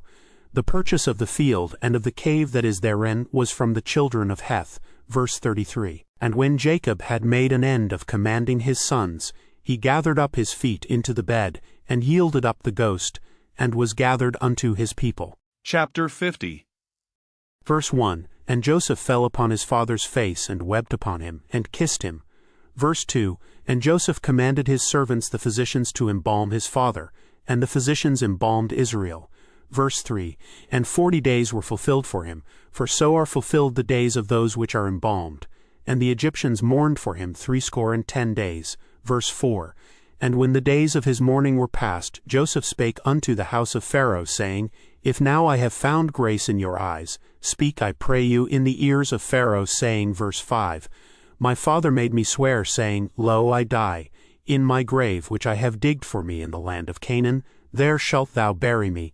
Now therefore let me go up, I pray thee, and bury my father, and I will come again. Verse 6. And Pharaoh said, Go up and bury thy father, according as he made thee swear. Verse 7. And Joseph went up to bury his father, and with him went up all the servants of Pharaoh, the elders of his house, and all the elders of the land of Egypt. Verse 8. And all the house of Joseph, and his brethren, and his father's house. Only their little ones, and their flocks, and their herds, they left in the land of Goshen. Verse 9. And there went up with him both chariots and horsemen, and it was a very great company. Verse 10. And they came to the threshing floor of Atad, which is beyond Jordan. And there they mourned with a great and very sore lamentation. And he made a mourning for his father 7 days. Verse 11. And when the inhabitants of the land, the Canaanites, saw the mourning in the floor of Atad, they said, This is a grievous mourning to the Egyptians. Wherefore the name of it was called Abel-Mizraim, which is beyond Jordan. Verse 12. And his sons did unto him according as he commanded them. Verse 13. For his sons carried him into the land of Canaan, and buried him in the cave of the field of Machpelah, which Abraham bought with the field for a possession of a burying place of Ephron the Hittite before Mamre. Verse 14. And Joseph returned into Egypt, he and his brethren, and all that went up with him to bury his father, after he had buried his father. Verse 15. And when Joseph's brethren saw that their father was dead, they said, Joseph will peradventure hate us, and will certainly requite us all the evil which we did unto him. Verse 16. And they sent a messenger unto Joseph, saying, Thy father did command before he died, saying, Verse 17. So shall ye say unto Joseph, Forgive, I pray thee now, the trespass of thy brethren, and their sin, for they did unto thee evil. And now, we pray thee, forgive the trespass of the servants of the God of thy father. And Joseph wept when they spake unto him. Verse 18. And his brethren Ola went and fell down before his face, and they said, Behold, we be thy servants. Verse 19. And Joseph said unto them, Fear not, for am I in the place of God? Verse 20. But as for you, ye thought evil against me, but God meant it unto good, to bring to pass as it is this day, to save much people alive. Verse 21. Now therefore fear ye not, I will nourish you and your little ones. And he comforted them, and spake kindly unto them. Verse 22. And Joseph dwelt in Egypt, he and his father's house, and Joseph lived 110 years. Verse 23. And Joseph saw Ephraim's children of the 3rd generation. The children also of Machir, the son of Manasseh, were brought up upon Joseph's knees.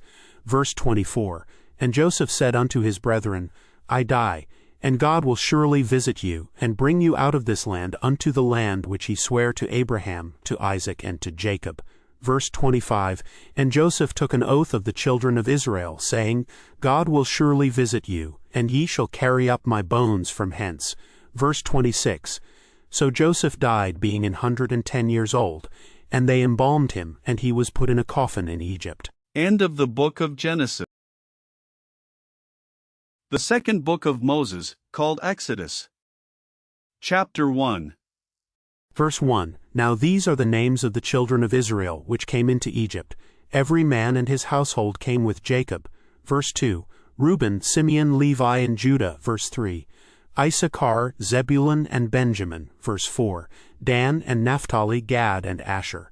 Verse 5, And all the souls that came out of the loins of Jacob were 70 souls, for Joseph was in Egypt already.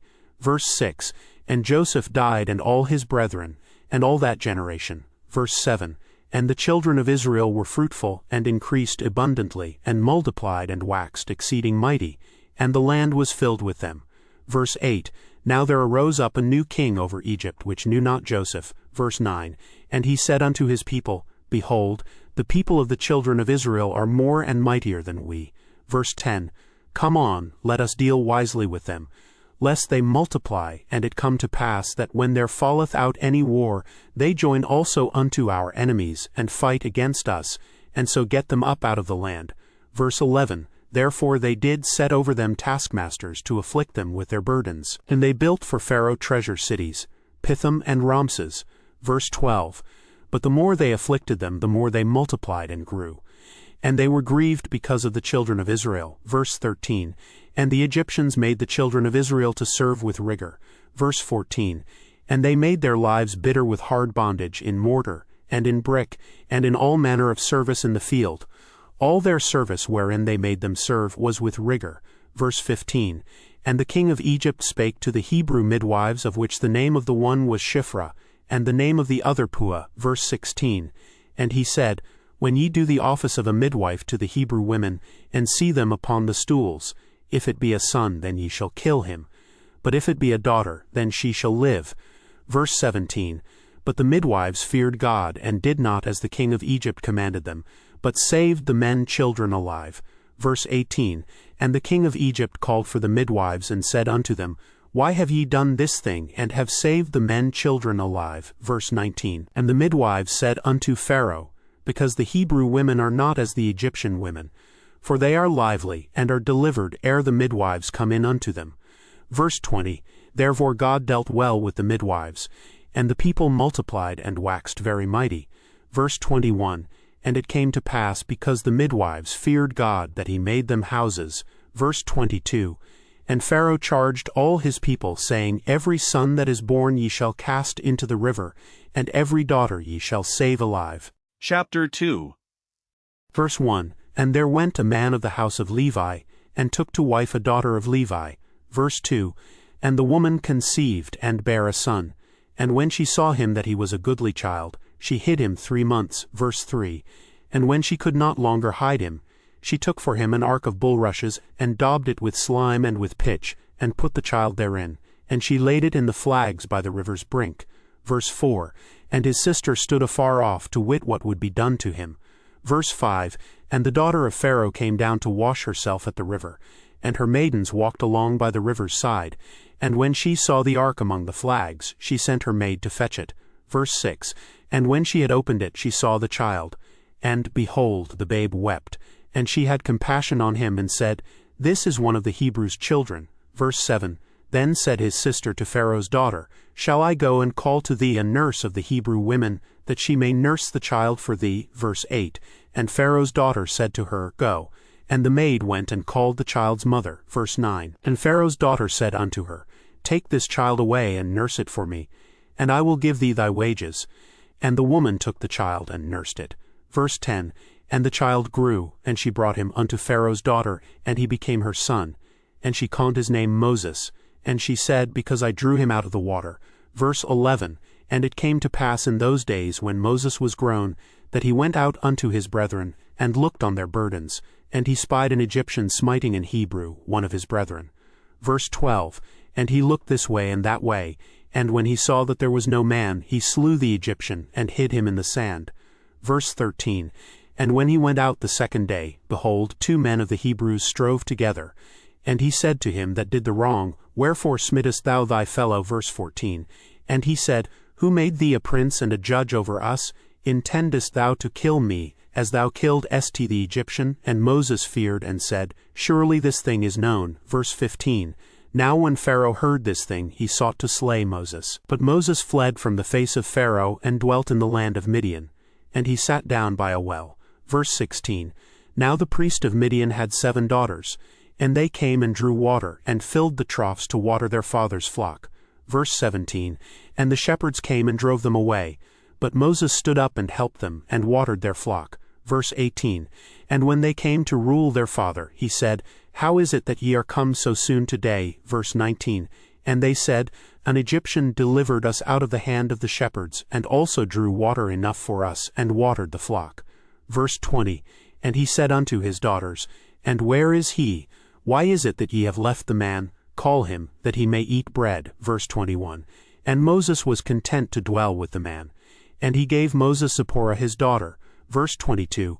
And she bare him a son, and he called his name Gershom, for he said, I have been a stranger in a strange land. Verse 23. And it came to pass in process of time that the king of Egypt died, and the children of Israel sighed by reason of the bondage, and they cried, and their cry came up unto God by reason of the bondage. Verse 24. And God heard their groaning, and God remembered his covenant with Abraham, with Isaac, and with Jacob. Verse 25. And God looked upon the children of Israel, and God had respect unto them. Chapter 3. Verse 1. Now Moses kept the flock of Jethro his father-in-law, the priest of Midian. And he led the flock to the backside of the desert, and came to the mountain of God, even to Horeb. Verse 2. And the angel of the Lord appeared unto him in a flame of fire out of the midst of a bush. And he looked, and behold, the bush burned with fire, and the bush was not consumed. Verse 3. And Moses said, I will now turn aside and see this great sight, why the bush is not burnt. Verse 4. And when the Lord saw that he turned aside to see, God called unto him out of the midst of the bush, and said, Moses, Moses. And he said, Here am I. Verse 5. And he said, Draw not nigh hither, put off thy shoes from off thy feet, for the place whereon thou standest is holy ground. Verse 6. Moreover he said, I am the God of thy father, the God of Abraham, the God of Isaac, and the God of Jacob. And Moses hid his face, for he was afraid to look upon God. Verse 7.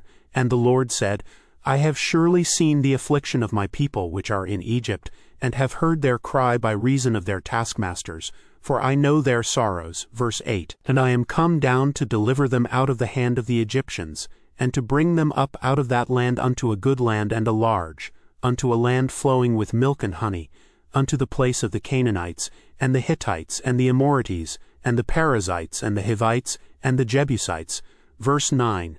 Now therefore, behold, the cry of the children of Israel is come unto me, and I have also seen the oppression wherewith the Egyptians oppress them. Verse 10. Come now therefore, and I will send thee unto Pharaoh, that thou mayest bring forth my people, the children of Israel, out of Egypt. Verse 11. And Moses said unto God, Who am I, that I should go unto Pharaoh, and that I should bring forth the children of Israel out of Egypt? Verse 12. And he said, Still I will be with thee, and this shall be a token unto thee, that I have sent thee.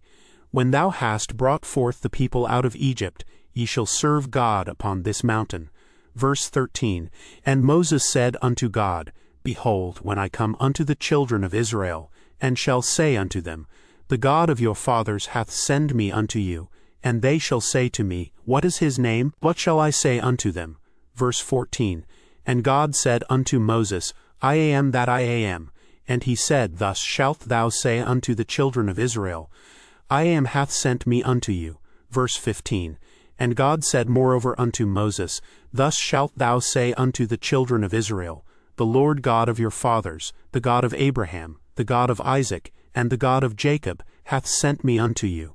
This is my name forever, and this is my memorial unto all generations. Verse 16. Go and gather the elders of Israel together, and say unto them, The Lord God of your fathers, the God of Abraham, of Isaac, and of Jacob appeared unto me, saying, I have surely visited you, and seen that which is done to you in Egypt. Verse 17. And I have said, I will bring you up out of the affliction of Egypt unto the land of the Canaanites, and the Hittites, and the Amorites, and the Perizzites, and the Hivites, and the Jebusites, unto a land flowing with milk and honey. Verse 18. And they shall hearken to thy voice. And thou shalt come, thou and the elders of Israel, unto the king of Egypt, and ye shall say unto him, The Lord God of the Hebrews hath met with us. And now let us go, we beseech thee, 3 days' journey into the wilderness, that we may sacrifice to the Lord our God. Verse 19. And I am sure that the king of Egypt will not let you go, no, not by a mighty hand. Verse 20. And I will stretch out my hand, and smite Egypt with all my wonders which I will do in the midst thereof, and after that he will let you go. Verse 21. And I will give this people favor in the sight of the Egyptians. And it shall come to pass that when ye go, ye shall not go empty. Verse 22. But every woman shall borrow of her neighbor, and of her that sojourneth in her house, jewels of silver, and jewels of gold, and raiment. And ye shall put them upon your sons and upon your daughters, and ye shall spoil the Egyptians. Chapter 4. Verse 1. And Moses answered and said, But behold, they will not believe me, nor hearken unto my voice. For they will say, The Lord hath not appeared unto thee. Verse 2. And the Lord said unto him, What is that in thine hand? And he said, A rod. Verse 3. And he said, Cast it on the ground. And he cast it on the ground, and it became a serpent, and Moses fled from before it. Verse 4. And the Lord said unto Moses, Put forth thine hand, and take it by the tail. And he put forth his hand, and caught it, and it became a rod in his hand. Verse 5. That they may believe that the Lord God of their fathers, the God of Abraham, the God of Isaac, and the God of Jacob, hath appeared unto thee. Verse 6. And the Lord said furthermore unto him, Put now thine hand into thy bosom. And he put his hand into his bosom. And when he took it out, behold, his hand was leprous as snow. Verse 7. And he said, Put thine hand into thy bosom again. And he put his hand into his bosom again, and plucked it out of his bosom, and, behold, it was turned again as his other flesh. Verse 8. And it shall come to pass, if they will not believe thee, neither hearken to the voice of the first sign, that they will believe the voice of the latter sign. Verse 9. And it shall come to pass, if they will not believe also these 2 signs, neither hearken unto thy voice, that thou shalt take of the water of the river, and pour it upon the dry land. And the water which thou talkest out of the river shall become blood upon the dry land. Verse 10. And Moses said unto the Lord, O my Lord, I am not eloquent, neither heretofore, nor since thou hast spoken unto thy servant, but I am slow of speech and of a slow tongue. Verse 11. And the Lord said unto him, Who hath made man's mouth, or who maketh the dumb, or deaf, or the seeing, or the blind? Have not I the Lord? Verse 12. Now therefore go, and I will be with thy mouth, and teach thee what thou shalt say. Verse 13. And he said, O my Lord, send, I pray thee, by the hand of him whom thou wilt send. Verse 14. And the anger of the Lord was kindled against Moses, and he said, Is not Aaron the Levite thy brother? I know that he can speak well. And also, behold, he cometh forth to meet thee, and when he seeth thee, he will be glad in his heart. Verse 15. And thou shalt speak unto him, and put words in his mouth. And I will be with thy mouth, and with his mouth, and will teach you what ye shall do. Verse 16. And he shall be thy spokesman unto the people. And he shall be, even he shall be to thee instead of a mouth, and thou shalt be to him instead of God. Verse 17. And thou shalt take this rod in thine hand, wherewith thou shalt do signs. Verse 18. And Moses went and returned to Jethro his father-in-law, and said unto him, Let me go, I pray thee, and return unto my brethren which are in Egypt, and see whether they be yet alive. And Jethro said to Moses, Go in peace. Verse 19. And the Lord said unto Moses in Midian, Go, return into Egypt, for all the men are dead which sought thy life. Verse 20. And Moses took his wife and his sons, and set them upon an ass, and he returned to the land of Egypt.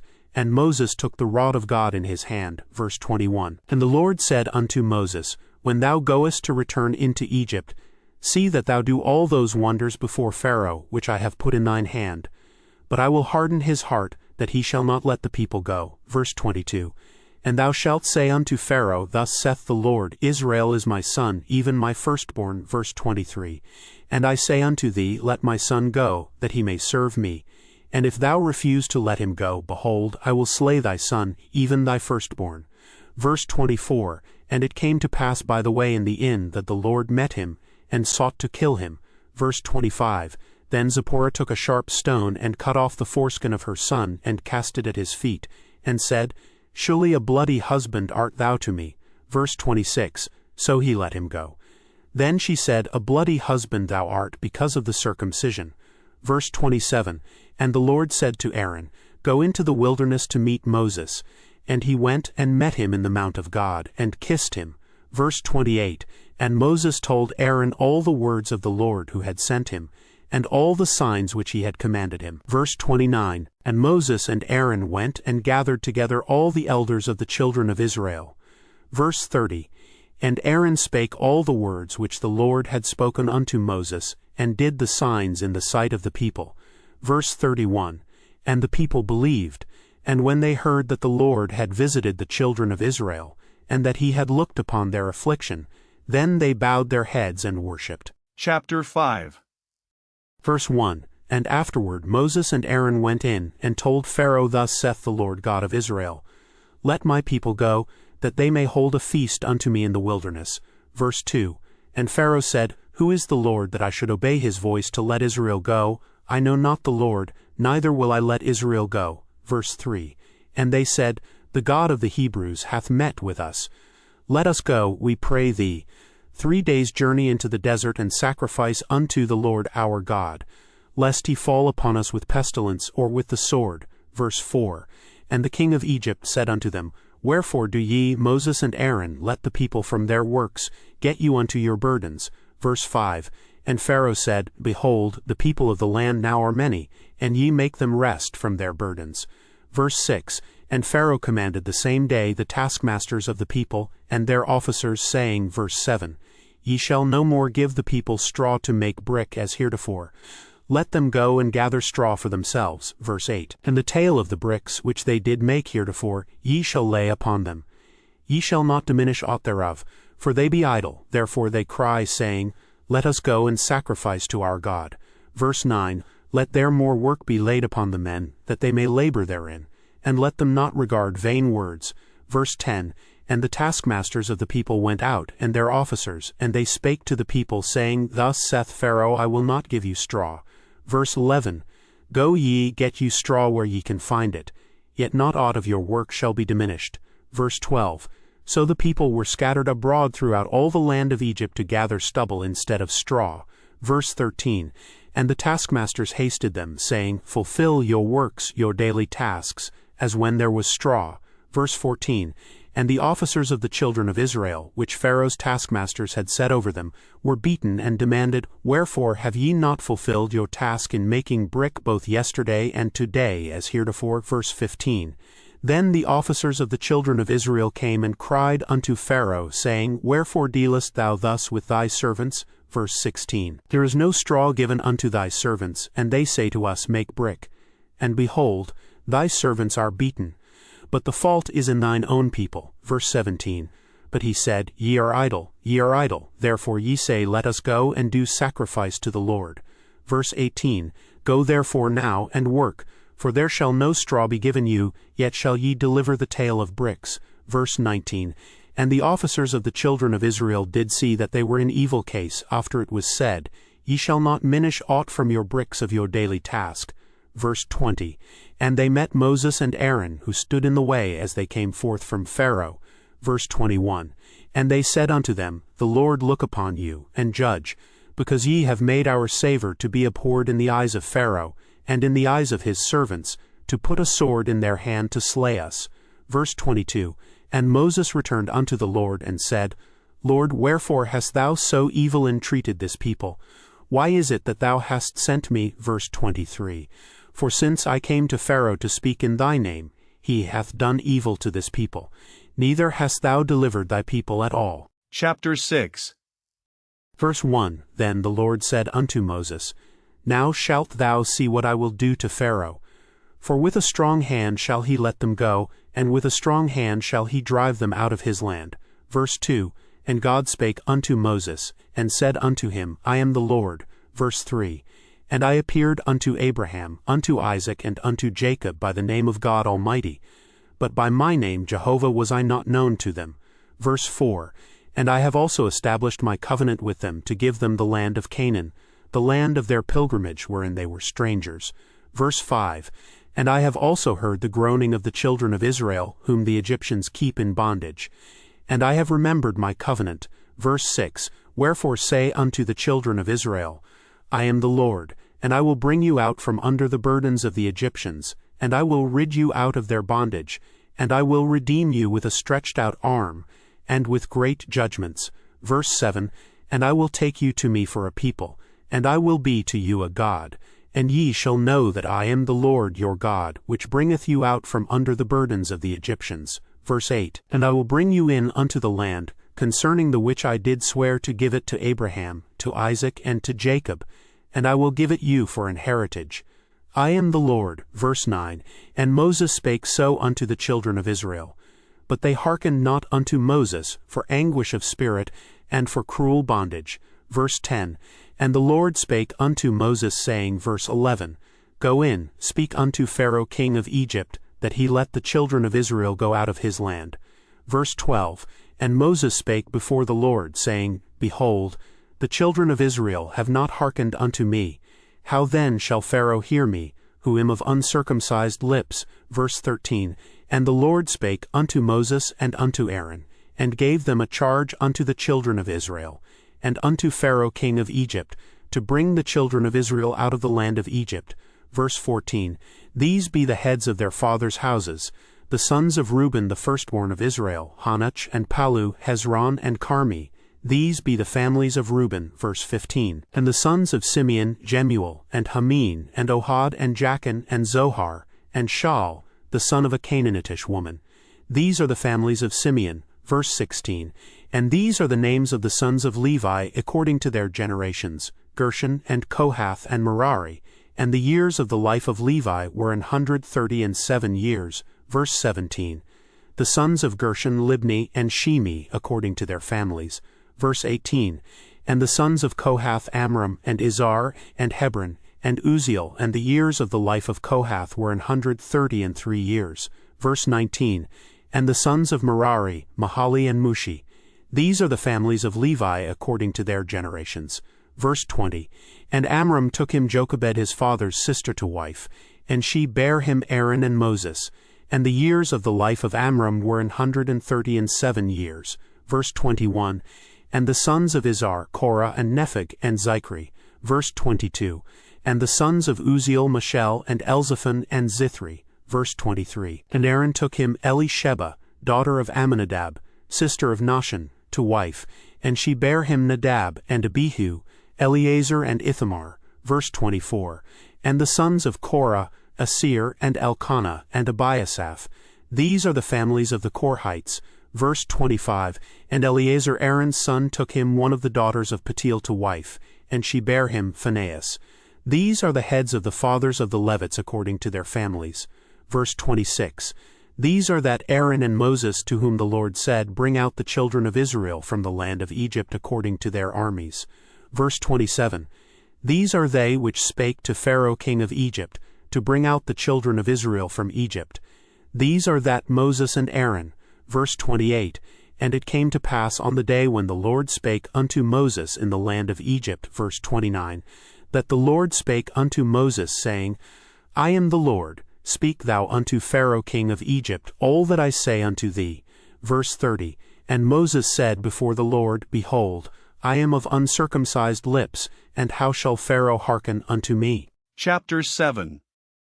Verse 1. And the Lord said unto Moses, See, I have made thee a god to Pharaoh, and Aaron thy brother shall be thy prophet. Verse 2. Thou shalt speak all that I command thee, and Aaron thy brother shall speak unto Pharaoh, that he send the children of Israel out of his land. Verse 3. And I will harden Pharaoh's heart, and multiply my signs and my wonders in the land of Egypt. Verse 4. But Pharaoh shall not hearken unto you, that I may lay my hand upon Egypt, and bring forth mine armies and my people the children of Israel out of the land of Egypt by great judgments. Verse 5. And the Egyptians shall know that I am the Lord, when I stretch forth mine hand upon Egypt, and bring out the children of Israel from among them. Verse 6, And Moses and Aaron did as the Lord commanded them. So did they. Verse 7, And Moses was 80 years old, and Aaron 83 years old, when they spake unto Pharaoh. Verse 8, And the Lord spake unto Moses and unto Aaron, saying, verse 9, When Pharaoh shall speak unto you, saying, Show a miracle for you, then thou shalt say unto Aaron, Take thy rod and cast it before Pharaoh, and it shall become a serpent. Verse 10, And Moses and Aaron went in unto Pharaoh, and they did so as the Lord had commanded. And Aaron cast down his rod before Pharaoh and before his servants, and it became a serpent.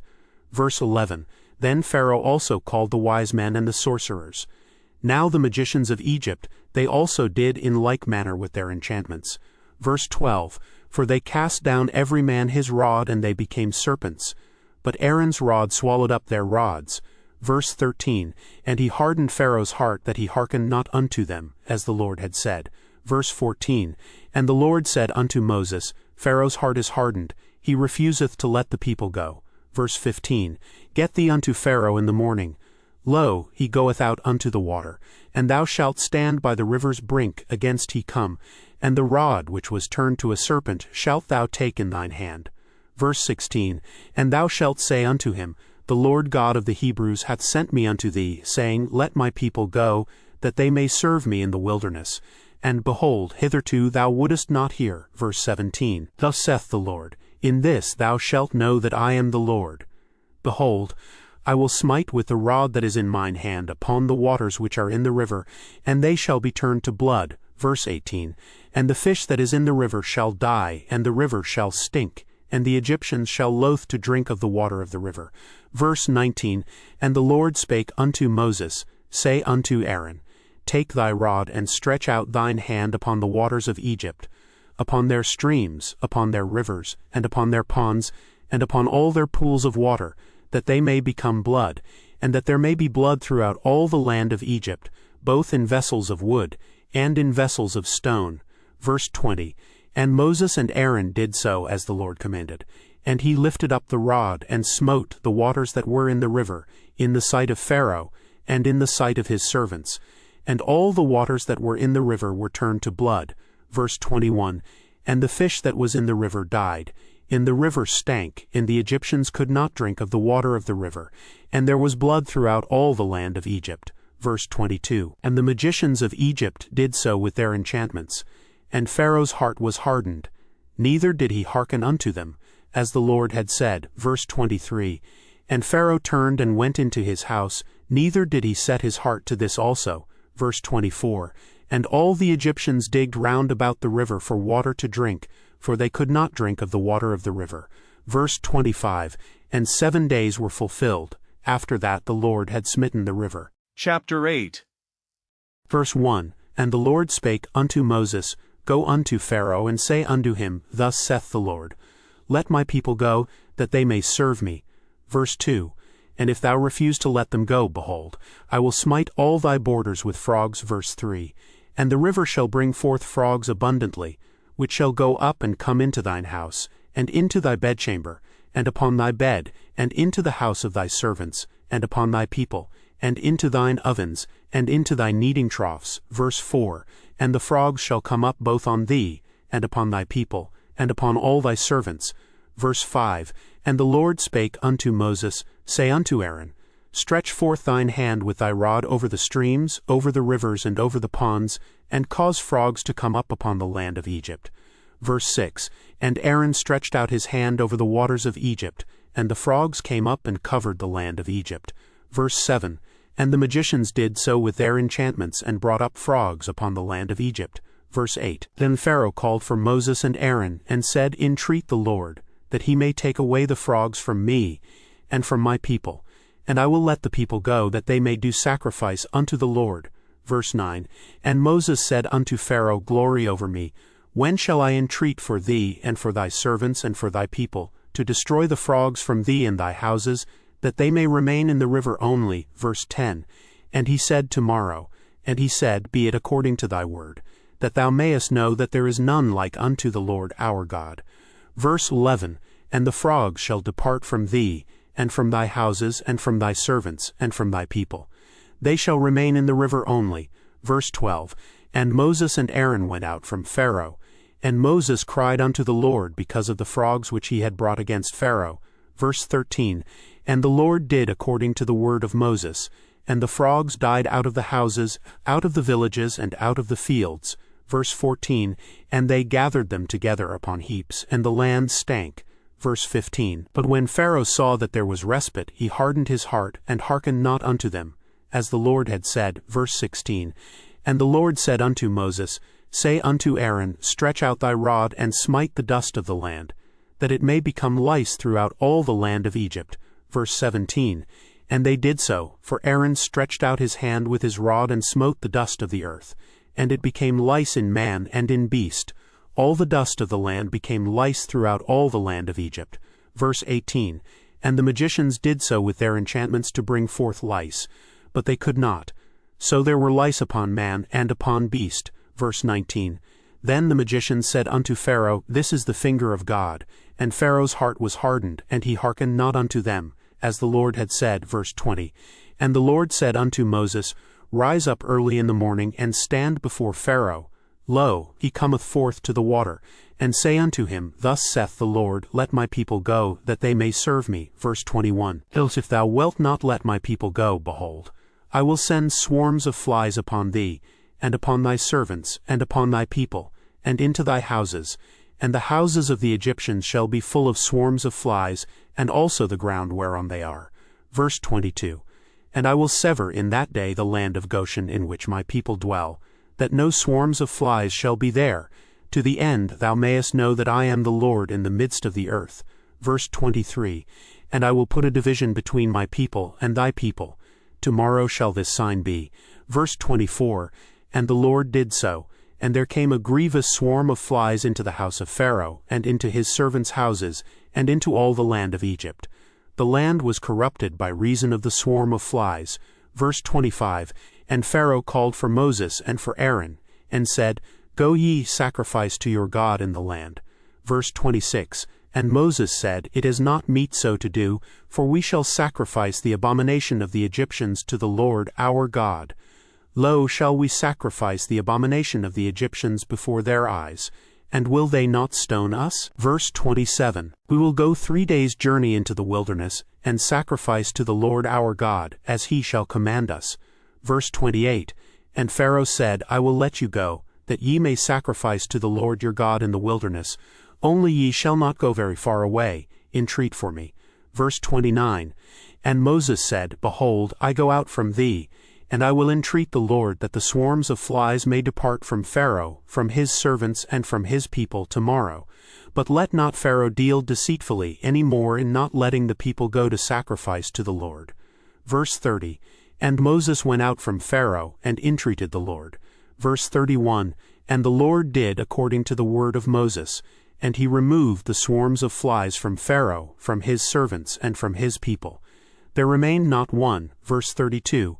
And Pharaoh hardened his heart at this time also, neither would he let the people go. Chapter 9. Verse 1. Then the Lord said unto Moses, Go in unto Pharaoh, and tell him, Thus saith the Lord God of the Hebrews, Let my people go, that they may serve me. Verse 2. For if thou refuse to let them go, and wilt hold them still. Verse 3. Behold, the hand of the Lord is upon thy cattle which is in the field, upon the horses, upon the asses, upon the camels, upon the oxen, and upon the sheep. There shall be a very grievous murrain. Verse 4. And the Lord shall sever between the cattle of Israel and the cattle of Egypt, and there shall nothing die of all that is the children's of Israel. Verse 5. And the Lord appointed a set time, saying, Tomorrow the Lord shall do this thing in the land. Verse 6. And the Lord did that thing on the morrow, and all the cattle of Egypt died. But of the cattle of the children of Israel died not one. Verse 7. And Pharaoh sent, and behold, there was not one of the cattle of the Israelites dead. And the heart of Pharaoh was hardened, and he did not let the people go. Verse 8. And the Lord said unto Moses and unto Aaron, Take to you handfuls of ashes of the furnace, and let Moses sprinkle it toward the heaven in the sight of Pharaoh. Verse 9. And it shall become small dust in all the land of Egypt, and shall be a boil breaking forth with blains upon man and upon beast, throughout all the land of Egypt. Verse 10, And they took ashes of the furnace, and stood before Pharaoh, and Moses sprinkled it up toward heaven, and it became a boil breaking forth with blains upon man, and upon beast. Verse 11, And the magicians could not stand before Moses because of the boils, for the boil was upon the magicians, and upon all the Egyptians. Verse 12, And the Lord hardened the heart of Pharaoh, and he hearkened not unto them, as the Lord had spoken unto Moses. Verse 13, And the Lord said unto Moses, Rise up early in the morning, and stand before Pharaoh, and say unto him, Thus saith the Lord God of the Hebrews, Let my people go, that they may serve me. Verse 14, For I will at this time send all my plagues upon thine heart, and upon thy servants, and upon thy people, that thou mayest know that there is none like me in all the earth. Verse 15, For now I will stretch out my hand, that I may smite thee and thy people with pestilence, and thou shalt be cut off from the earth. Verse 16, And in very deed for this cause have I raised thee up, for to show in thee my power, and that my name may be declared throughout all the earth. Verse 17, As yet exaltest thou thyself against my people, that thou wilt not let them go. Verse 18, Behold, tomorrow about this time I will cause it to rain a very grievous hail, such as hath not been in Egypt since the foundation thereof even until now. Verse 19, Send therefore now, and gather thy cattle and all that thou hast in the field. For upon every man and beast which shall be found in the field, and shall not be brought home, the hail shall come down upon them, and they shall die. Verse 20, He that feared the word of the Lord among the servants of Pharaoh made his servants and his cattle flee into the houses. Verse 21, And he that regarded not the word of the Lord left his servants and his cattle in the field. Verse 22, And the Lord said unto Moses, Stretch forth thine hand toward heaven, that there may be hail in all the land of Egypt, upon man and upon beast, and upon every herb of the field throughout the land of Egypt. Verse 23, And Moses stretched forth his rod toward heaven, and the Lord sent thunder and hail, and the fire ran along upon the ground, and the Lord rained hail upon the land of Egypt. Verse 24, So there was hail and fire mingled with the hail very grievous, such as there was none like it in all the land of Egypt since it became a nation. Verse 25, And the hail smote throughout all the land of Egypt all that was in the field, both man and beast. And the hail smote every herb of the field, and brake every tree of the field. Verse 26, Only in the land of Goshen, where the children of Israel were, was there no hail. Verse 27, And Pharaoh sent and called for Moses and Aaron, and said unto them, I have sinned this time.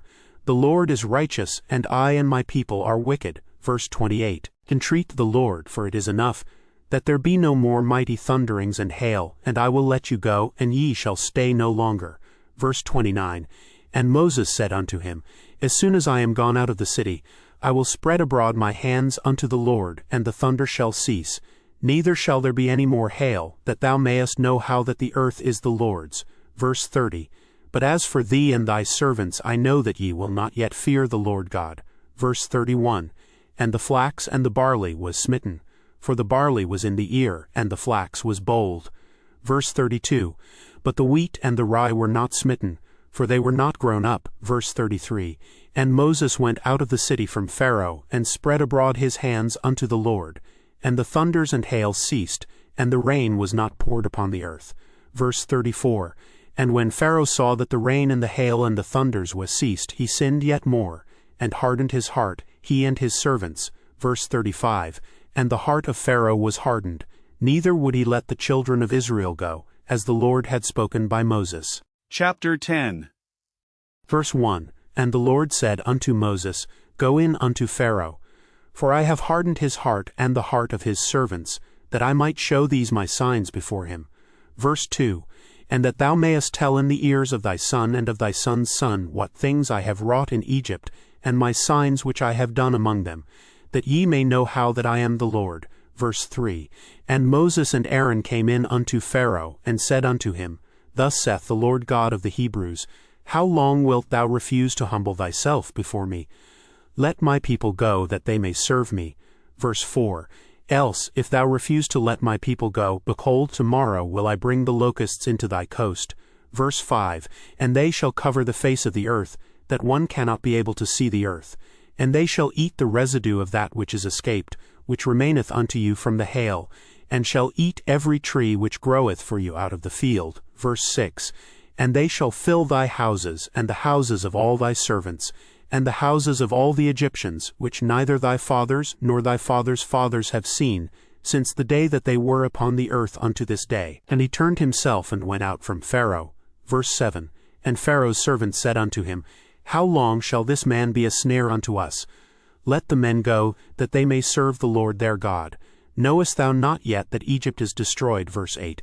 And Moses and Aaron were brought again unto Pharaoh. And he said unto them, Go, serve the Lord your God. But who are they that shall go? Verse 9. And Moses said, We will go with our young and with our old, with our sons and with our daughters, with our flocks and with our herds will we go, for we must hold a feast unto the Lord. Verse 10. And he said unto them, Let the Lord be so with you, as I will let you go, and your little ones. Look to it, for evil is before you. Verse 11. Not so. Go now ye that are men, and serve the Lord, for that ye did desire. And they were driven out from Pharaoh's presence. Verse 12. And the Lord said unto Moses, Stretch out thine hand over the land of Egypt for the locusts, that they may come up upon the land of Egypt, and eat every herb of the land, even all that the hail hath left. Verse 13. And Moses stretched forth his rod over the land of Egypt, and the Lord brought an east wind upon the land all that day and all that night. And when it was morning, the east wind brought the locusts. Verse 14. And the locust went up over all the land of Egypt, and rested in all the coasts of Egypt. Very grievous were they. Before them there were no such locusts as they, neither after them shall be such. Verse 15. For they covered the face of the whole earth, so that the land was darkened. And they did eat every herb of the land, and all the fruit of the trees which the hail had left. And there remained not any green thing in the trees, or in the herbs of the field, through all the land of Egypt. Verse 16. Then Pharaoh called for Moses and Aaron in haste, and he said, I have sinned against the Lord your God, and against you. Verse 17. Now therefore forgive, I pray thee, my sin only this once, and entreat the Lord your God, that he may take away from me this death only. Verse 18. And he went out from Pharaoh, and entreated the Lord. Verse 19. And the Lord turned a mighty strong west wind, which took away the locusts, and cast them into the Red Sea. There remained not one locust in all the coasts of Egypt. Verse 20. But the Lord hardened Pharaoh's heart, so that he would not let the children of Israel go. Verse 21. And the Lord said unto Moses, Stretch out thine hand toward heaven, that there may be darkness over the land of Egypt, even darkness which may be felt. Verse 22. And Moses stretched forth his hand toward heaven, and there was a thick darkness in all the land of Egypt 3 days. Verse 23. They saw not one another, neither rose any from his place for 3 days. But all the children of Israel had light in their dwellings. Verse 24. And Pharaoh called unto Moses, and said, Go ye, serve the Lord, only let your flocks and your herds be stayed. Let your little ones also go with you. Verse 25. And Moses said, Thou must give us also sacrifices and burnt offerings, that we may sacrifice unto the Lord our God. Verse 26. Our cattle also shall go with us. There shall not an hoof be left behind, for thereof must we take to serve the Lord our God. And we know not with what we must serve the Lord until we come thither. Verse 27. But the Lord hardened Pharaoh's heart, and he would not let them go.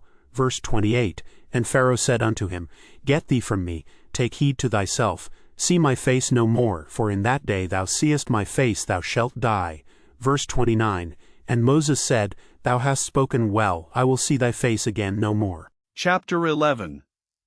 Verse 1. And the Lord said unto Moses, Yet will I bring one plague more upon Pharaoh and upon Egypt. Afterwards he will let you go hence. When he shall let you go, he shall surely thrust you out hence altogether. Verse 2. Speak now in the ears of the people, and let every man borrow of his neighbor, and every woman of her neighbor, jewels of silver and jewels of gold.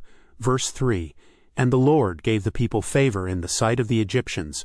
Moreover, the man Moses was very great in the land of Egypt, in the sight of Pharaoh's servants, and in the sight of the people. Verse 4. And Moses said, Thus saith the Lord, About midnight will I go out into the midst of Egypt. Verse 5. And all the firstborn in the land of Egypt shall die, from the firstborn of Pharaoh that sitteth upon his throne, even unto the firstborn of the maidservant that is behind the mill, and all the firstborn of beasts. Verse 6. And there shall be a great cry throughout all the land of Egypt, such as there was none like it, nor shall be like it any more. Verse 7. But against any of the children of Israel shall not a dog move his tongue, against man or beast, that ye may know how that the Lord doth put a difference between the Egyptians and Israel. Verse 8. And all these thy servants shall come down unto me, and bow down themselves unto me, saying, Get thee out, and all the people that follow thee, and after that I will go out. And he went out from Pharaoh in a great anger. Verse 9. And the Lord said unto Moses, Pharaoh shall not hearken unto you, that my wonders may be multiplied in the land of Egypt. Verse 10. And Moses and Aaron did all these wonders before Pharaoh. And the Lord hardened Pharaoh's heart, so that he would not let the children of Israel go out of his land. Chapter 12. Verse 1. And the Lord spake unto Moses and Aaron in the land of Egypt, saying, Verse 2.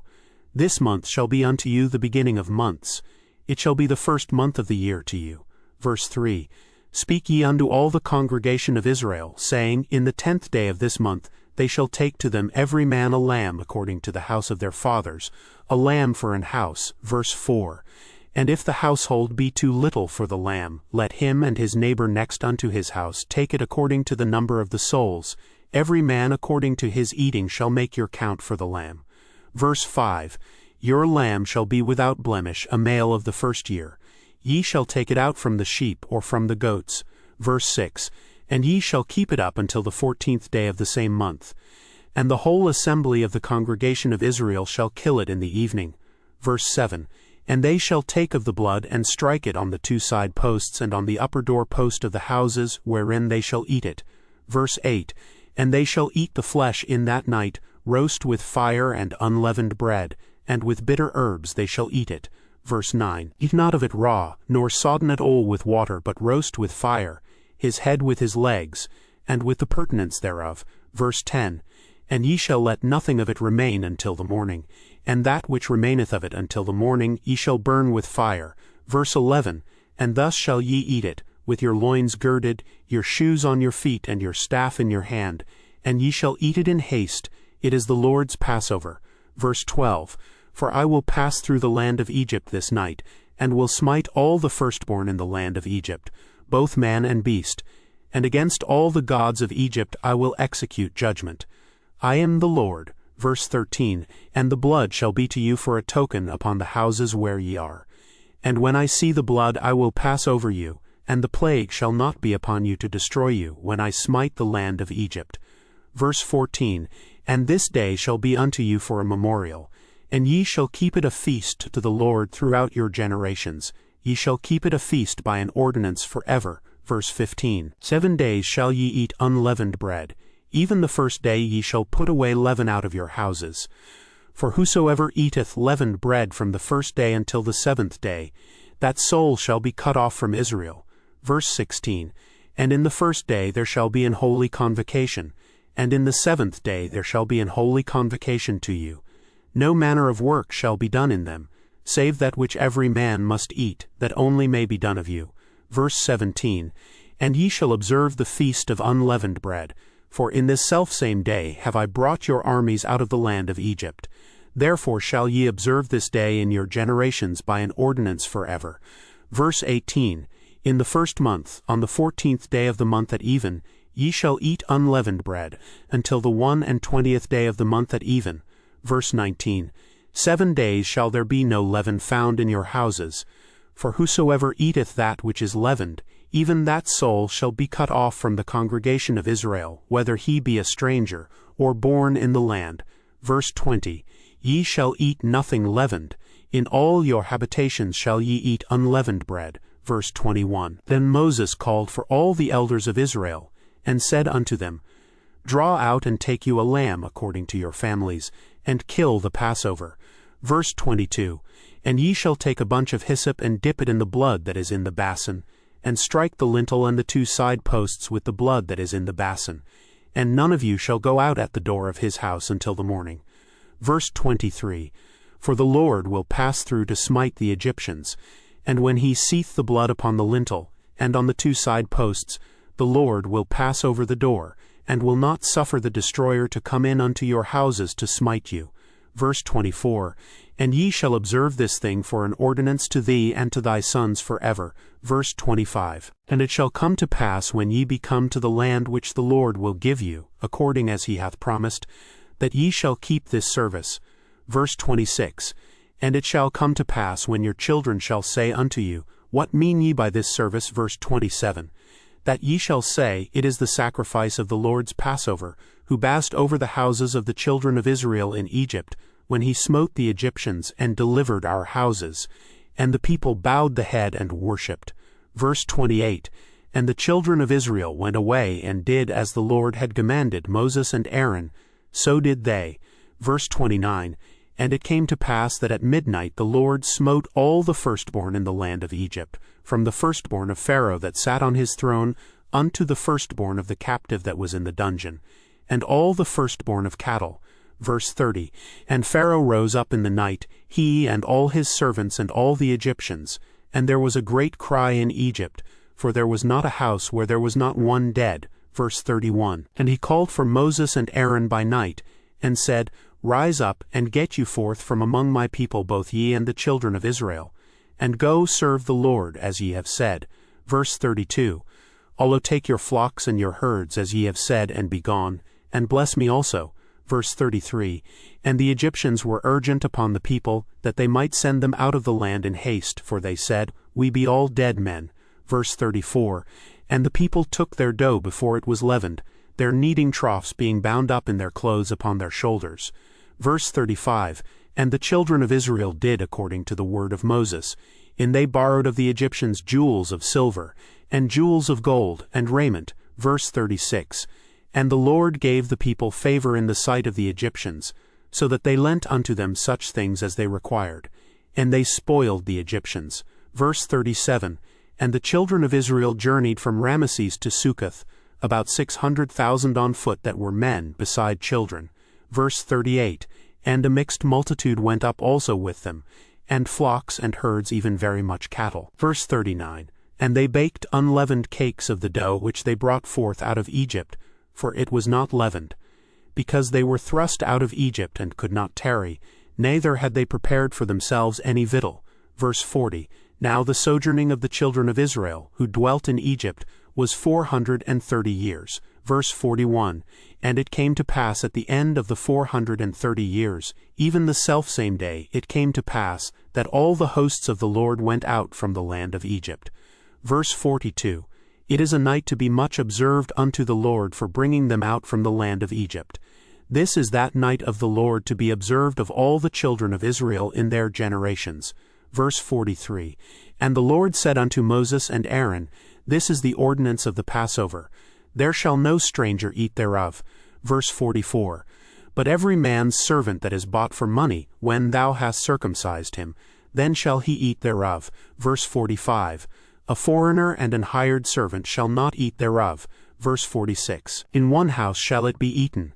Thou shalt not carry forth aught of the flesh abroad out of the house, neither shall ye break a bone thereof. Verse 47, All the congregation of Israel shall keep it. Verse 48, And when a stranger shall sojourn with thee, and will keep the Passover to the Lord, let all his males be circumcised, and then let him come near and keep it, and he shall be as one that is born in the land.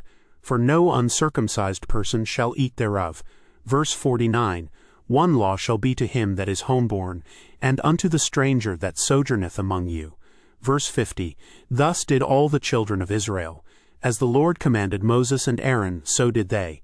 Verse 51, And it came to pass the selfsame day, that the Lord did bring the children of Israel out of the land of Egypt by their armies. Chapter 13. Verse 1, And the Lord spake unto Moses, saying, Verse 2, Sanctify unto me all the firstborn, whatsoever openeth the womb among the children of Israel, both of man and of beast. It is mine. Verse 3, And Moses said unto the people, Remember this day, in which ye came out from Egypt, out of the house of bondage. For by strength of hand the Lord brought you out from this place. There shall no leavened bread be eaten. Verse 4, This day came ye out in the month Abib. Verse 5, And it shall be when the Lord shall bring thee into the land of the Canaanites, and the Hittites, and the Amorites, and the Hivites, and the Jebusites, which he sware unto thy fathers to give thee, a land flowing with milk and honey, that thou shalt keep this service in this month. Verse 6, 7 days thou shalt eat unleavened bread, and in the 7th day shall be a feast to the Lord. Verse 7, unleavened bread shall be eaten 7 days, and there shall no leavened bread be seen with thee, neither shall there be leaven seen with thee in all thy quarters. Verse 8, and thou shalt show thy son in that day, saying, This is done because of that which the Lord did unto me when I came forth out of Egypt. Verse 9, and it shall be for a sign unto thee upon thine hand, and for a memorial between thine eyes, that the Lord's law may be in thy mouth. For with a strong hand hath the Lord brought thee out of Egypt. Verse 10, thou shalt therefore keep this ordinance in his season from year to year. Verse 11, and it shall be when the Lord shall bring thee into the land of the Canaanites, as he sware unto thee and to thy fathers, and shall give it thee. Verse 12, that thou shalt set apart unto the Lord all that openeth the matrix, and every firstling that cometh of a beast which thou hast. The males shall be the Lord's. Verse 13, and every firstling of an ass thou shalt redeem with a lamb, and if thou wilt not redeem it, then thou shalt break his neck. And all the firstborn of man among thy children shalt thou redeem. Verse 14, and it shall be when thy son asketh thee in time to come, saying, What is this? That thou shalt say unto him by strength of hand, The Lord brought us out from Egypt, from the house of bondage. Verse 15, and it came to pass, when Pharaoh would hardly let us go, that the Lord slew all the firstborn in the land of Egypt, both the firstborn of man and the firstborn of beast. Therefore I sacrifice to the Lord all that openeth the matrix, being males, but all the firstborn of my children I redeem. Verse 16, and it shall be for a token upon thine hand, and for frontlets between thine eyes. For by strength of hand the Lord brought us forth out of Egypt.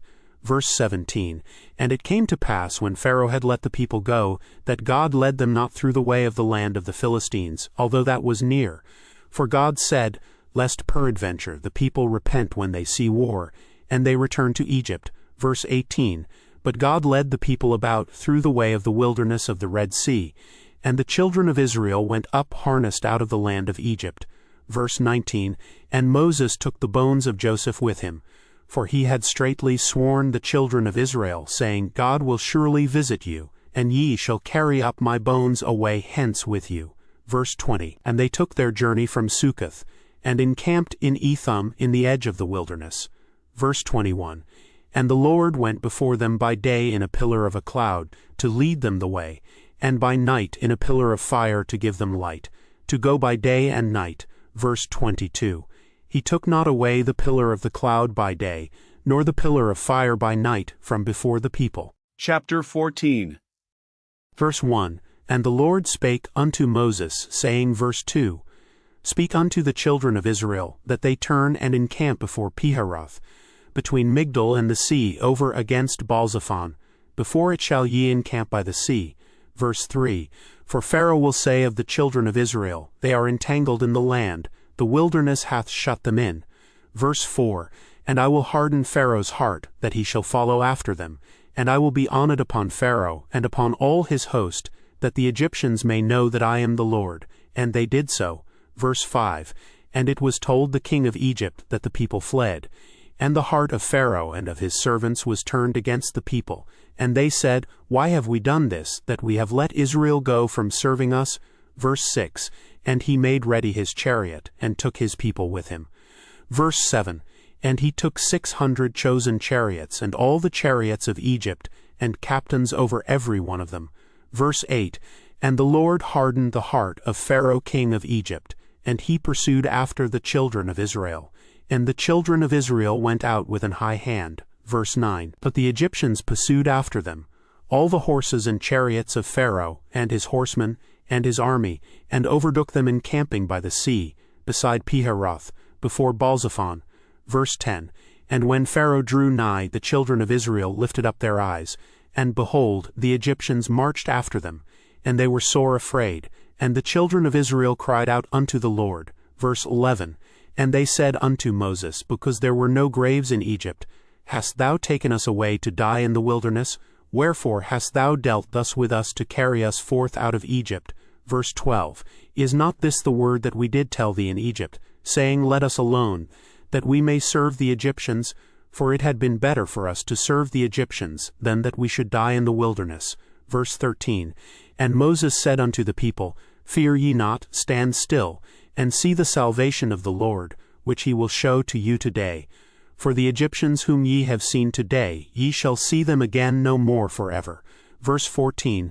The Lord shall fight for you, and ye shall hold your peace. Verse 15. And the Lord said unto Moses, Wherefore criest thou unto me? Speak unto the children of Israel, that they go forward. Verse 16. But lift thou up thy rod, and stretch out thine hand over the sea, and divide it, and the children of Israel shall go on dry ground through the midst of the sea. Verse 17. And I, behold, I will harden the hearts of the Egyptians, and they shall follow them. And I will get me honor upon Pharaoh, and upon all his host, upon his chariots, and upon his horsemen. Verse 18. And the Egyptians shall know that I am the Lord, when I have gotten me honor upon Pharaoh, upon his chariots, and upon his horsemen. Verse 19. And the angel of God which went before the camp of Israel removed and went behind them. And the pillar of the cloud went from before their face and stood behind them. Verse 20.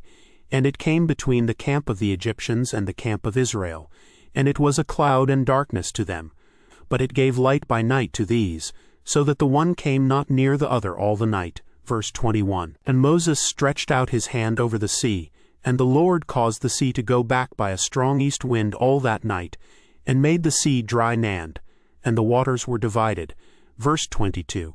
And the children of Israel went into the midst of the sea upon the dry ground, and the waters were a wall unto them on their right hand, and on their left. Verse 23. And the Egyptians pursued and went in after them to the midst of the sea, even all Pharaoh's horses, his chariots, and his horsemen. Verse 24. And it came to pass that in the morning watch the Lord looked unto the host of the Egyptians through the pillar of fire and of the cloud, and troubled the host of the Egyptians. Verse 25. And took off their chariot wheels, that they drave them heavily. So that the Egyptians said, Let us flee from the face of Israel, for the Lord fighteth for them against the Egyptians. Verse 26. And the Lord said unto Moses, Stretch out thine hand over the sea, that the waters may come again upon the Egyptians, upon their chariots, and upon their horsemen. Verse 27. And Moses stretched forth his hand over the sea, and the sea returned to his strength when the morning appeared. And the Egyptians fled against it, and the Lord overthrew the Egyptians in the midst of the sea. Verse 28. And the waters returned, and covered the chariots, and the horsemen, and all the host of Pharaoh that came into the sea after them. There remained not so much as one of them. Verse 29. But the children of Israel walked upon dry land in the midst of the sea, and the waters were a wall unto them on their right hand, and on their left. Verse 30. Thus the Lord saved Israel that day out of the hand of the Egyptians, and Israel saw the Egyptians dead upon the seashore. Verse 31. And Israel saw that great work which the Lord did upon the Egyptians, and the people feared the Lord, and believed the Lord and his servant Moses. Chapter 15. Verse 1. Then sang Moses and the children of Israel this song unto the Lord, and spake, saying, I will sing unto the Lord, for he hath triumphed gloriously. The horse and his rider hath he thrown into the sea. Verse 2. The Lord is my strength and song, and he is become my salvation. He is my God, and I will prepare him an habitation, my father's God, and I will exalt him. Verse 3. The Lord is a man of war. The Lord is his name. Verse 4. Pharaoh's chariots and his host hath he cast into the sea. His chosen captains also are drowned in the Red Sea. Verse 5. The depths have covered them. They sank into the bottom as a stone. Verse 6. Thy right hand, O Lord, is become glorious in power. Thy right hand, O Lord, hath dashed in pieces the enemy. Verse 7. And in the greatness of thine excellency thou hast overthrown them that rose up against thee. Thou sentest forth thy wrath, which consumed them as stubble. Verse 8. And with the blast of thy nostrils the waters were gathered together. The floods stood upright as an heap, and the depths were congealed in the heart of the sea. Verse 9. The enemy said, I will pursue, I will overtake, I will divide the spoil, my lust shall be satisfied upon them. I will draw my sword, my hand shall destroy them. Verse 10. Thou didst blow with thy wind, the sea covered them. They sank as lead in the mighty waters. Verse 11. Who is like unto thee, O Lord, among the gods? Who is like thee, glorious in holiness, fearful in praises, doing wonders? Verse 12. Thou stretchedst out thy right hand, the earth swallowed them. Verse 13, Thou in thy mercy hast led forth the people which thou hast redeemed. Thou hast guided them in thy strength unto thy holy habitation. Verse 14, The people shall hear and be afraid. Sorrow shall take hold on the inhabitants of Palestina. Verse 15, Then the dukes of Edom shall be amazed. The mighty men of Moab trembling shall take hold upon them. All the inhabitants of Canaan shall melt away. Verse 16, Fear and dread shall fall upon them. By the greatness of thine arm they shall be as still as a stone till thy people pass over, O Lord, till the people pass over which thou hast purchased. Verse 17, Thou shalt bring them in, and plant them in the mountain of thine inheritance, in the place, O Lord, which thou hast made for thee to dwell in the sanctuary, O Lord, which thy hands have established. Verse 18, The Lord shall reign forever and ever. Verse 19, For the horse of Pharaoh went in with his chariots and with his horsemen into the sea, and the Lord brought again the waters of the sea upon them. But the children of Israel went on dry land in the midst of the sea. Verse 20, And Miriam the prophetess, the sister of Aaron, took a timbrel in her hand, and all the women went out after her with timbrels and with dances. Verse 21, And Miriam answered them, Sing ye to the Lord, for he hath triumphed gloriously. The horse and his rider hath he thrown into the sea. Verse 22, So Moses brought Israel from the Red Sea, and they went out into the wilderness of Shur, and they went 3 days in the wilderness, and found no water. Verse 23, And when they came to Marah, they could not drink of the waters of Marah, for they were bitter. Therefore the name of it was called Marah. Verse 24, And the people murmured against Moses, saying, What shall we drink? Verse 25, And he cried unto the Lord. And the Lord showed him a tree, which when he had cast into the waters were made sweet. There he made for them a statute and an ordinance, and there he proved them. Verse 26, And said, If thou wilt diligently hearken to the voice of the Lord thy God, and wilt do that which is right in his sight, and wilt give ear to his commandments, and keep all his statutes, I will put none of these diseases upon thee, which I have brought upon the Egyptians. For I am the Lord that healeth thee. Verse 27, And they came to Elim, where were 10 wells of water, and 60 palm trees, and they encamped there by the waters. Chapter 16. Verse 1, And they took their journey from Elim, and all the congregation of the children of Israel came unto the wilderness of Sin, which is between Elim and Sinai, on the 15th day of the 2nd month after their departing out of the land of Egypt. Verse 2, And the whole congregation of the children of Israel murmured against Moses and Aaron in the wilderness. Verse 3, And the children of Israel said unto them, Would to God we had died by the hand of the Lord in the land of Egypt, when we sat by the flesh pots, and when we did eat bread to the full. For ye have brought us forth into this wilderness to kill this whole assembly with hunger. Verse 4, Then said the Lord unto Moses, Behold, I will rain bread from heaven for you, and the people shall go out and gather a certain rate every day, that I may prove them, whether they will walk in my law or no. Verse 5, And it shall come to pass that on the 6th day they shall prepare that which they bring in, and it shall be twice as much as they gather daily. Verse 6, And Moses and Aaron said unto all the children of Israel at even, Then ye shall know that the Lord hath brought you out from the land of Egypt. Verse 7, And in the morning then ye shall see the glory of the Lord, for that he heareth your murmurings against the Lord. And what are we that ye murmur against us? Verse 8, And Moses said, This shall be when the Lord shall give you in the evening flesh to eat, and in the morning bread to the full, for that the Lord heareth your murmurings which ye murmur against him. And what are we? Your murmurings are not against us, but against the Lord. Verse 9, And Moses spake unto Aaron, Say unto all the congregation of the children of Israel, Come near before the Lord, for he hath heard your murmurings. Verse 10, And it came to pass as Aaron spake unto the whole congregation of the children of Israel, that they looked toward the wilderness, and, behold, the glory of the Lord appeared in the cloud. Verse 11, And the Lord spake unto Moses, saying, Verse 12, I have heard the murmurings of the children of Israel. Speak unto them, saying, At even ye shall eat flesh, and in the morning ye shall be filled with bread, and ye shall know that I am the Lord your God. Verse 13, And it came to pass that at even the quails came up and covered the camp. And in the morning the dew lay round about the host. Verse 14, And when the dew that lay was gone up, behold, upon the face of the wilderness there lay a small round thing, as small as the hoar frost on the ground. Verse 15, And when the children of Israel saw it, they said one to another, It is manna, for they wist not what it was. And Moses said unto them, This is the bread which the Lord hath given you to eat. Verse 16, This is the thing which the Lord hath commanded. Gather of it every man according to his eating, an omer for every man according to the number of your persons. Take ye every man for them which are in his tents. Verse 17, And the children of Israel did so, and gathered, some more, some less. Verse 18, And when they did meet it with an omer, he that gathered much had nothing over, and he that gathered little had no lack. They gathered every man according to his eating. Verse 19, And Moses said, Let no man leave of it till the morning. Verse 20, Notwithstanding they hearkened not unto Moses, but some of them left of it until the morning, and it bred worms and stank, and Moses was wroth with them. Verse 21, And they gathered it every morning, every man according to his eating. And when the sun waxed hot, it melted. Verse 22, And it came to pass that on the 6th day they gathered twice as much bread, 2 omers for one man.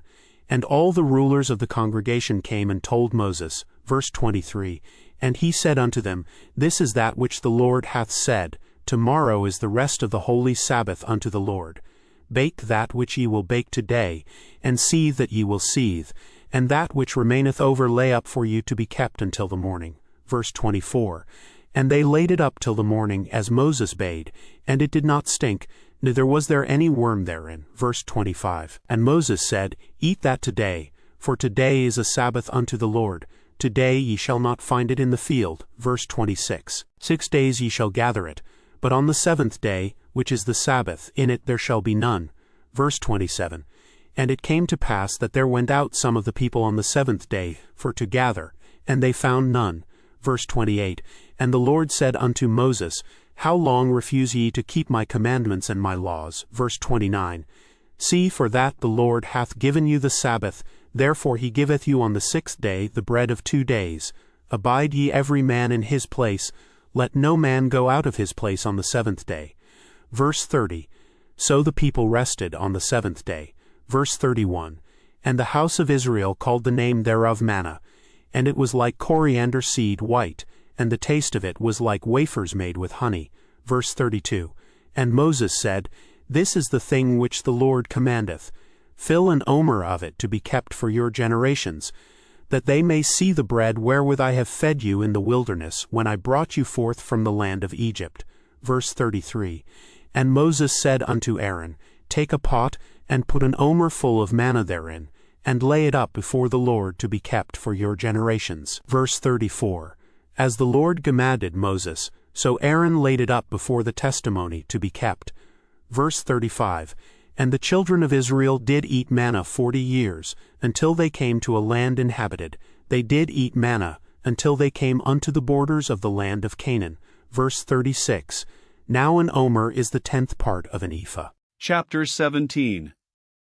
Verse 1, And all the congregation of the children of Israel journeyed from the wilderness of Sin after their journeys, according to the commandment of the Lord, and pitched in Rephidim. And there was no water for the people to drink. Verse 2, Wherefore the people did chide with Moses, and said, Give us water that we may drink. And Moses said unto them, Why chide ye with me? Wherefore do ye tempt the Lord? Verse 3, And the people thirsted there for water. And the people murmured against Moses, and said, Wherefore is this that thou hast brought us up out of Egypt, to kill us and our children and our cattle with thirst? Verse 4, And Moses cried unto the Lord, saying, What shall I do unto this people? They be almost ready to stone me. Verse 5, And the Lord said unto Moses, Go on before the people, and take with thee of the elders of Israel, and thy rod wherewith thou smottest the river, take in thine hand, and go. Verse 6, Behold, I will stand before thee there upon the rock in Horeb, and thou shalt smite the rock, and there shall come water out of it, that the people may drink. And Moses did so in the sight of the elders of Israel. Verse 7, And he called the name of the place Massah and Meribah, because of the chiding of the children of Israel, and because they tempted the Lord, saying, Is the Lord among us or not? Verse 8, Then came Amalek and fought with Israel in Rephidim. Verse 9, And Moses said unto Joshua, Choose us out men, and go out fight with Amalek. Tomorrow I will stand on the top of the hill with the rod of God in mine hand. Verse 10, So Joshua did as Moses had said to him, and fought with Amalek. And Moses, Aaron, and Hur went up to the top of the hill. Verse 11, And it came to pass when Moses held up his hand, that Israel prevailed. And when he let down his hand, Amalek prevailed. Verse 12, But Moses' hands were heavy, and they took a stone and put it under him, and he sat thereon. And Aaron and Hur stayed up his hands, the one on the one side and the other on the other side, and his hands were steady until the going down of the sun. Verse 13, And Joshua discomfited Amalek and his people with the edge of the sword. Verse 14, And the Lord said unto Moses, Write this for a memorial in a book, and rehearse it in the ears of Joshua. For I will utterly put out the remembrance of Amalek from under heaven. Verse 15, And Moses built an altar, and called the name of it Jehovah-Nissi. Verse 16, For he said, Because the Lord hath sworn that the Lord will have war with Amalek from generation to generation. Chapter 18.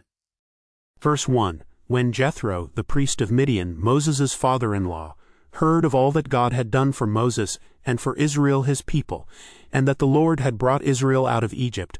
Verse 2, Then Jethro, Moses' father-in-law, took Zipporah, Moses' wife, after he had sent her back. Verse 3, And her 2 sons, of which the name of the one was Gershom, for he said, I have been an alien in a strange land. Verse 4, And the name of the other was Eleazar, for the God of my father, said he, was mine help, and delivered me from the sword of Pharaoh. Verse 5, And Jethro, Moses' father-in-law, came with his sons and his wife unto Moses into the wilderness, where he encamped at the mount of God. Verse 6, And he said unto Moses, I thy father-in-law Jethro am come unto thee, and thy wife and her 2 sons with her. Verse 7, And Moses went out to meet his father-in-law, and did obeisance, and kissed him. And they asked each other of their welfare, and they came into the tent. Verse 8, And Moses told his father-in-law all that the Lord had done unto Pharaoh and to the Egyptians for Israel's sake, and all the travail that had come upon them by the way, and how the Lord delivered them. Verse 9, And Jethro rejoiced for all the goodness which the Lord had done to Israel, whom he had delivered out of the hand of the Egyptians. Verse 10, And Jethro said, Blessed be the Lord, who hath delivered you out of the hand of the Egyptians, and out of the hand of Pharaoh, who hath delivered the people from under the hand of the Egyptians. Verse 11, Now I know that the Lord is greater than all gods, for in the thing wherein they dealt proudly, he was above them. Verse 12, And Jethro, Moses' father-in-law, took a burnt offering and sacrifices for God. And Aaron came, and all the elders of Israel, to eat bread with Moses' father-in-law before God. Verse 13, And it came to pass on the morrow that Moses sat to judge the people. And the people stood by Moses from the morning unto the evening. Verse 14, And when Moses' father-in-law saw all that he did to the people, he said, What is this thing that thou doest to the people? Why sittest thou thyself alone? And all the people stand by thee from morning unto even. Verse 15, And Moses said unto his father-in-law, Because the people come unto me to inquire of God. Verse 16, When they have a matter they come unto me, and I judge between one and another, and I do make them know the statutes of God and his laws. Verse 17, And Moses' father-in-law said unto him, The thing that thou doest is not good. Verse 18, Thou wilt surely wear away both thou and this people that is with thee, for this thing is too heavy for thee. Thou art not able to perform it thyself alone. Verse 19, Hearken now unto my voice, I will give thee counsel, and God shall be with thee. Be thou for the people to Godward, that thou mayest bring the causes unto God. Verse 20, And thou shalt teach them ordinances and laws, and shalt show them the way wherein they must walk, and the work that they must do. Verse 21, Moreover thou shalt provide out of all the people able men, such as fear God, men of truth hating covetousness, and place such over them, to be rulers of thousands, and rulers of hundreds, rulers of 50s, and rulers of 10s. Verse 22, And let them judge the people at all seasons, and it shall be that every great matter they shall bring unto thee, but every small matter they shall judge. So shall it be easier for thyself, and they shall bear the burden with thee. Verse 23, If thou shalt do this thing, and God command thee so, then thou shalt be able to endure, and all this people shall also go to their place in peace. Verse 24. So Moses hearkened to the voice of his father-in-law, and did all that he had said.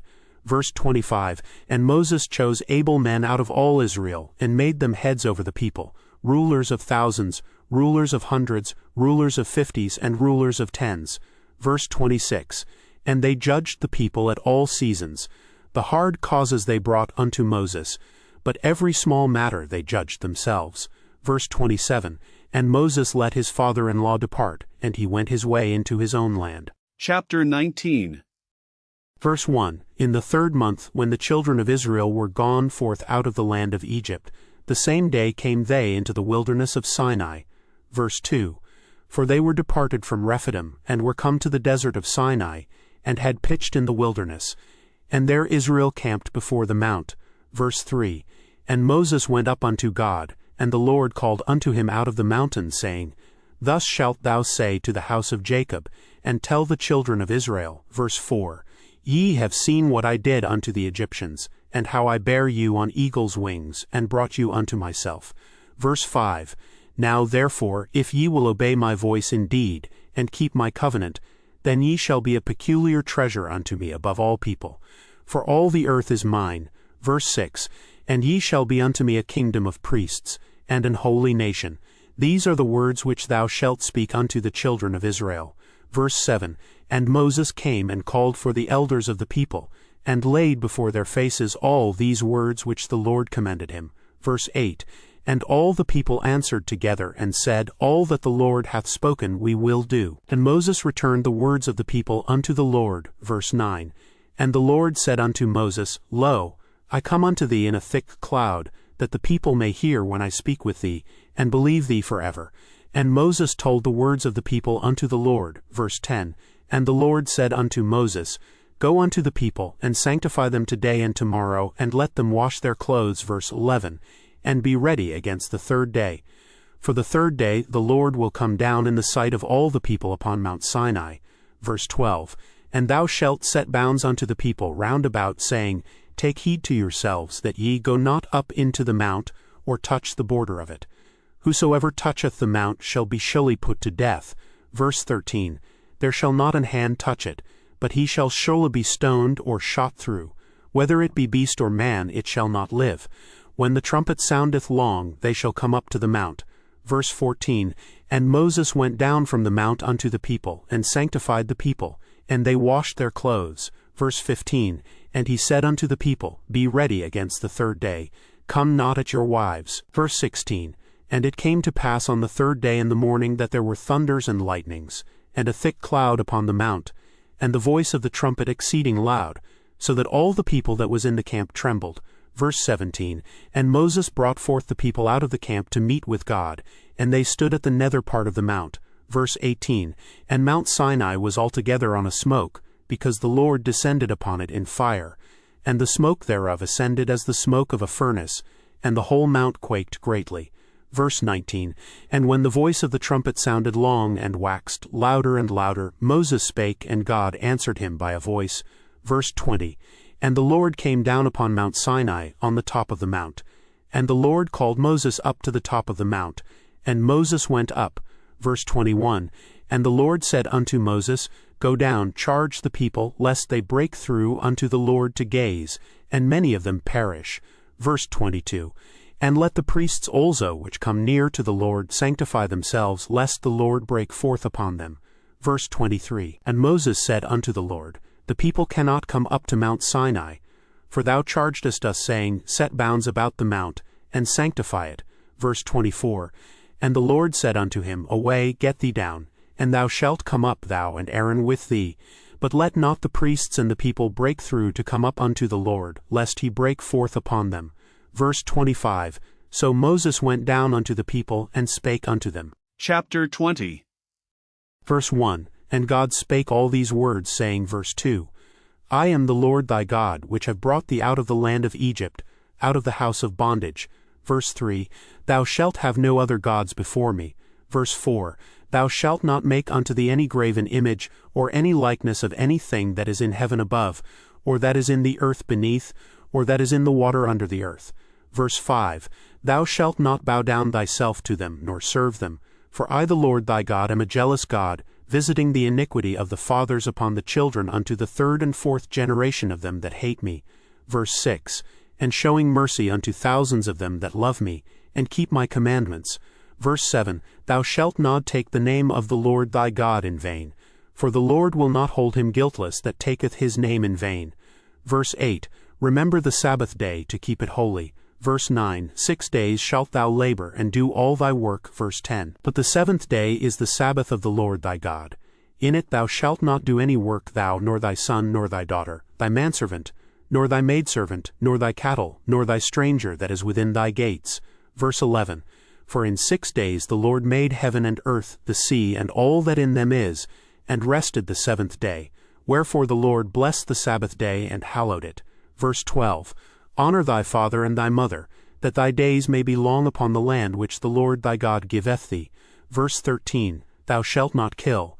Verse 14, Thou shalt not commit adultery. Verse 15, Thou shalt not steal. Verse 16, Thou shalt not bear false witness against thy neighbor. Verse 17, Thou shalt not covet thy neighbor's house.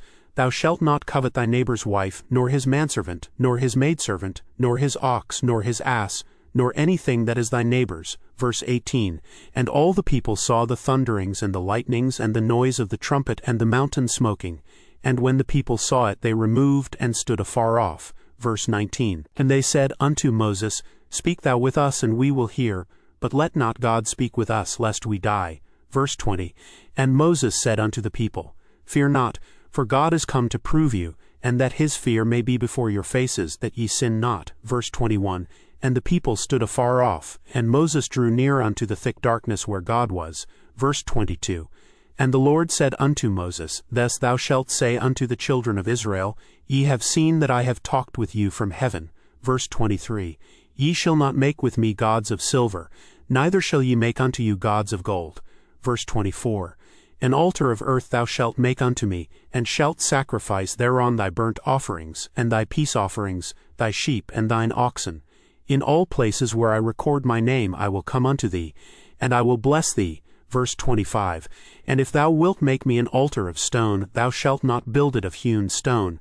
For if thou lift up thy tool upon it, thou hast polluted it. Verse 26, Thither shalt thou go up by steps unto mine altar, that thy nakedness be not discovered thereon. Chapter 21. Verse 1, Now these are the judgments which thou shalt set before them. Verse 2, If thou buy an Hebrew servant, 6 years he shall serve, and in the 7th he shall go out free for nothing. Verse 3, If he came in by himself, he shall go out by himself. If he were married, then his wife shall go out with him. Verse 4, If his master have given him a wife, and she have borne him sons or daughters, the wife and her children shall be her master's, and he shall go out by himself. Verse 5, And if the servant shall plainly say, I love my master, my wife, and my children, I will not go out free. Verse 6, Then his master shall bring him unto the judges. He shall also bring him to the door, or unto the doorpost, and his master shall bore his ear through with an awl, and he shall serve him forever. Verse 7, And if a man sell his daughter to be a maidservant, she shall not go out as the menservants do.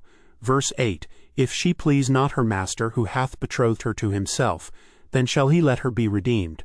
To sell her unto a strange nation he shall have no power, seeing he hath dealt deceitfully with her. Verse 9, And if he have betrothed her unto his son, he shall deal with her after the manner of daughters. Verse 10, If he take him another wife, her food, her raiment, and her duty of marriage, shall he not diminish. Verse 11, And if he do not these 3 unto her, then shall she go out free without money. Verse 12, He that smiteth a man so that he die, shall be surely put to death. Verse 13, And if a man lie not in wait, but God deliver him into his hand, then I will appoint thee a place whither he shall flee. Verse 14, But if a man come presumptuously upon his neighbor to slay him with guile, thou shalt take him from mine altar, that he may die. Verse 15, And he that smiteth his father or his mother shall be surely put to death. Verse 16, And he that stealeth a man and selleth him, or if he be found in his hand, he shall surely be put to death. Verse 17, And he that curseth his father or his mother shall surely be put to death. Verse 18, And if men strive together, and one smite another with a stone or with his fist, and he die not, but keepeth his bed. Verse 19, If he rise again, and walk abroad upon his staff, then shall he that smote him be quit. Only he shall pay for the loss of his time, and shall cause him to be thoroughly healed. Verse 20, And if a man smite his servant or his maid with a rod, and he die under his hand, he shall be surely punished. Verse 21, Notwithstanding, if he continue a day or two, he shall not be punished, for he is his money. Verse 22, If men strive and hurt a woman with child, so that her fruit depart from her, and yet no mischief follow, he shall be surely punished, according as the woman's husband will lay upon him, and he shall pay as the judges determine. Verse 23, And if any mischief follow, then thou shalt give life for life. Verse 24, Eye for eye, tooth for tooth, hand for hand, foot for foot. Verse 25, Burning for burning, wound for wound, stripe for stripe. Verse 26, And if a man smite the eye of his servant, or the eye of his maid, that it perish, he shall let him go free for his eye's sake. Verse 27, And if he smite out his manservant's tooth, or his maidservant's tooth, he shall let him go free for his tooth's sake. Verse 28, If an ox gore a man or a woman, that they die, then the ox shall be surely stoned, and his flesh shall not be eaten, but the owner of the ox shall be quit. Verse 29, But if the ox were wont to push with his horn in time past, and it hath been testified to his owner, and he hath not kept him in, but that he hath killed a man or a woman, the ox shall be stoned, and his owner also shall be put to death. Verse 30, If there be laid on him a sum of money, then he shall give for the ransom of his life whatsoever is laid upon him. Verse 31, Whether he have gored a son or have gored a daughter, according to this judgment shall it be done unto him. Verse 32, If the ox shall push a manservant or a maidservant, he shall give unto their master 30 shekels of silver, and the ox shall be stoned. Verse 33, And if a man shall open a pit, or if a man shall dig a pit, and not cover it, and an ox or an ass fall therein. Verse 34, The owner of the pit shall make it good, and give money unto the owner of them, and the dead beast shall be his. Verse 35, And if one man's ox hurt another's, that he die, then they shall sell the live ox, and divide the money of it, and the dead ox also they shall divide. Verse 36, Or if it be known that the ox hath used to push in time past, and his owner hath not kept him in, he shall surely pay ox for ox, and the dead shall be his own. Chapter 22. Verse 1, If a man shall steal an ox or a sheep and kill it or sell it, he shall restore 5 oxen for an ox, and 4 sheep for a sheep. Verse 2, If a thief be found breaking up and be smitten that he die, there shall no blood be shed for him. Verse 3, If the sun be risen upon him, there shall be blood shed for him, for he should make full restitution. If he have nothing, then he shall be sold for his theft. Verse 4, If the theft be certainly found in his hand alive, whether it be ox or ass or sheep, he shall restore double. Verse 5, If a man shall cause a field or vineyard to be eaten, and shall put in his beast, and shall feed in another man's field, of the best of his own field, and of the best of his own vineyard, shall he make restitution. Verse 6, If fire break out and catch in thorns, so that the stacks of corn, or the standing corn, or the field be consumed therewith, he that kindled the fire shall surely make restitution. Verse 7, If a man shall deliver unto his neighbor money or stuff to keep, and it be stolen out of the man's house, if the thief be found, let him pay double. Verse 8, If the thief be not found, then the master of the house shall be brought unto the judges, to see whether he have put his hand unto his neighbor's goods. Verse 9, For all manner of trespass, whether it be for ox, for ass, for sheep, for raiment, or for any manner of lost thing which another challengeth to be his, the cause of both parties shall come before the judges, and whom the judges shall condemn, he shall pay double unto his neighbor. Verse 10, If a man deliver unto his neighbor an ass, or an ox, or a sheep, or any beast, to keep, and it die, or be hurt, or driven away, no man seeing it. Verse 11, Then shall an oath of the Lord be between them both, that he hath not put his hand unto his neighbor's goods, and the owner of it shall accept thereof, and he shall not make it good. Verse 12, And if it be stolen from him, he shall make restitution unto the owner thereof. Verse 13, If it be torn in pieces, then let him bring it for witness, and he shall not make good that which was torn. Verse 14, And if a man borrow aught of his neighbor, and it be hurt, or die, the owner thereof being not with it, he shall surely make it good. Verse 15. But if the owner thereof be with it, he shall not make it good. If it be an hired thing, it came for his hire. Verse 16. And if a man entice a maid that is not betrothed, and lie with her, he shall surely endow her to be his wife. Verse 17. If her father utterly refuse to give her unto him, he shall pay money according to the dowry of virgins. Verse 18. Thou shalt not suffer a witch to live. Verse 19. Whosoever lieth with a beast shall surely be put to death. Verse 20. He that sacrificeth unto any god save unto the Lord only, he shall be utterly destroyed. Verse 21. Thou shalt neither vex a stranger nor oppress him, for ye were strangers in the land of Egypt. Verse 22. Ye shall not afflict any widow or fatherless child. Verse 23. If thou afflict them in any wise, and they cry at all unto me, I will surely hear their cry. Verse 24. And my wrath shall wax hot, and I will kill you with the sword, and your wives shall be widows, and your children fatherless. Verse 25. If thou lend money to any of my people that is poor by thee, thou shalt not be to him as an usurer, neither shalt thou lay upon him usury.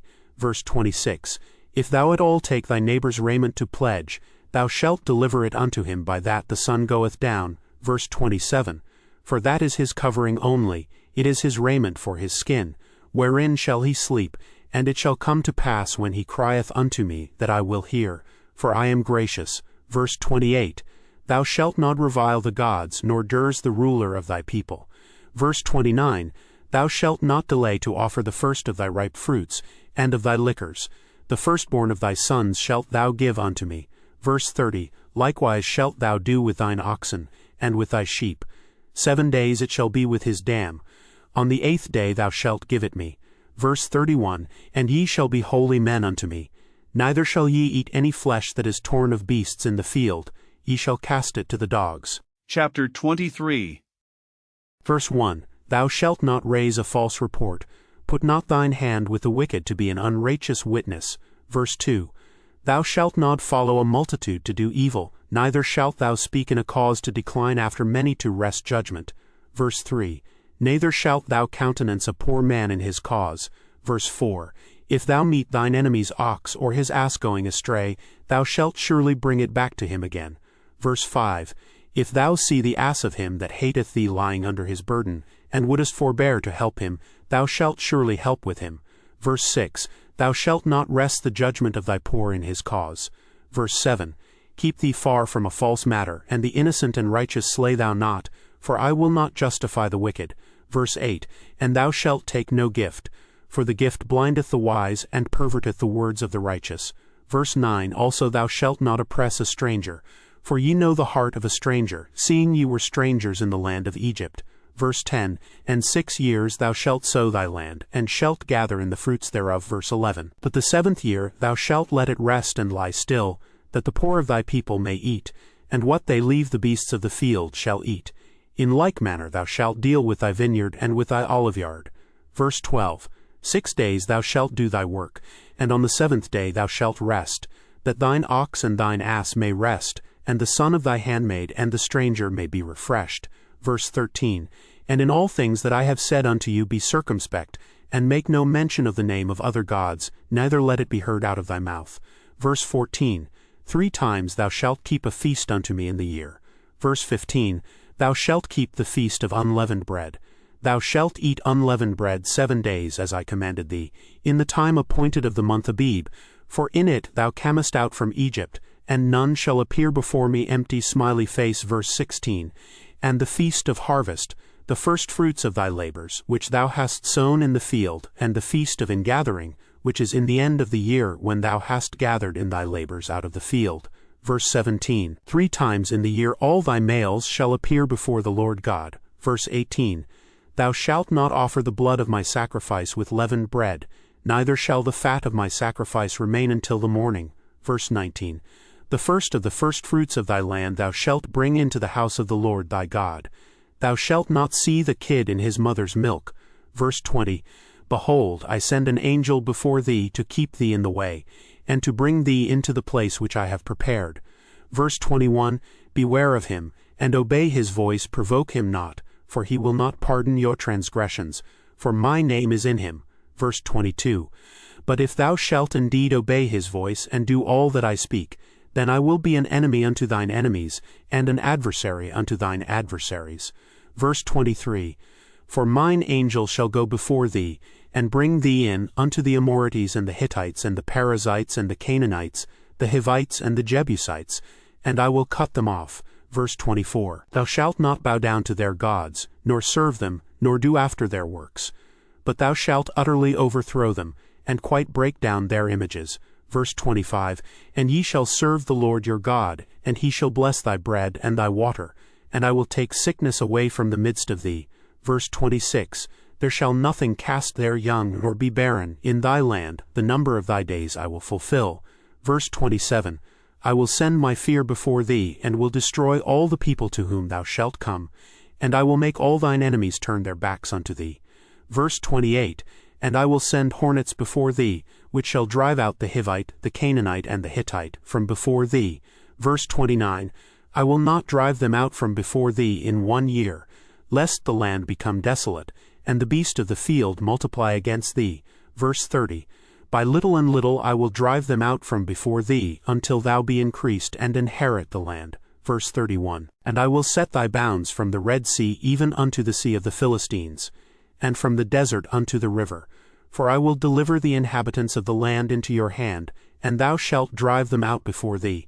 Verse 32, Thou shalt make no covenant with them, nor with their gods. Verse 33, They shall not dwell in thy land, lest they make thee sin against me. For if thou serve their gods, it will surely be a snare unto thee. Chapter 24. Verse 1, And he said unto Moses, Come up unto the Lord, thou, and Aaron, Nadab, and Abihu, and 70 of the elders of Israel, and worship ye afar off. Verse 2, And Moses alone shall come near the Lord, but they shall not come nigh, neither shall the people go up with him. Verse 3, And Moses came and told the people all the words of the Lord, and all the judgments. And all the people answered with one voice, and said, All the words which the Lord hath said will we do. Verse 4, And Moses wrote all the words of the Lord, and rose up early in the morning, and builded an altar under the hill, and 12 pillars, according to the 12 tribes of Israel. Verse 5, And he sent young men of the children of Israel, which offered burnt offerings, and sacrificed peace offerings of oxen unto the Lord. Verse 6, And Moses took half of the blood, and put it in basins, and half of the blood he sprinkled on the altar. Verse 7, And he took the book of the covenant, and read in the audience of the people. And they said, All that the Lord hath said will we do, and be obedient. Verse 8, And Moses took the blood, and sprinkled it on the people, and said, Behold the blood of the covenant, which the Lord hath made with you concerning all these words. Verse 9, Then went up Moses, and Aaron, Nadab, and Abihu, and 70 of the elders of Israel. Verse 10, And they saw the God of Israel, and there was under his feet, as it were a paved work of a sapphire stone, and as it were the body of heaven in his clearness. Verse 11, And upon the nobles of the children of Israel he laid not his hand. Also they saw God, and did eat and drink. Verse 12, And the Lord said unto Moses, Come up to me into the mount, and be there. And I will give thee tables of stone, and a law and commandments which I have written, that thou mayest teach them. Verse 13, And Moses rose up, and his minister Joshua. And Moses went up into the mount of God. Verse 14, And he said unto the elders, Tarry ye here for us until we come again unto you. And behold, Aaron and Hur are with you. If any man have any matters to do, let him come unto them. Verse 15, And Moses went up into the mount, and a cloud covered the mount. Verse 16, And the glory of the Lord abode upon Mount Sinai, and the cloud covered it 6 days. And the 7th day he called unto Moses out of the midst of the cloud.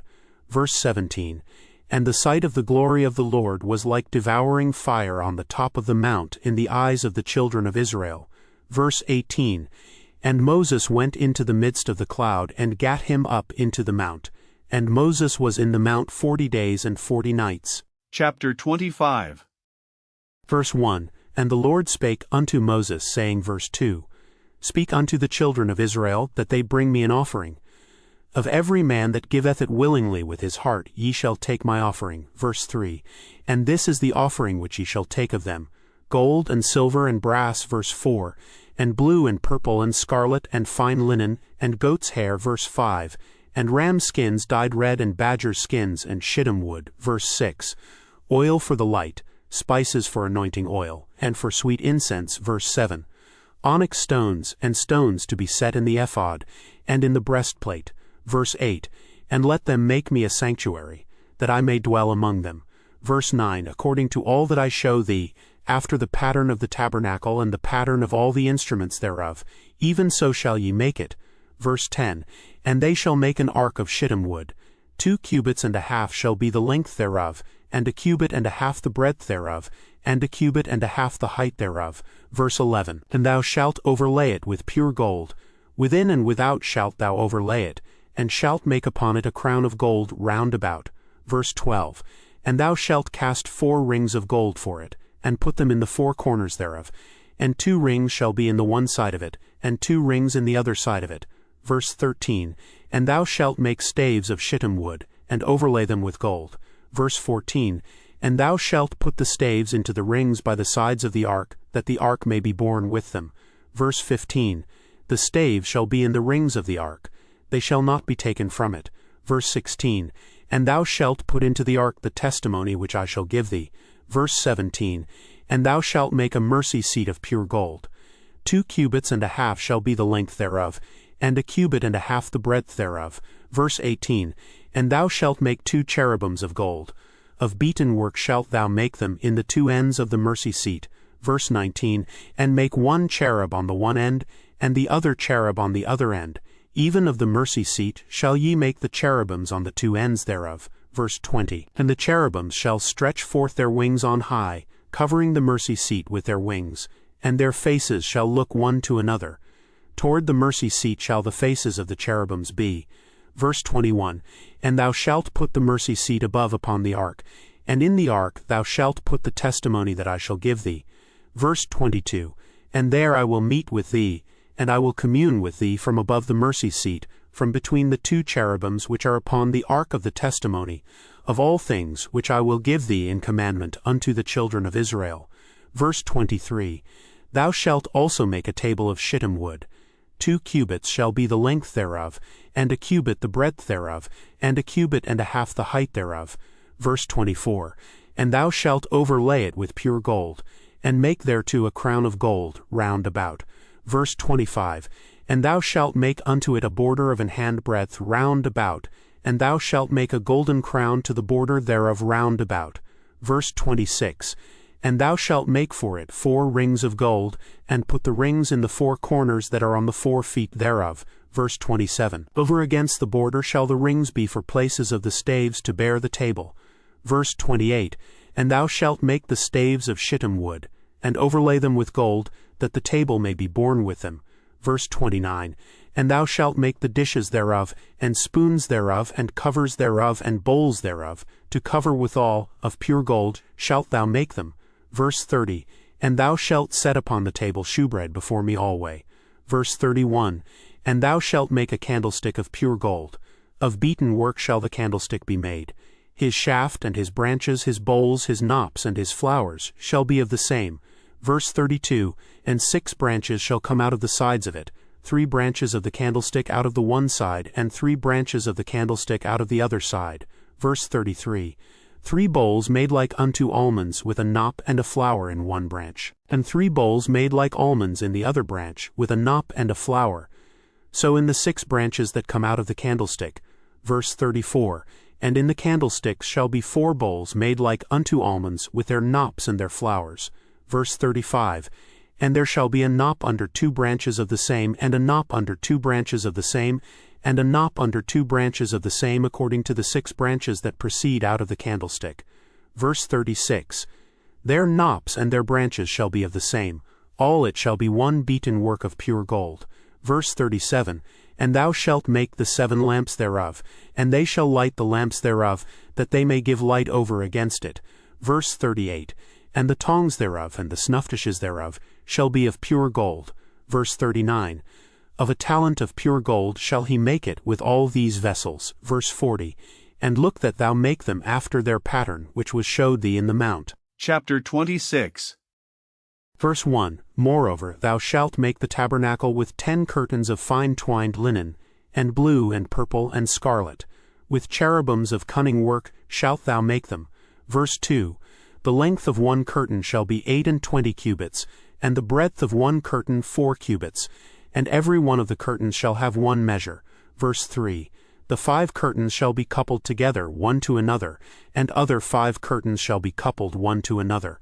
Verse 4, And thou shalt make loops of blue upon the edge of the one curtain from the selvage in the coupling. And likewise shalt thou make in the uttermost edge of another curtain in the coupling of the second. Verse 5, 50 loops shalt thou make in the one curtain, and 50 loops shalt thou make in the edge of the curtain that is in the coupling of the second, that the loops may take hold one of another.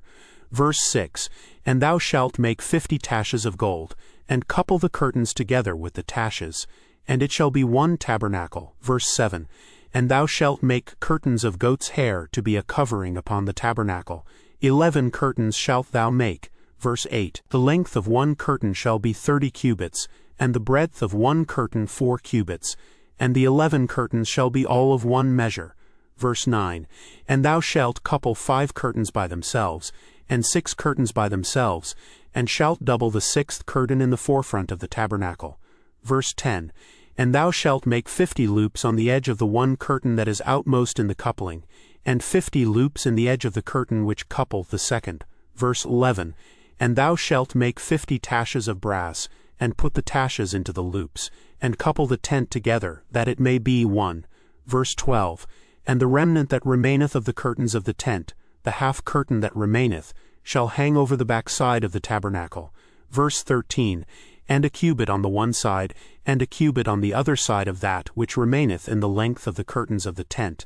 It shall hang over the sides of the tabernacle on this side and on that side to cover it. Verse 14, And thou shalt make a covering for the tent of ram's skins dyed red, and a covering above of badger's skins. Verse 15, And thou shalt make boards for the tabernacle of shittim wood standing up. Verse 16, 10 cubits shall be the length of a board, and a cubit and a half shall be the breadth of one board. Verse 17, 2 tenons shall there be in one board, set in order one against another. Thus shalt thou make for all the boards of the tabernacle. Verse 18, And thou shalt make the boards for the tabernacle, 20 boards on the south side southward. Verse 19, And thou shalt make 40 sockets of silver under the 20 boards, 2 sockets under one board for his 2 tenons, and 2 sockets under another board for his 2 tenons. Verse 20, And for the second side of the tabernacle on the north side there shall be 20 boards. Verse 21, And there 40 sockets of silver, 2 sockets under one board, and 2 sockets under another board. Verse 22, And for the sides of the tabernacle westward thou shalt make 6 boards. Verse 23, And 2 boards shalt thou make for the corners of the tabernacle in the 2 sides. Verse 24, And they shall be coupled together beneath, and they shall be coupled together above the head of it unto one ring. Thus shall it be for them both. They shall be for the 2 corners. Verse 25, And they shall be 8 boards and their sockets of silver, 16 sockets, 2 sockets under one board and 2 sockets under another board. Verse 26, And thou shalt make bars of shittim wood, 5 for the boards of the one side of the tabernacle. Verse 27, And 5 bars for the boards of the other side of the tabernacle, and 5 bars for the boards of the side of the tabernacle, for the 2 sides westward. Verse 28, And the middle bar in the midst of the boards shall reach from end to end. Verse 29, And thou shalt overlay the boards with gold, and make their rings of gold for places for the bars. And thou shalt overlay the bars with gold. Verse 30, And thou shalt rear up the tabernacle according to the fashion thereof which was showed thee in the mount. Verse 31, And thou shalt make a veil of blue and purple and scarlet and fine twined linen of cunning work. With cherubims shall it be made. Verse 32, And thou shalt hang it upon 4 pillars of shittim wood overlaid with gold. Their hooks shall be of gold upon the 4 sockets of silver. Verse 33, And thou shalt hang up the veil under the taches, that thou mayest bring in thither within the veil the ark of the testimony, and the veil shall divide unto you between the holy place and the most holy. Verse 34, And thou shalt put the mercy seat upon the ark of the testimony in the most holy place. Verse 35, And thou shalt set the table without the veil, and the candlestick over against the table on the side of the tabernacle toward the south. And thou shalt put the table on the north side. Verse 36. And thou shalt make an hanging for the door of the tent, of blue and purple and scarlet, and fine twined linen, wrought with needlework. Verse 37. And thou shalt make for the hanging 5 pillars of shittim wood, and overlay them with gold, and their hooks shall be of gold. And thou shalt cast 5 sockets of brass for them. Chapter 27. Verse 1. And thou shalt make an altar of shittim wood, 5 cubits long, and 5 cubits broad. The altar shall be foursquare, and the height thereof shall be 3 cubits. Verse 2. And thou shalt make the horns of it upon the 4 corners thereof. His horns shall be of the same, and thou shalt overlay it with brass. Verse 3. And thou shalt make his pans to receive his ashes, and his shovels, and his basins, and his flesh hooks, and his fire pans. All the vessels thereof thou shalt make of brass. Verse 4. And thou shalt make for it a grate of network of brass. And upon the net shalt thou make 4 brasen rings in the 4 corners thereof. Verse 5. And thou shalt put it under the compass of the altar beneath, that the net may be even to the midst of the altar. Verse 6. And thou shalt make staves for the altar, staves of shittim wood, and overlay them with brass. Verse 7. And the staves shall be put into the rings, and the staves shall be upon the 2 sides of the altar to bear it. Verse 8. Hollow with boards shalt thou make it, as it was showed thee in the mount, so shall they make it. Verse 9. And thou shalt make the court of the tabernacle. For the south side southward there shall be hangings for the court of fine twined linen of 100 cubits long for one side. Verse 10. And the 20 pillars thereof and their 20 sockets shall be of brass. The hooks of the pillars and their fillets shall be of silver. Verse 11. And likewise for the north side in length there shall be hangings of 100 cubits long, and his 20 pillars and their 20 sockets of brass. The hooks of the pillars and their fillets of silver. Verse 12. And for the breadth of the court on the west side shall be hangings of 50 cubits. Their pillars 10, and their sockets 10. Verse 13. And the breadth of the court on the east side eastward shall be 50 cubits. Verse 14. The hangings of one side of the gate shall be 15 cubits, their pillars 3, and their sockets 3. Verse 15. And on the other side shall be hangings 15 cubits, their pillars 3, and their sockets 3. Verse 16. And for the gate of the court shall be an hanging of 20 cubits of blue and purple and scarlet, and fine twined linen, wrought with needlework, and their pillars shall be 4, and their sockets 4. Verse 17. All the pillars round about the court shall be filleted with silver, their hooks shall be of silver, and their sockets of brass. Verse 18. The length of the court shall be 100 cubits, and the breadth 50 everywhere, and the height 5 cubits of fine twined linen, and their sockets of brass. Verse 19. All the vessels of the tabernacle and all the service thereof, and all the pins thereof, and all the pins of the court, shall be of brass. Verse 20. And thou shalt command the children of Israel, that they bring thee pure oil olive beaten for the light, to cause the lamp to burn always. Verse 21. In the tabernacle of the congregation without the veil, which is before the testimony, Aaron and his sons shall order it from evening to morning before the Lord. It shall be a statute forever unto their generations on the behalf of the children of Israel. Chapter 28. Verse 1. And take thou unto thee Aaron thy brother and his sons with him from among the children of Israel, that he may minister unto me in the priest's office, even Aaron, Nadab, and Abihu, Eleazar and Ithamar, Aaron's sons. Verse 2. And thou shalt make holy garments for Aaron thy brother for glory and for beauty. Verse 3. And thou shalt speak unto all that are wise-hearted, whom I have filled with the spirit of wisdom, that they may make Aaron's garments to consecrate him, that he may minister unto me in the priest's office. Verse 4. And these are the garments which they shall make: a breastplate, and an ephod, and a robe, and a broidered coat, a mitre, and a girdle. And they shall make holy garments for Aaron thy brother, and his sons, that he may minister unto me in the priest's office. Verse 5. And they shall take gold, and blue, and purple, and scarlet, and fine linen. Verse 6. And they shall make the ephod of gold, of blue, and of purple, of scarlet, and fine twined linen with cunning work. Verse 7. It shall have the 2 shoulder pieces thereof joined at the 2 edges thereof, and so it shall be joined together. Verse 8. And the curious girdle of the ephod, which is upon it, shall be of the same according to the work thereof, even of gold, of blue, and purple, and scarlet, and fine twined linen. Verse 9. And thou shalt take 2 onyx stones and grave on them the names of the children of Israel. Verse 10. 6 of their names on one stone, and the other 6 names of the rest on the other stone, according to their birth. Verse 11. With the work of an engraver in stone, like the engravings of a signet, shalt thou engrave the 2 stones with the names of the children of Israel. Thou shalt make them to be set in ouches of gold.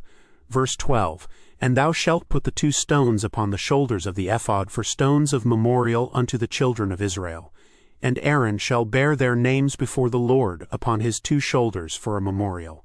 Verse 13. And thou shalt make ouches of gold. Verse 14. And 2 chains of pure gold at the ends. Of wreathen work shalt thou make them, and fasten the wreathen chains to the ouches. Verse 15. And thou shalt make the breastplate of judgment with cunning work.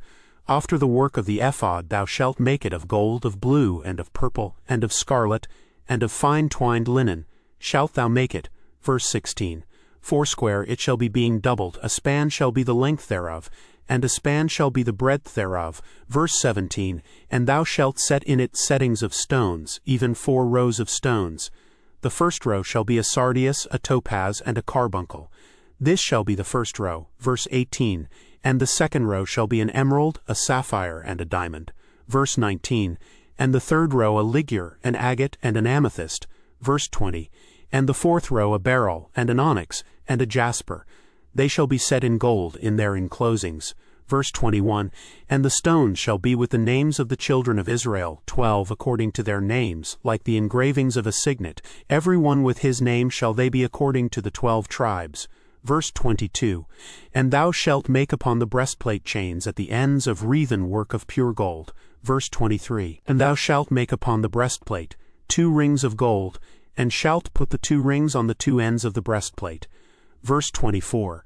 And thou shalt put the 2 wreathen chains of gold in the 2 rings which are on the ends of the breastplate. Verse 25. And the other 2 ends of the 2 wreathen chains thou shalt fasten in the 2 ouches, and put them on the shoulder pieces of the ephod before it. Verse 26. And thou shalt make 2 rings of gold, and thou shalt put them upon the 2 ends of the breastplate in the border thereof, which is in the side of the ephod inward. Verse 27. And 2 other rings of gold thou shalt make, and shalt put them on the 2 sides of the ephod underneath, toward the forepart thereof, over against the other coupling thereof, above the curious girdle of the ephod. Verse 28. And they shall bind the breastplate by the rings thereof unto the rings of the ephod with a lace of blue, that it may be above the curious girdle of the ephod, and that the breastplate be not loosed from the ephod. Verse 29. And Aaron shall bear the names of the children of Israel in the breastplate of judgment upon his heart, when he goeth in unto the holy place, for a memorial before the Lord continually. Verse 30.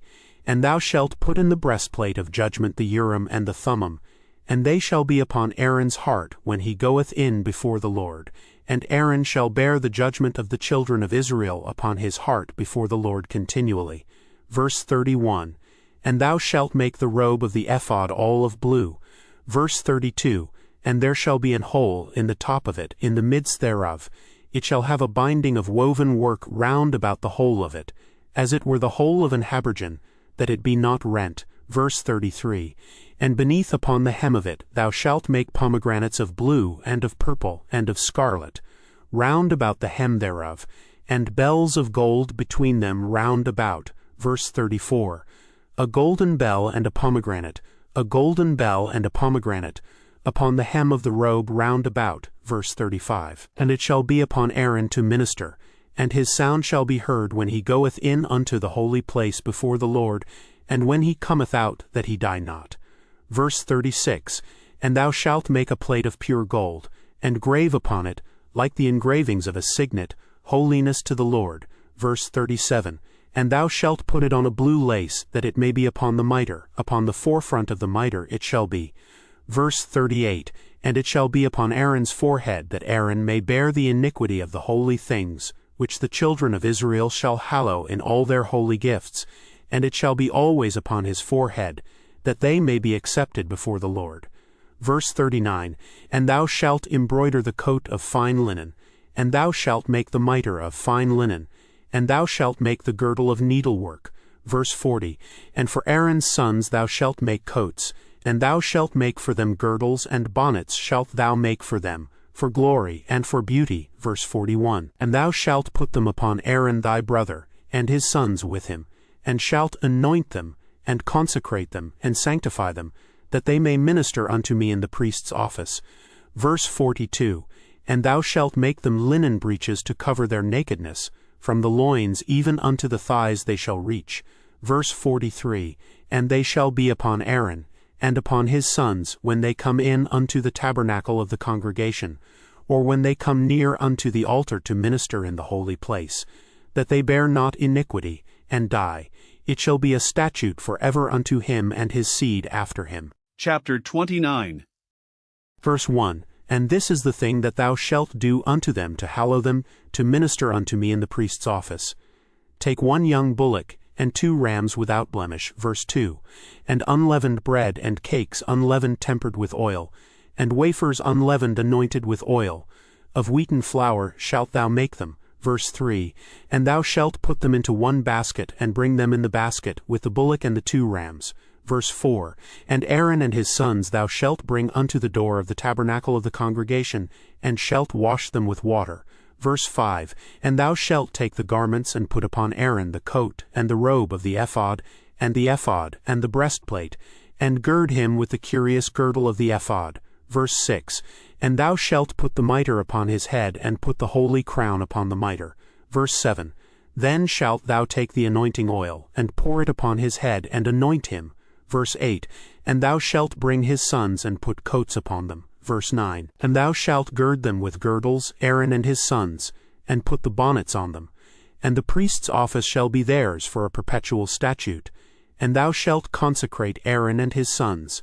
Verse 10, And thou shalt cause a bullock to be brought before the tabernacle of the congregation, and Aaron and his sons shall put their hands upon the head of the bullock. Verse 11, And thou shalt kill the bullock before the Lord by the door of the tabernacle of the congregation. Verse 12, And thou shalt take of the blood of the bullock, and put it upon the horns of the altar with thy finger, and pour all the blood beside the bottom of the altar. Verse 13, And thou shalt take all the fat that covereth the inwards, and the caul that is above the liver, and the 2 kidneys, and the fat that is upon them, and burn them upon the altar. Verse 14, But the flesh of the bullock, and his skin, and his dung, shalt thou burn with fire without the camp. It is a sin offering. Verse 15, Thou shalt also take 1 ram, and Aaron and his sons shall put their hands upon the head of the ram. Verse 16, And thou shalt slay the ram, and thou shalt take his blood, and sprinkle it round about upon the altar. Verse 17, And thou shalt cut the ram in pieces, and wash the inwards of him, and his legs, and put them unto his pieces, and unto his head. Verse 18, And thou shalt burn the whole ram upon the altar. It is a burnt offering unto the Lord. It is a sweet savour, an offering made by fire unto the Lord. Verse 19, And thou shalt take the other ram, and Aaron and his sons shall put their hands upon the head of the ram. Verse 20, Then shalt thou kill the ram, and take of his blood, and put it upon the pip of the right ear of Aaron, and upon the pip of the right ear of his sons, and upon the thumb of their right hand, and upon the great toe of their right foot, and sprinkle the blood upon the altar round about. Verse 21, And thou shalt take of the blood that is upon the altar, and of the anointing oil, and sprinkle it upon Aaron, and upon his garments, and upon his sons, and upon the garments of his sons with him, and he shall be hallowed, and his garments, and his sons' garments with him. Verse 22, Also thou shalt take of the ram the fat, and the rump, and the fat that covereth the inwards, and the caul above the liver, and the 2 kidneys, and the fat that is upon them, and the right shoulder, for it is a ram of consecration.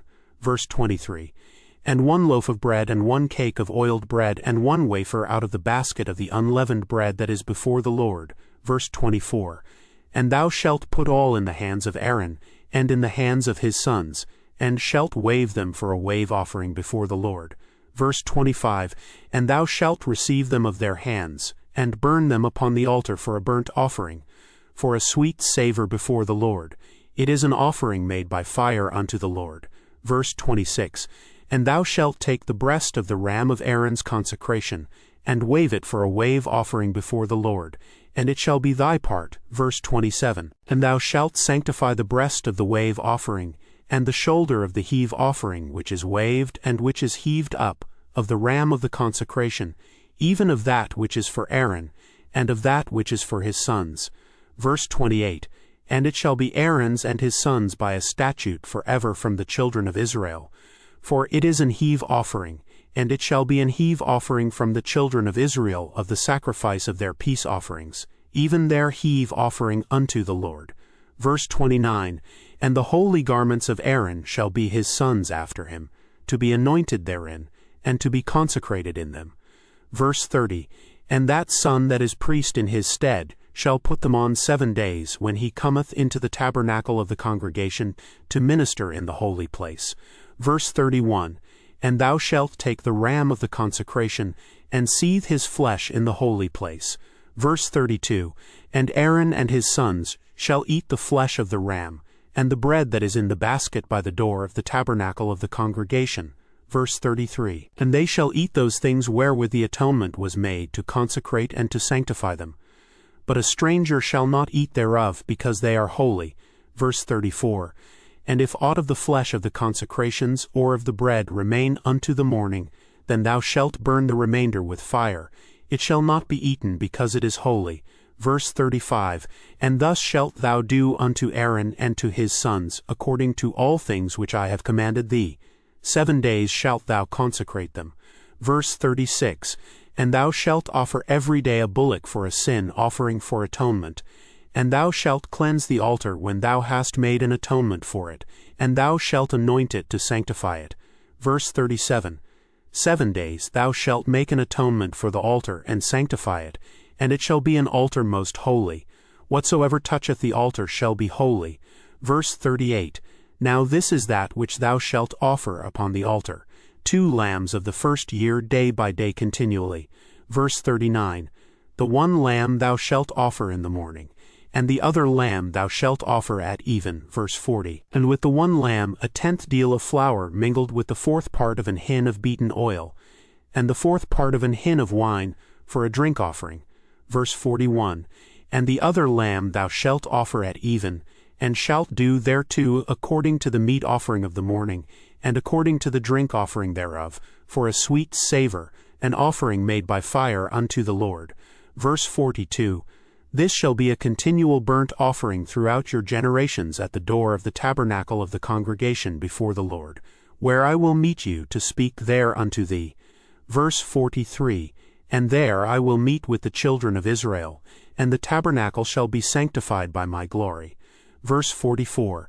And I will sanctify the tabernacle of the congregation and the altar. I will sanctify also both Aaron and his sons, to minister to me in the priest's office. Verse 45. And I will dwell among the children of Israel, and will be their God. Verse 46. And they shall know that I am the Lord their God, that brought them forth out of the land of Egypt, that I may dwell among them. I am the Lord their God. Chapter 30. Verse 1. And thou shalt make an altar to burn incense upon. Of shittim wood shalt thou make it. Verse 2. A cubit shall be the length thereof, and a cubit the breadth thereof. 80 shall it be, and 2 cubits shall be the height thereof. The horns thereof shall be of the same. Verse 3. And thou shalt overlay it with pure gold, the top thereof and the sides thereof round about, and the horns thereof. And thou shalt make unto it a crown of gold round about. Verse 4. And 2 golden rings shalt thou make to it under the crown of it, by the 2 corners thereof. Upon the 2 sides of it shalt thou make it, and they shall be for places for the staves to bear it withal. Verse 5. And thou shalt make the staves of shittim wood, and overlay them with gold. Verse 6. And thou shalt put it before the veil that is by the ark of the testimony, before the mercy seat that is over the testimony, where I will meet with thee. Verse 7. And Aaron shall burn thereon sweet incense every morning. When he dresseth the lamps, he shall burn incense upon it. Verse 8. And when Aaron lighteth the lamps at even, he shall burn incense upon it, a perpetual incense before the Lord throughout your generations. Verse 9. Ye shall offer no strange incense thereon, nor burnt sacrifice, nor meat offering. Neither shall ye pour drink offering thereon. Verse 10, And Aaron shall make an atonement upon the horns of it once in a year with the blood of the sin offering of atonements. Once in the year shall he make atonement upon it throughout your generations. It is most holy unto the Lord. Verse 11, And the Lord spake unto Moses, saying, verse 12, When thou talkest the sum of the children of Israel after their number, then shall they give every man a ransom for his soul unto the Lord, when thou numberest them, that there be no plague among them, when thou numberest them. Verse 13, This they shall give, every one that passeth among them that are numbered, half a shekel after the shekel of the sanctuary. A shekel is 20 gerahs smiley face, and half shekel shall be the offering of the Lord. Verse 14, Every one that passeth among them that are numbered from 20 years old and above shall give an offering unto the Lord. Verse 15, The rich shall not give more, and the poor shall not give less than half a shekel when they give an offering unto the Lord to make an atonement for your souls. Verse 16, And thou shalt take the atonement money of the children of Israel, and shalt appoint it for the service of the tabernacle of the congregation, that it may be a memorial unto the children of Israel before the Lord, to make an atonement for your souls. Verse 17, And the Lord spake unto Moses, saying, verse 18, Thou shalt also make a laver of brass, and his foot also of brass, to wash withal. And thou shalt put it between the tabernacle of the congregation and the altar, and thou shalt put water therein. Verse 19, For Aaron and his sons shall wash their hands and their feet thereat. Verse 20, When they go into the tabernacle of the congregation, they shall wash with water, that they die not, or when they come near to the altar to minister, to burn offering made by fire unto the Lord. Verse 21, So they shall wash their hands and their feet, that they die not. And it shall be a statute forever to them, even to him and to his seed throughout their generations. Verse 22, Moreover the Lord spake unto Moses, saying, verse 23, Take thou also unto thee principal spices, of pure myrrh 500 shekels, and of sweet cinnamon half so much, even 250 shekels, and of sweet calamus 250 shekels. Verse 24, And of cassia 500 shekels, after the shekel of the sanctuary, and of oil olive and hin. Verse 25, And thou shalt make it an oil of holy ointment, an ointment compound after the art of the apothecary. It shall be an holy anointing oil. Verse 26, And thou shalt anoint the tabernacle of the congregation therewith, and the ark of the testimony. Verse 27, And the table and all his vessels, and the candlestick and his vessels, and the altar of incense. Verse 28, And the altar of burnt offering with all his vessels, and the laver and his foot. Verse 29, And thou shalt sanctify them, that they may be most holy. Whatsoever toucheth them shall be holy. Verse 30, And thou shalt anoint Aaron and his sons, and consecrate them, that they may minister unto me in the priest's office. Verse 31, And thou shalt speak unto the children of Israel, saying, This shall be an holy anointing oil unto me throughout your generations. Verse 32, Upon man's flesh shall it not be poured, neither shall ye make any other like it, after the composition of it. It is holy, and it shall be holy unto you. Verse 33, Whosoever compoundeth any like it, or whosoever putteth any of it upon a stranger, shall even be cut off from his people. Verse 34, And the Lord said unto Moses, Take unto thee sweet spices stacte, and onycha, and galbanum, these sweet spices with pure frankincense. Of each shall there be a like weight. Verse 35, And thou shalt make it a perfume, a confection after the art of the apothecary, tempered together, pure and holy. Verse 36, And thou shalt beat some of it very small, and put of it before the testimony in the tabernacle of the congregation, where I will meet with thee. It shall be unto you most holy. Verse 37, And as for the perfume which thou shalt make, ye shall not make to yourselves according to the composition thereof. It shall be unto thee holy for the Lord. Verse 38, Whosoever shall make like unto that, to smell thereto, shall even be cut off from his people. Chapter 31.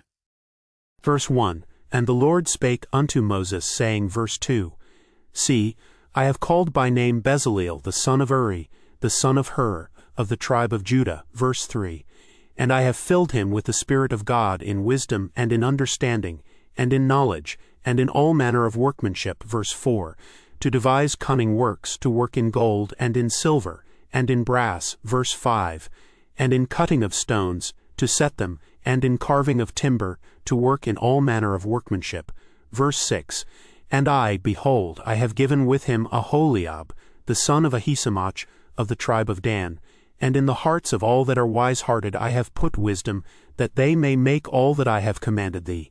Verse 7, the tabernacle of the congregation, and the ark of the testimony, and the mercy seat that is thereupon, and all the furniture of the tabernacle, verse 8, and the table and his furniture, and the pure candlestick with all his furniture, and the altar of incense, verse 9, and the altar of burnt offering with all his furniture, and the laver and his foot, verse 10, and the cloths of service, and the holy garments for Aaron the priest, and the garments of his sons, to minister in the priest's office, verse 11, and the anointing oil, and sweet incense for the holy place. According to all that I have commanded thee shall they do. Verse 12, and the Lord spake unto Moses, saying, verse 13, Speak thou also unto the children of Israel, saying, Verily my Sabbaths ye shall keep, for it is a sign between me and you throughout your generations, that ye may know that I am the Lord that doth sanctify you. Verse 14, Ye shall keep the Sabbath therefore, for it is holy unto you. Every one that defileth it shall surely be put to death. For whosoever doth any work therein, that soul shall be cut off from among his people. Verse 15, 6 days may work be done, but in the 7th is the Sabbath of rest, holy to the Lord. Whosoever doth any work in the Sabbath day, he shall surely be put to death. Verse 16, Wherefore the children of Israel shall keep the Sabbath, to observe the Sabbath throughout their generations, for a perpetual covenant. Verse 17, It is a sign between me and the children of Israel forever. For in 6 days the Lord made heaven and earth, and on the 7th day he rested, and was refreshed. Verse 18, And he gave unto Moses, when he had made an end of communing with him upon Mount Sinai, 2 tables of testimony, tables of stone, written with the finger of God. Chapter 32. Verse 1, And when the people saw that Moses delayed to come down out of the mount, the people gathered themselves together unto Aaron, and said unto him, Up, make us gods which shall go before us. For as for this Moses, the man that brought us up out of the land of Egypt, we wot not what is become of him. Verse 2, And Aaron said unto them, Break off the golden earrings which are in the ears of your wives, of your sons, and of your daughters, and bring them unto me. Verse 3, And all the people brake off the golden earrings which were in their ears, and brought them unto Aaron. Verse 4, And he received them at their hand, and fashioned it with a graving tool, after he had made it a molten calf. And they said, These be thy gods, O Israel, which brought thee up out of the land of Egypt. Verse 5, And when Aaron saw it, he built an altar before it. And Aaron made proclamation, and said, Tomorrow is a feast to the Lord. Verse 6, And they rose up early on the morrow, and offered burnt offerings, and brought peace offerings. And the people sat down to eat and to drink, and rose up to play. Verse 7, And the Lord said unto Moses, Go get thee down, for thy people, which thou broughtest out of the land of Egypt, have corrupted themselves. Verse 8, They have turned aside quickly out of the way which I commanded them.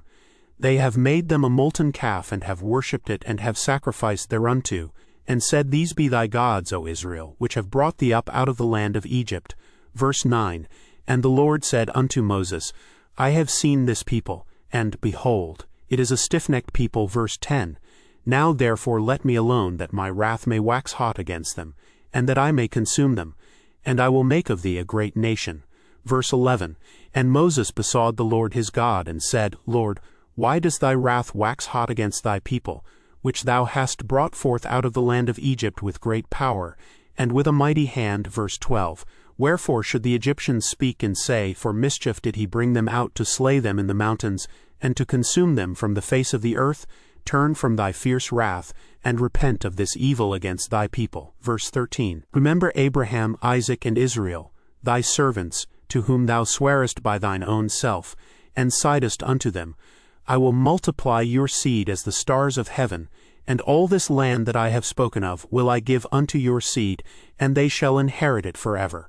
Verse 14, And the Lord repented of the evil which he thought to do unto his people.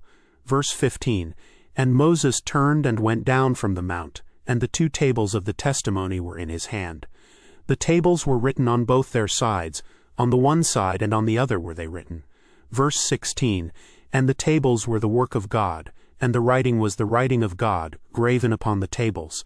Verse 17, And when Joshua heard the noise of the people as they shouted, he said unto Moses, There is a noise of war in the camp. Verse 18, And he said, It is not the voice of them that shout for mastery, neither is it the voice of them that cry for being overcome, but the noise of them that sing do I hear. Verse 19, And it came to pass as soon as he came nigh unto the camp, that he saw the calf and the dancing, and Moses' anger waxed hot, and he cast the tables out of his hands, and brake them beneath the mount.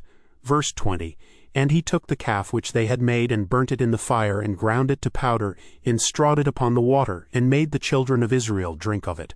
Verse 21, And Moses said unto Aaron, What did this people unto thee, that thou hast brought so great a sin upon them? Verse 22, And Aaron said, Let not the anger of my Lord wax hot. Thou knowest the people, that they are set on mischief. Verse 23, For they said unto me, Make us gods, which shall go before us. For as for this Moses, the man that brought us up out of the land of Egypt, we wot not what is become of him. Verse 24, And I said unto them, Whosoever hath any gold, let them break it off. So they gave it me. Then I cast it into the fire, and there came out this calf. Verse 25, And when Moses saw that the people were naked, for Aaron had made them naked unto their shame among their enemies, smiley face. Verse 26, Then Moses stood in the gate of the camp, and said, Who is on the Lord's side? Let him come unto me. And all the sons of Levi gathered themselves together unto him. Verse 27, And he said unto them, Thus saith the Lord God of Israel, Put every man his sword by his side, and go in and out from gate to gate throughout the camp, and slay every man his brother, and every man his companion, and every man his neighbor. Verse 28, And the children of Levi did according to the word of Moses. And there fell of the people that day about 3,000 men. Verse 29, For Moses had said, Consecrate yourselves today to the Lord, even every man upon his son and upon his brother, that he may bestow upon you a blessing this day. Verse 30, And it came to pass on the morrow that Moses said unto the people, Ye have sinned a great sin, and now I will go up unto the Lord. Peradventure I shall make an atonement for your sin. Verse 31, And Moses returned unto the Lord, and said, O this people have sinned a great sin, and have made them gods of gold. Verse 32, Yet now, if thou wilt forgive their sin, and if not, blot me, I pray thee, out of thy book which thou hast written. Verse 33, And the Lord said unto Moses, Whosoever hath sinned against me, him will I blot out of my book. Verse 34, Therefore, now go, lead the people unto the place of which I have spoken unto thee. Behold, mine angel shall go before thee. Nevertheless, in the day when I visit, I will visit their sin upon them. Verse 35, And the Lord plagued the people because they made the calf which Aaron made. Chapter 33. Verse 1, And the Lord said unto Moses, Depart and go up hence, thou and the people which thou hast brought up out of the land of Egypt, unto the land which I swear unto Abraham, to Isaac, and to Jacob, saying, Unto thy seed will I give it. Verse 2, And I will send an angel before thee, and I will drive out the Canaanite, the Amorite, and the Hittite, and the Perizzite, the Hivite, and the Jebusite. Verse 3, Unto a land flowing with milk and honey, for I will not go up in the midst of thee, for thou art a stiff-necked people, lest I consume thee in the way. Verse 4, And when the people heard these evil tidings, they mourned, and no man did put on him his ornaments. Verse 5, For the Lord had said unto Moses, Say unto the children of Israel, Ye are a stiff-necked people. I will come up into the midst of thee in a moment, and consume thee. Therefore now put off thy ornaments from thee, that I may know what to do unto thee. Verse 6, And the children